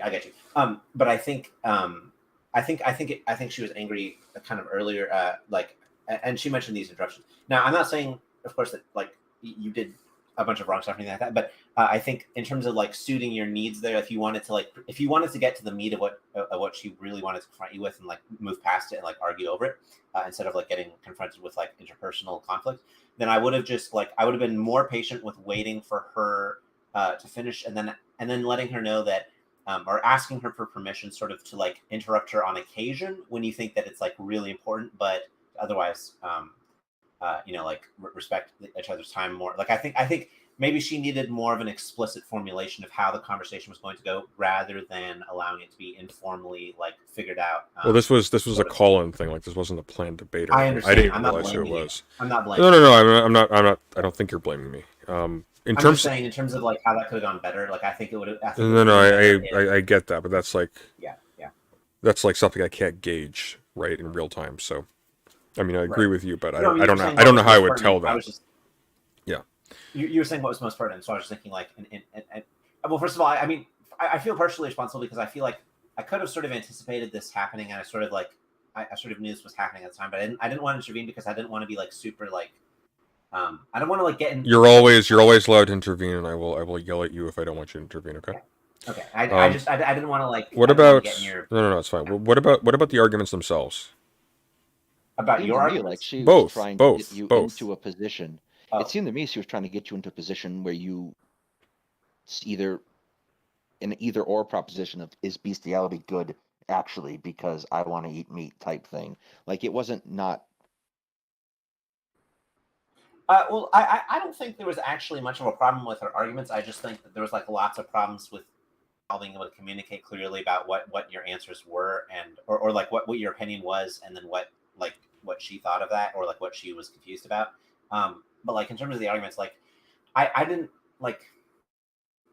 I don't really understand what your argument is, Sunday, exactly, because I think maybe there's like sort of a disconnect in terms of what she was asking, what you were answering about, because it sounded like you were sort of explaining what makes bestiality wrong, I guess, like to like the average person. Well, I don't have a strong thesis for why bestiality is wrong. There's a bunch of soft things feeding into why I personally treat bestiality as wrong. In terms of the so it's a nuance like that, for example, that I think she didn't think. Well, what I was trying to explain is that like the reason why I was painting this picture of a case where bestiality doesn't cause physical harm is precisely because if the point of connection between bestiality and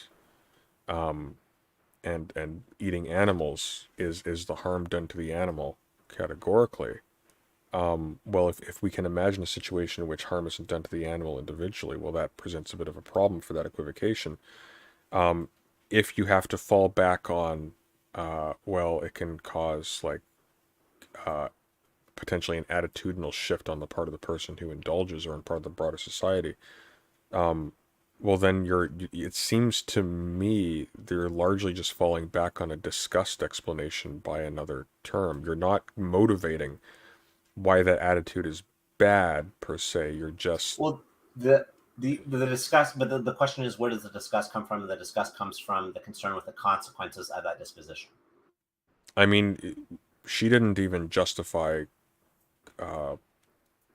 calling like harm categorically something that makes it a wrong thing to do. So, I mean, I think. Oh yeah, I don't think you got to that point. Like, I don't think she explained what her principle of harm or like why harm was wrong, or like what exactly it meant for something to be wrong or something. I don't think she got to that point. I think she was asking you questions there. But it would have been good for her to clarify that as well, of course. In terms of like when she started presenting her opinion.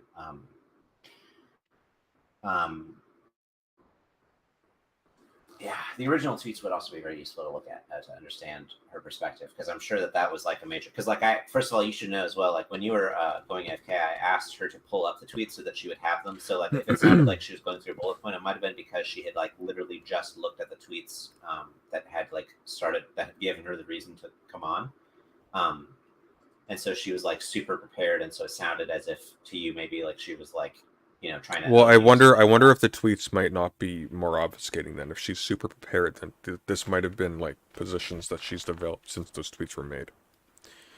So I don't want to hold her to. I don't think they're positions like.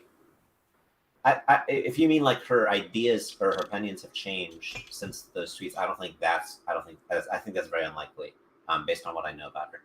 And I'm not saying that's a bad thing. I'm just saying I don't think I'm pretty sure that she came to these beliefs that she espoused tonight, like for quite a long time ago, and she's held to them for a consistent period. This is what frustrates me. If she just came on and said like, "Hey, I've got some issues with your approach to veganism. Here are some ways I would recommend you look at it, and I can guide you through it." I would have listened to her. Well, I think there were certain things that you said that were kind of rude. like pursuant if we're doing the debate thing or whatever that ends up being, I'll spend like a good solid few days doing nothing but researching the topic and figuring out what my positions are going to be, or if they hold water. Maybe more than a few days. Yeah. So. Yeah, I mean that's a good point. I agree with you that like I can totally see that would have been a much more reasonable approach from her in my view, and it would have gotten a better response from you for sure. Yeah, that conversation went from 0 to 60 really quick. But I mean, I guess people have different things like make them angry kind of fast. So it's like in her case, I think it's like being interrupted is just one of those things that presses her a lot, But I'm sure there's things that are like that for us with other things in life. It's just not interruption in particular that bothers us as much. Yeah, I think this is one of those. Sorry. No, sorry. I was thinking maybe that's just like a random take from you. Maybe that's like nonsense. I don't know. You know what you do, Leo? And I like you, so don't take this as a slight. But you will you will do this thing where you will interrupt, but then you're too polite to commit to it. So you'll interrupt, and then when the other person stops, you'll realize it, and then you'll stop too. And then we're both just fucked. Yeah. Yeah. True. That's literally my social anxiety at work. Like, no, it's fine. I'm literally like, I'm constantly like this in my life. Yeah. Until I did the same thing, and this is what doing this cured me of it, because I learned that you have to just bulldoze through, or else you'll never get a word in. Well, no, I don't agree with that strategy. I sort of take the opposite strategy when I'm like uncertain, because I think your strategy ends up with what you got tonight, and my strategy ends up with a more patient synth that you're still talking to. I think that'd be the difference. Maybe, but that's talking to synth. If you're talking to I don't know.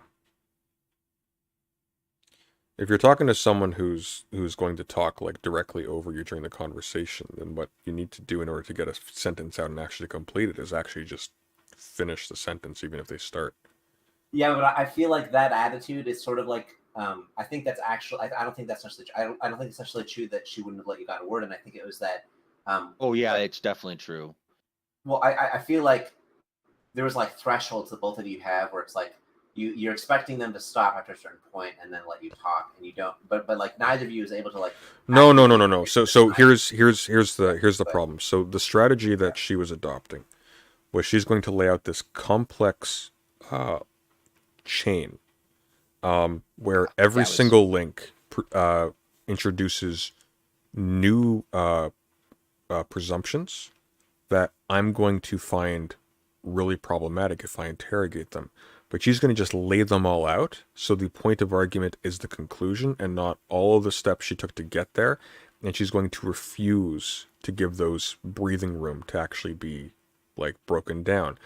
And that's because if she does that, then it frustrates the entire plan for her part of her side of the argument. Because if we start from go, we'll have a very long conversation about premise 1, right? Like, if she started from, like, if she was actually being systematic about it, she'd start from, like, okay, well, harming animals is bad. Okay, let's work that out. Is harming animals bad? How do we know that? Okay, and then from there, if we agree, yes, harming animals is bad, we both agree with this.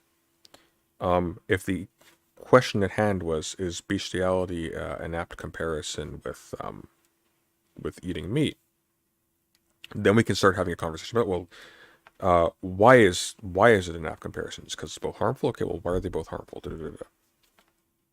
You go from there. But she wasn't really allowing that. She was counting it as like a violent interruption that I was asking her to, like, not run off 20 different points and just interrogate the first one before we move on. Yeah. So. Well, yeah. I mean, the thing is just that you have, like, both of you every time that she was sort of starting off a new point, it's like, I mean, every time someone starts off a new sentence, it's like they're basically asking you for a time commitment to allow them to get across what they think is the important thing that they wanted to get across. And you don't know what that is until they've already said it.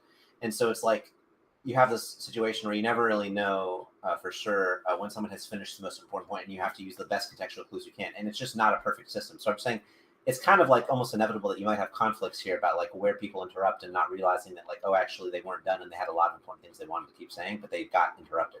And they didn't. But it just wasn't clear when they intend to stop. In fact, I would say there's a major problem with you, Sunday, and I'm not saying it's a problem in the sense of, like, it's a problem with your behavior, but just it's like something that people have to look out for through no fault of your own, that you sort of stop sometimes where you make these pauses where it sounds like you stop talking, but you're actually in the middle of, like, a sentence, and you, like, fully intend to go on, like, another full ass, like, you know, word scramble to put it one way. But like, it sounds like, well, that's because I'm thinking.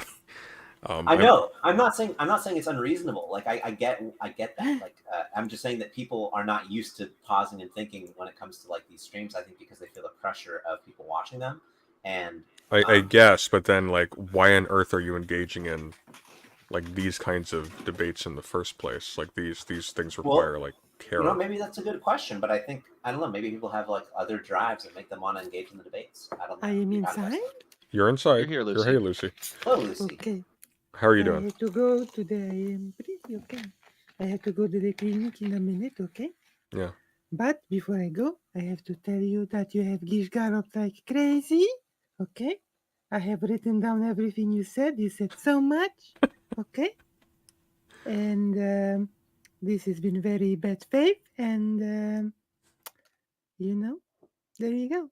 There you have it. I have written down all your points, and you have gishgarop like crazy. Lucy wins debate again. Is Lucy going to destroy me in the marketplace of ideas now? Yes, and I think that every reasonable person would agree that you're just crazy. God damn it, that's what I get. How's your mom doing? She's learning to walk again. Oh, that's good. And how are you doing? You must be really exhausted. A bit, but you know, it's like what happens, you know. I even started streaming again. I saw that. It's okay.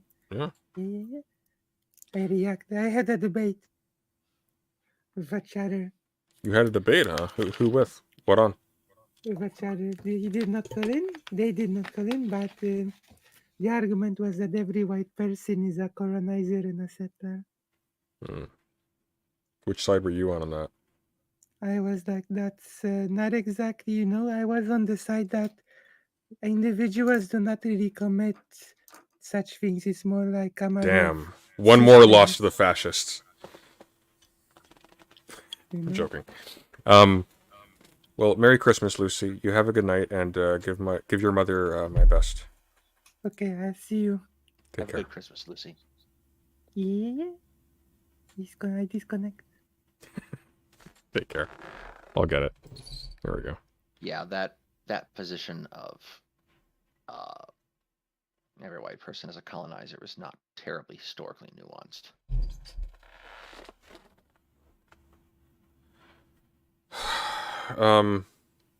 Yeah, I mean, like every white person in a colonial state is embedded in a system that privileges them as a group. Sure.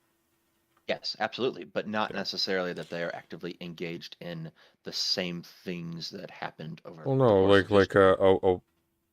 a white hermit in Finland is not a colonizer. So that's. I don't There's know. also a degree to which you have to take part in society to survive, and you don't necessarily get to set the terms of that. I mean, sure. Like, it depends on what you're loading onto the term colonizer, right? Like, if you're saying, if by colonizer you mean part of a community that's engaging in an act of colonization, that doesn't necessarily bear like, oh, you personally are responsible for every single murder that takes place as a result of that process. Like, you may personally, again, like, not have your hands on the levers that allow you to make any decision whatsoever on that point. In which case, like, your hands personally are basically clean. However, you can still call yourself a colonizer in the sense that you are a part of a political community that is colonizing. Maybe being a colonizer in that context simply, puts some kind of moral onus on you to fight Well, I tooth and think nail that's to end the colonization process or something. I think that's the point of the term ultimately. Sure. Yeah, well, I mean, you wouldn't be using it if they were proud of it. Yeah. The entire point is that, like, there's an internal reason to feel shame at taking part in a process of colonization because it directly contravenes your own ethos, right? If I don't know, if the justification for the colonization of North America was just that we are mighty warriors and we are just taking over the world, to be like, oh, they're colonizers. Like, yeah, obviously. And like that'd be the end of the discussion. It'd be like, Well, right, and I think that's also part of it is that the term like conquest is also pretty apt for what ended up happening. It took a while. no, I don't think so. I don't think so for a couple of reasons. First of all, because conquest involves like the actual domination of one community by another as that community or as that agent. What's taking place is more like we have told ourselves a lie about how it is that we are comporting ourselves here, and we are continuously conning ourselves to just steal a few more crumbs out of the bottom of the cookie jar. We're not conquering. That would have some level of respectability about it. Conquering is an achievement. What we're doing is weaseling our way into stealing people's stuff. This is a little bit different. I suppose that's fair. However, the at least, and I'm a lot more familiar with the history in the United States of our interaction with indigenous peoples. There is a wide variety of activities that took place that kind of fall under a very broad heading. So you have cases where there is actually fighting going on between groups, and you have cases where it is a underhanded land grab, and you have these cases, and it's a 400-year history. So there's a whole lot of stuff that gets encapsulated on all that. And the end result, ultimately, is kind of a virtual subjugation of peoples. Yep. Sorry, I'm just reading chat here. If I said yep to something bad, I meant no, or my condolences. No, I think that was probably an appropriate response. Yeah, well, of course you would say that. Let's see here. I could be horribly, horribly biased, possibly in favor of vegans. Yeah, well, I really regret saying that vegans are oversensitive. That's for darn sure. I don't think she got the joke. No.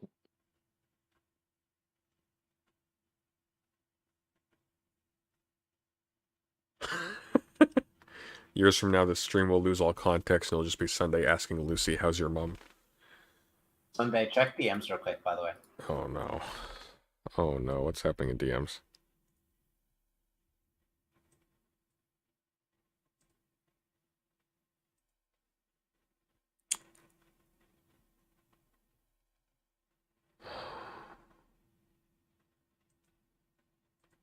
I'm okay with Synth calling me a dumb fuck in BC. Just make sure she's not abusing other people in chat. It's not against the rules to call me an idiot. Oh, sorry. Should have said that earlier. Well, there it is. I have little birds everywhere. Be warned.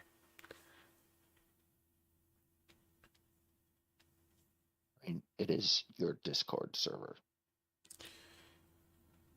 I mean, Synth is welcome to come back. I'd be happy to talk to her more. She's in VC. She clearly has time. I've got a few more minutes before I need to turn in. Well, why don't we just pull her right in? Why don't we just do that? Wait! Don't! Because let me explain. Live a little. Let me explain. I think that she wanted a structured format conversation about it, and that's why she left earlier. Otherwise, she would have stayed, because she did say that she'd be fine with me moderating. But I think it was because you mentioned that you were preferring a format. Well, why don't we have a meta conversation about why that conversation went downhill, and we just avoid the topic. Okay, we can do that, but before we bring her in, keep in mind that she is not in stream guest, which means she's not prepared to come on stream, so she might not be ready to just be like brought back on stream. Well, why don't you let her know for me? Yeah. Let me join their chat real quick. Okay. Did you get anything cool for Christmas, Daedalus? Whole bunch of dog toys. And I got a shower head so that I can give the dog a bath without necessarily soaking myself at the same time. What kind of dog do you have? He is a Chihuahua Australian cattle dog mix. I have no point of reference for what that looks like. Hang on.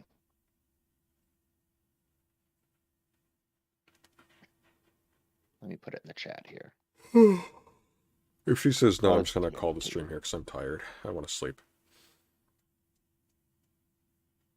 I adopted him back. Is Leo back? Not yet. Oh. I adopted him back in June. I put it in DMs. Oh, let's see. Aw, that's adorable. He's a good boy. How old is he?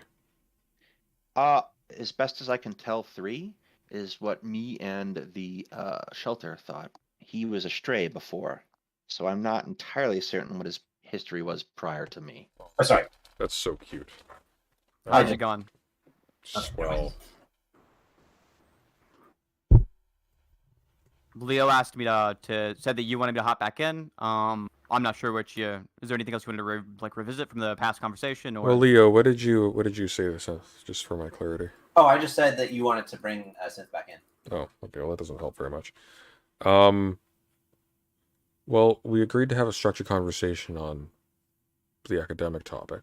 How about let's just review the previous conversation and how that went, and sort of evaluate that. So, how do you on less hostile terms as well? Ideally, but obviously I have no way to constrain you, so.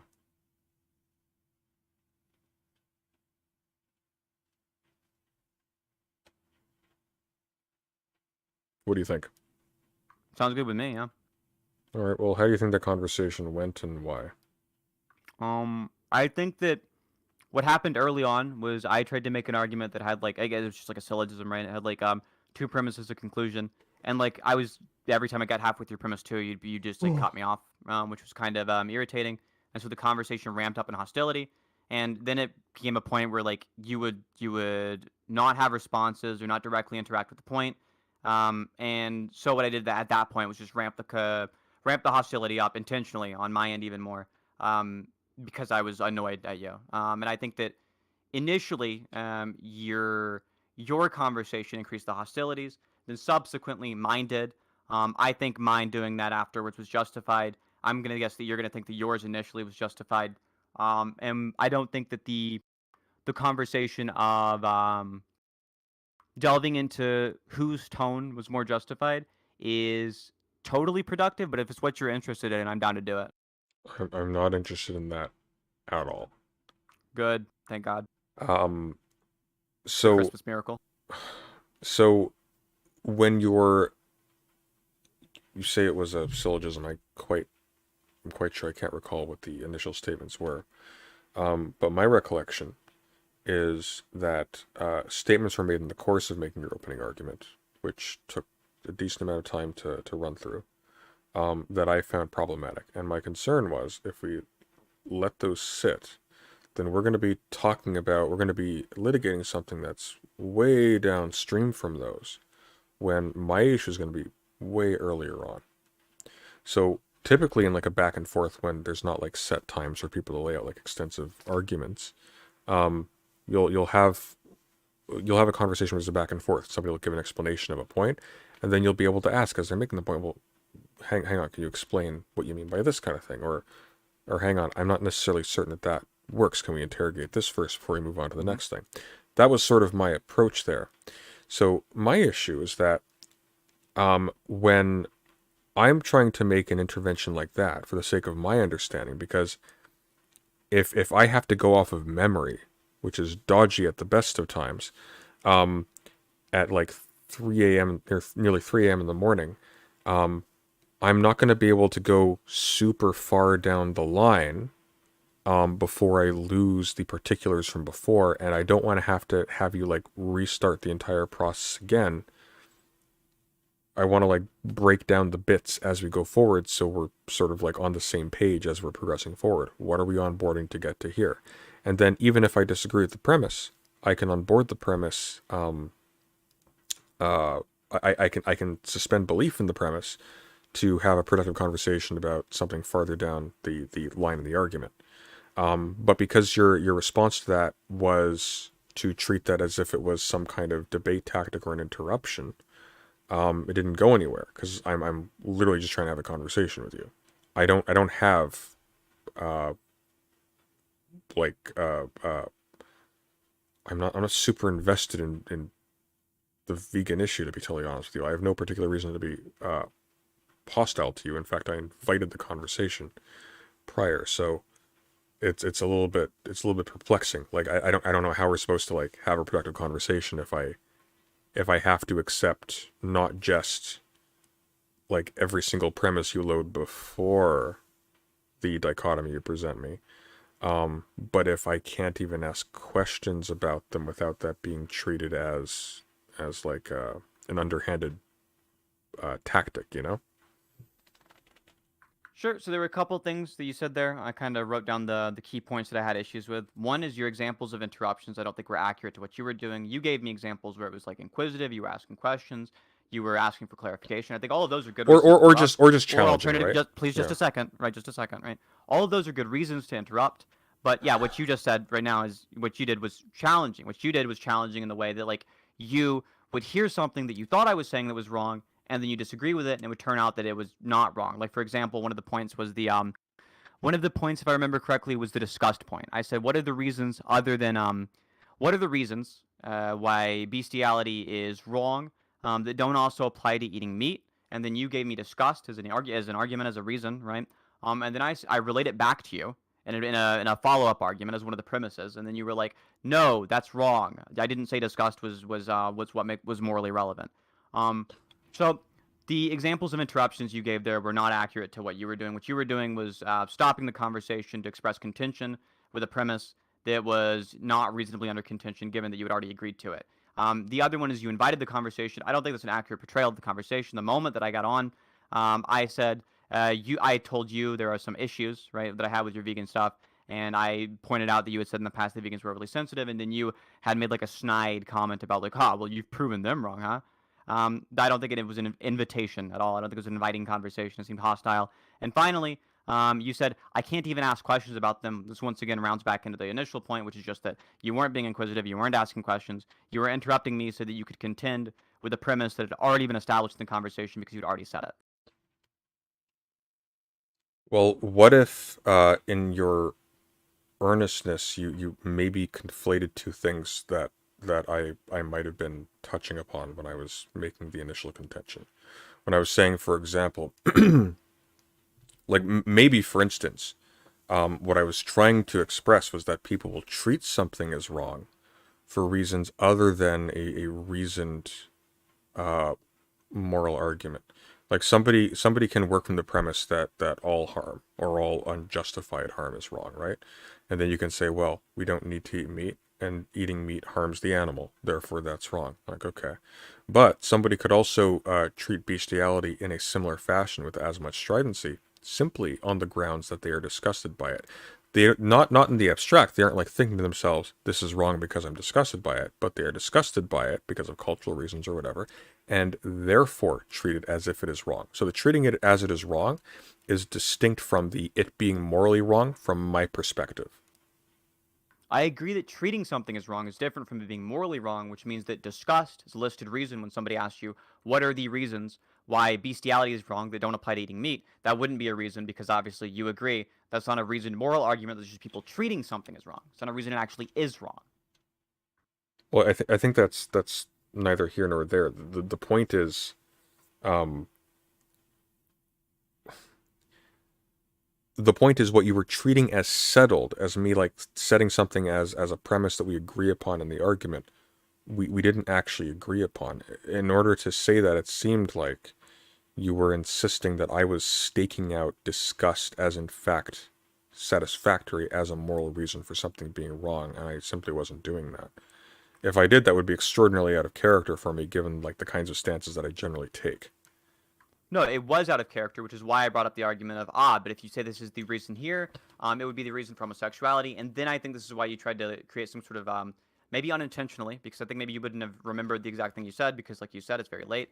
You tried to create some sort of post hoc way to make that make sense, when in reality, it would just, if that was what you were trying to say with it, it would be a total non-answer to the question, which is just, what's the thing which makes, it would be a total non-answer to the question, which is just, what's the thing that makes bestiality wrong that doesn't also apply to eating meat?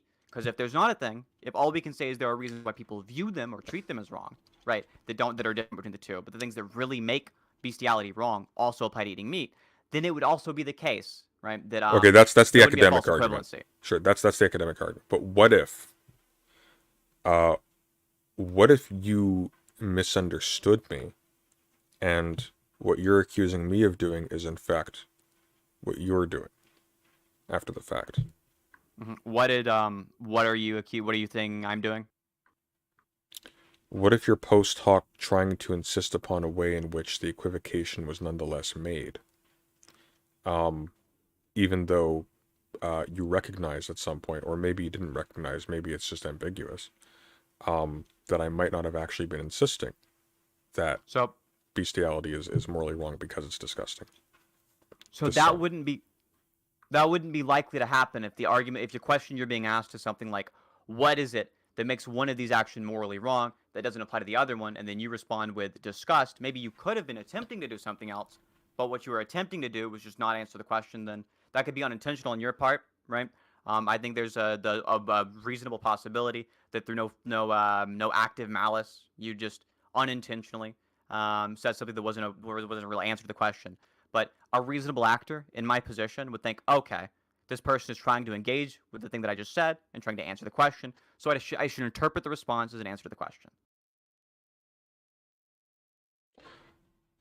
So I don't think there's anything post hoc on my end. I think it's just. Can I make a comment? Determine. Sure. Okay. You do a thing where you will take somebody attempting to make a break into a exposition that you're giving for the sake of asking a question, as if that is somehow breaking some sort of norm or affronting you personally.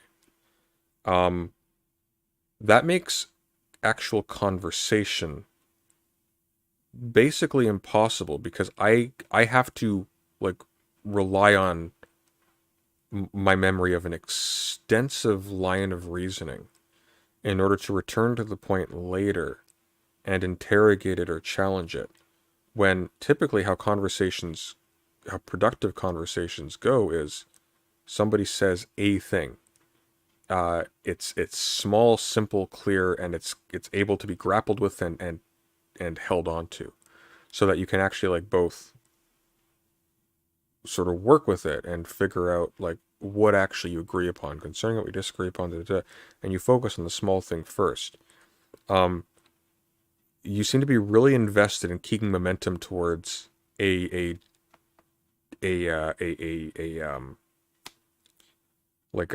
dilemma that you want it to get to. But the dilemma itself is not sufficiently motivated. If all the steps take to get there, I'm gonna challenge it. These are actually like sites of things that I will have a debate with you on, anyways. And what that does is that telegraphs to me that you're not really interested in having a conversation. You're interested in having some kind of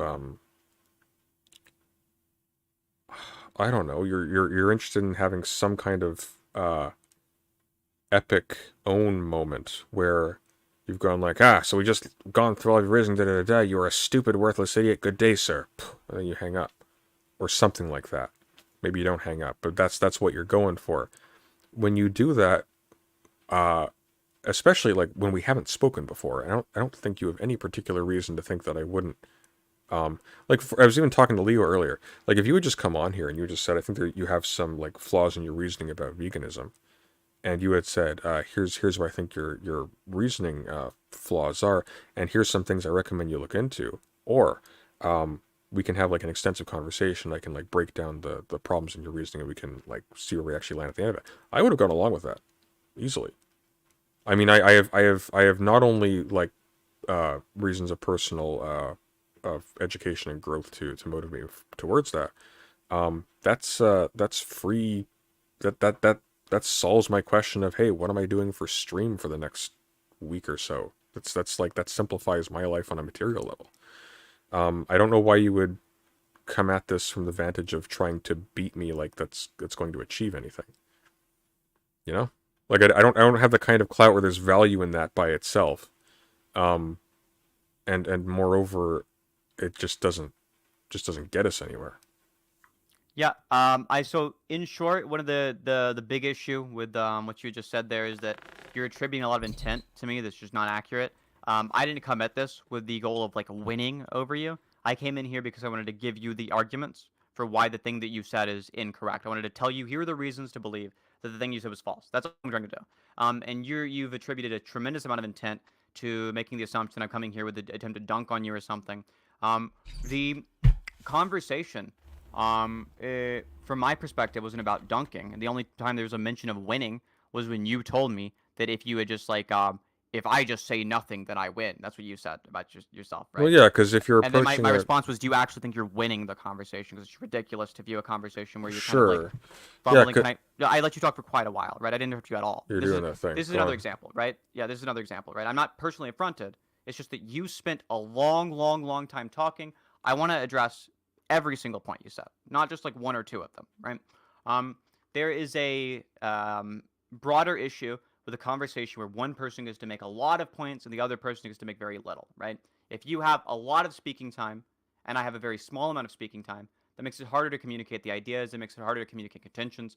But to round it out, right, my goal in the conversation was not to epically dunk on you or get like a debate on, right? I'm just trying to give you the reasons why you're wrong.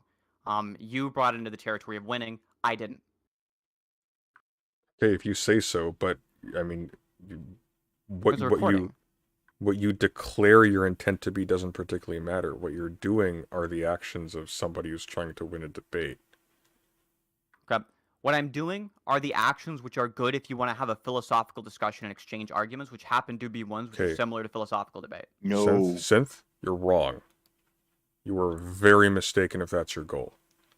What you're actually doing is running things together so quickly and at such a high level of intensity at the most inopportune time with no moderation, and filling it with invective so that not only are you impossible to follow, not only are you extraordinarily difficult to follow, I have to be on my guard that you're not setting up traps constantly, because you are not comporting yourself like someone who wants to have a conversation. And crucially, even if you are trying to have a positive conversation and your intentions are completely honorable here. I'm not trying to not be invective, right? The moment you start insulting me and interrupting me and being rude to me, I do it back, and I think that's fair to do. Sure, whatever. But it's the way you set the standard of non-interrupting in the future, because it worked effectively for getting you to stop doing that, like it just did now.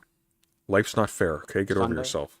I agree. Life isn't fair, which is why it's good to try your best to make it fair, and it's easier to make fair if when somebody's rude and dismissive and kind of like condescending, to do it right back. I don't think there's an issue. Where with have that I or a good been? reason Where not to have I do it. been? Where have I been dismissive of you? I've been trying to have a conversation this entire time. You were dismissive of me initially, and you said I was being indictive during that conversation. I'm telling you the reason why I was indictive is because of the fact that you were so dismissive. Indictive? The only What? argument. Yeah, you said Invective. Invective. Sorry. Yeah. Invective. The No. Invective. No. Hang on. Meaning hostile or No. aggressive. An invective is when you like insert like an insult or a jab. Yeah, Invective is not hostile an or attitude. abusive. No. But no. I'm not saying hostile or abusive. What I'm saying is you're inserting invectives, as in you're inserting like insults or jabs or whatever into the thing, which colors how I'm going to but it colors how I'm going to interpret your goals in the conversation. And if my interpretation of your goals in the conversation is that you're not in it for a conversation, then what I'm going to be motivated to do is to try to really highlight particular points before you're allowed to sort of rail off like a line of different arguments. When did I first make an insult towards you during that conversation? Do you remember what I can't remember. Look, I can tell you that you had insulted and been transparently condescending, not even like subtly or something like that, several times before I insulted you once. You had brought the conversation to all I have to do is just not say anything, and I won, like a weird Bond villain or something. No. It's very clearly like that would be an example of an invective, right? That would be an example of a behavior or a piece of language, right, that you think is hostile. Or abusive or aggressive. If I had said that anything that you say to me means I win the conversation, this would be kind of a silly. Okay, but let me just stop you right there, okay? I think it would make the conversation hostile, and it makes it fair for the other person to be hostile back. No. At that point, I had already determined that you had sort of let's say non-productive ends in mind with the conversation based on how you're comporting yourself. And given, hang on. It doesn't. Had I insulted you at that point? I wasn't basing that off of insults. Okay, what were you basing it off of? What you're doing right now, that kind of interaction. But you interrupt me, so why can't I interrupt you back? Just chill for a second, okay? Wait, I just don't understand why the. I'm trying to explain it to you, okay? Cool. Yeah, let's go ahead. Okay, so having determined that was the case, for reasons we can get into later, I judged you to be trying to like, because when you're doing the whole debate thing, what you're ultimately doing it for is for the audience. Either you want to make the audience believe that your interlocutor is wrong, or you want your audience to believe the interlocutor is weak, where the rightness or the wrongness of the position is ambiguous. You don't have the ability to really determine that compellingly by yourself. I did want to make sure that the audience could see that you were wrong. I think it was really clear that you were wrong. Any reasonable... Okay, sure. I wasn't finished yet though, so just hang on one. You weren't finished, but I don't get finished when you interrupt me, right? So I want to like jab back at the points that you're making, just so you jab back at the points that I'm making. Okay. Just chill for 5 seconds, all right? This is one of the other examples. I'm not done yet. This is one of the other. I know you're not. Yeah, but you go a mile a minute. I'm sorry. I haven't ingested as much caffeine as you, so. I haven't had any caffeine, all right? It's like you should see me on caffeine, all right? It's wild. So I'm just telling you another example of a I wasn't. Yeah, but we're getting off. Build up some rapport. Okay, you're failing miserably. We're getting off topic though. Yeah, it's not possible to, because every time that we're getting off topic. Sunday, wait, other people are talking, right? Other people are talking. You can be patient. Stop doing the will thing for 5 seconds, okay? The will thing? The will thing. You're doing the will thing. Don't do the will thing. Oh my god. Don't be will. Don't be will, okay? Yeah, Will's not a good thing to be. I don't think Will did anything wrong in the conversation either. I think Will's a great person. Okay, I think you're a piece of shit for the way you interacted with him there. But I think the weird approach you have to conversations broadly is not one of good faith. It's one that breaks down good faith very quickly, that's like illuminating. you just did. Like you just did. Synth. I'm trying to make sure that we can exchange the arguments. Will? No, Will. Sorry, Synth. Jesus Christ. Synth. I didn't know that was like a weird like jab or like a weird like slightly transphobic thing or something. But I'm just trying that was a slip because you're doing the same thing. Whatever. I got into the same repeat thing. I don't care, right? So I'm just trying to tell you that the weird approach you have to conversations is one that instantly causes a massive breakdown in the ability to have good faith dialogue. Sunday. You're the 80th but time. I haven't finished the point I was making. I was making a point. I'm stopping you, right? You stopped me from making my point. But why? Now I'm trading off. Because I think it's fair if you stop me for me to be able to stop you. But the whole point of this was it was going to be a conversation about what failed in the conversation. Why are you engaging in the argument again? you are showing what failed in the conversation, which is that you have no capacity for good faith. What you do is somebody else will somebody else will do the same thing you're doing in the conversation. Like, they'll take it as a cue, like a normal person would. They stop, Sunday, please. They'll take it as a cue that when you interrupt them, it's okay. Sunday, saying people's names over and over again will not make your point any less stupid. Please, Sunday. If You don't know what my point is. I haven't been able to say it yet. All of your points have been stupid so far, right? So if your goal in the conversation is to have a good faith dialogue, then when you start doing interruptions toward the other person, they'll take it as a cue they can do interruptions back at about the same rate. Okay. You understand? Can I finish the thing? I don't know. Can you? That's the question, isn't it? Shit. Can I? Yeah, that's gonna be a modal statement. Can I?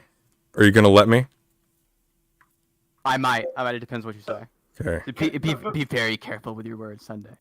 Before we continue the conversation, maybe we can all take a moment, regardless of who any of us think was at fault for what just happened, like the escalation. Maybe we can try and take this moment to reconvene the conversation to be a little bit lower temperature, so that we can be more productive with like discussion. Okay, sorry. Go ahead. Yeah. I think there's something really interesting, right, about the approach Sunday has had here, which is just the entirety of Sunday's position has shifted from, like, him not having any substantive argument and moving it to tone policing to now asking to have another conversation just on tone policing, of which he's tone policing during. It's bizarre. There's no way to engage with Sunday because it's just recursive meta conversations. We'll have one conversation, he'll move it to tone policing about that one. Then we'll have another conversation, it'll be a meta conversation about the first one, where he's gonna tone police that one. And there's no way to engage with Sunday because of the fact that all he has is tone policing. He can't talk Leo about the substance. and Sunday have been having a conversation for about 3 hours now. Okay, and what is your point? That it's possible to have a conversation with Sunday. Hang on. It's not possible to have a conversation with Sunday about things which are substantive disagreements unless you're a bumbling idiot like you are, Dalius. Well, that's rude. Correct. Okay. Yeah, I don't like any of you. I'm being okay. rude. That's I like Leo, for the record. I have no issue with Leo. Okay. I guess, but Leo and I were talking, so I'm sorry, Leo. You're a bumbling idiot, but at least she likes you. What I was going. Okay. I don't have an issue with Leo. Jesus Christ. I know, but you're inconsistent there. What I was going to say. What was the contradiction? Wait, he was making a dumb joke. Okay, so it's basically Sunday was referring to the fact, I think, that you were referring to anyone who could. I think some of you said like anyone who could talk to Sunday or something would be like a bumbling idiot under certain circumstances. I would really technically apply to me. But like he was.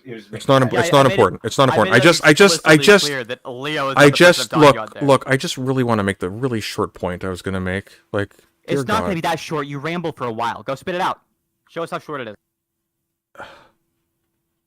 It'll be short. Just bear with me for 5 seconds, okay? So, when I determine that your goal in the conversation is to do some performative thing for the audience in like a debate context, I'm not saying I'm right. Maybe I was wrong, but that's what you telegraphed to me. Then at that point, when I'm talking to you about it at the meta level, which is like audience reception to it, I'm talking about it as the game I think you're playing. So in the game you're playing, that I think you're playing, there is a clear winner and there's a clear loser. And the point I was making is that the delivery you were giving, sorry, the way in which you were delivering the blows you were trying to land, we're not going to have the effect that you think they will because you look too eager to do it and it's too transparent.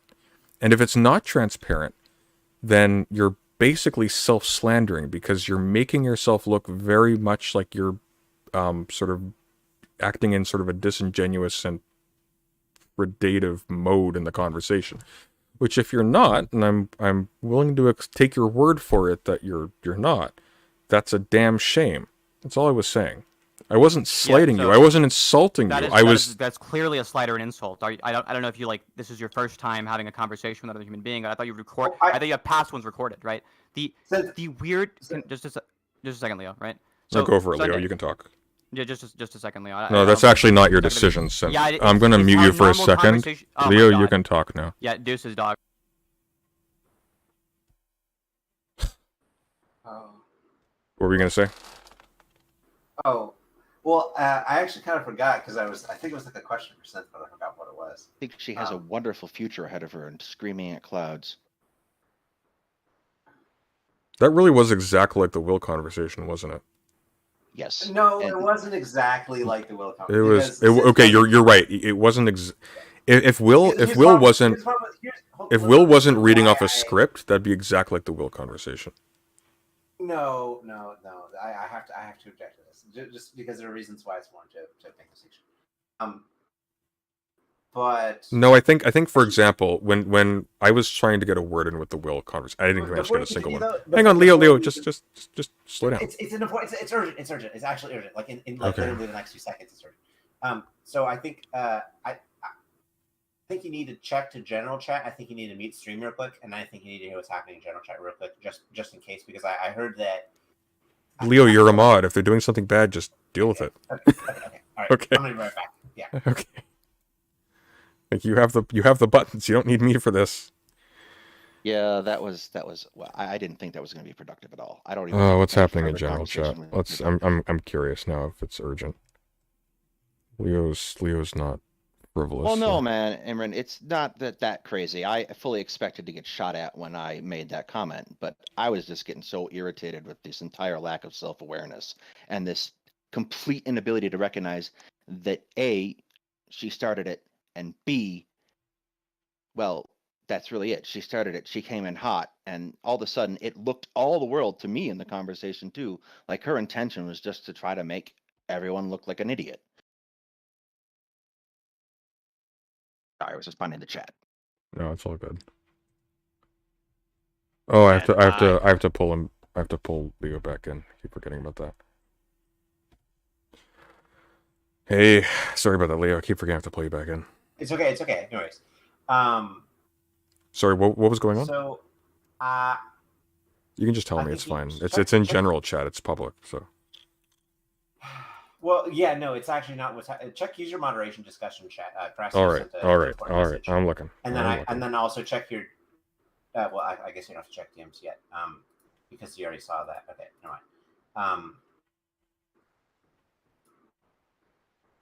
Let me send you one more thing. Yeah, I don't. Yeah, don't worry about that, guys. Okay, it's fine. Not right now. Okay, gotcha. I'm really not concerned about people being rude to me. Okay. It's not about that though. It's not about that. What am I? Oh. But that covers the. Oh well, that's against. Okay, Leo. That's if that's what's going on, then that's against the rules and just. Well, that's not what I heard. That's not what I heard. But that I didn't. And also, I just checked in, and that's not what I was hearing. Okay, hang on. I'm just gonna. I'll drop in quickly. I'm gonna mute myself on stream. Yeah. Hang on, guys. Just one sec. I don't think that's what the conversation is now, but I think that's what it was like a while ago. Yes. Yeah. Go ahead. For Renaissance. Mm-hmm.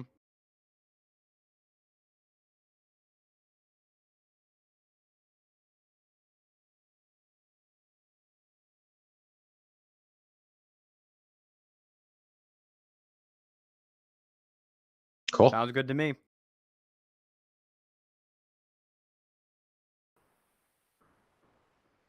Welcome back, Sunday. Yeah. All right. If you see them breaking the rules, just get rid of them. Yeah. I get you. Wow. I want to go to bed. I gotta wake up in 5 hours. Okay. That sounds good. Nice chatting with both of you. Yeah, Daedalus, nice you're not a moron. My apologies for you having to deal with that. You know, like I said, I knew it was going to be a thing. You mind if I plug my channel real quick before you pop me out? Yeah, absolutely. So, to Monday, that's going to be tomorrow at this point, we will be doing our monthly show. It's going to be a light one. We're going to be talking about Star Wars. I make fun of Boba Fett. It's good times. In January, we'll be talking about, like I said, and I'm going to link it in chat if you want to go check it out.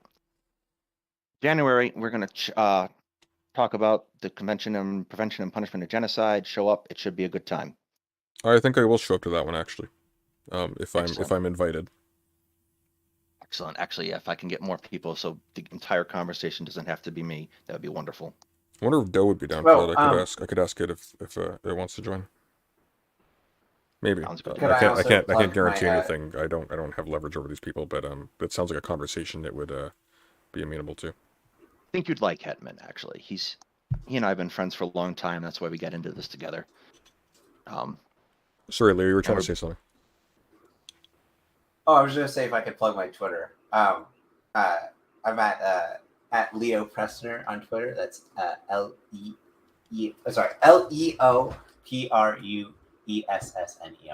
Just in case anyone was interested in following me, just as a result of this conversation. Who plugs their Twitter? And for how much longer? Indeed. I don't have the energy to make a YouTube channel, so I'm keeping up my Twitter. That's all I'm Dude, gonna do. look, we're having a conversation right now. You can literally just steal any conversation we have on here as content for your channel, right? Like, I'm fine with that. Yeah. Just literally clip Well, it and download it and upload it. It takes 5 seconds. Yeah. Maybe. Anyway, I mean, you're going to take the effort to plug it to me as well. Yeah. Sure. Just a thought. Anyways, thanks. Anyway. Nice talking to you guys. You have a good night. Merry Christmas. Have a good night. Take care. Merry Christmas, everybody. You too. Have a good night, chat. Take care.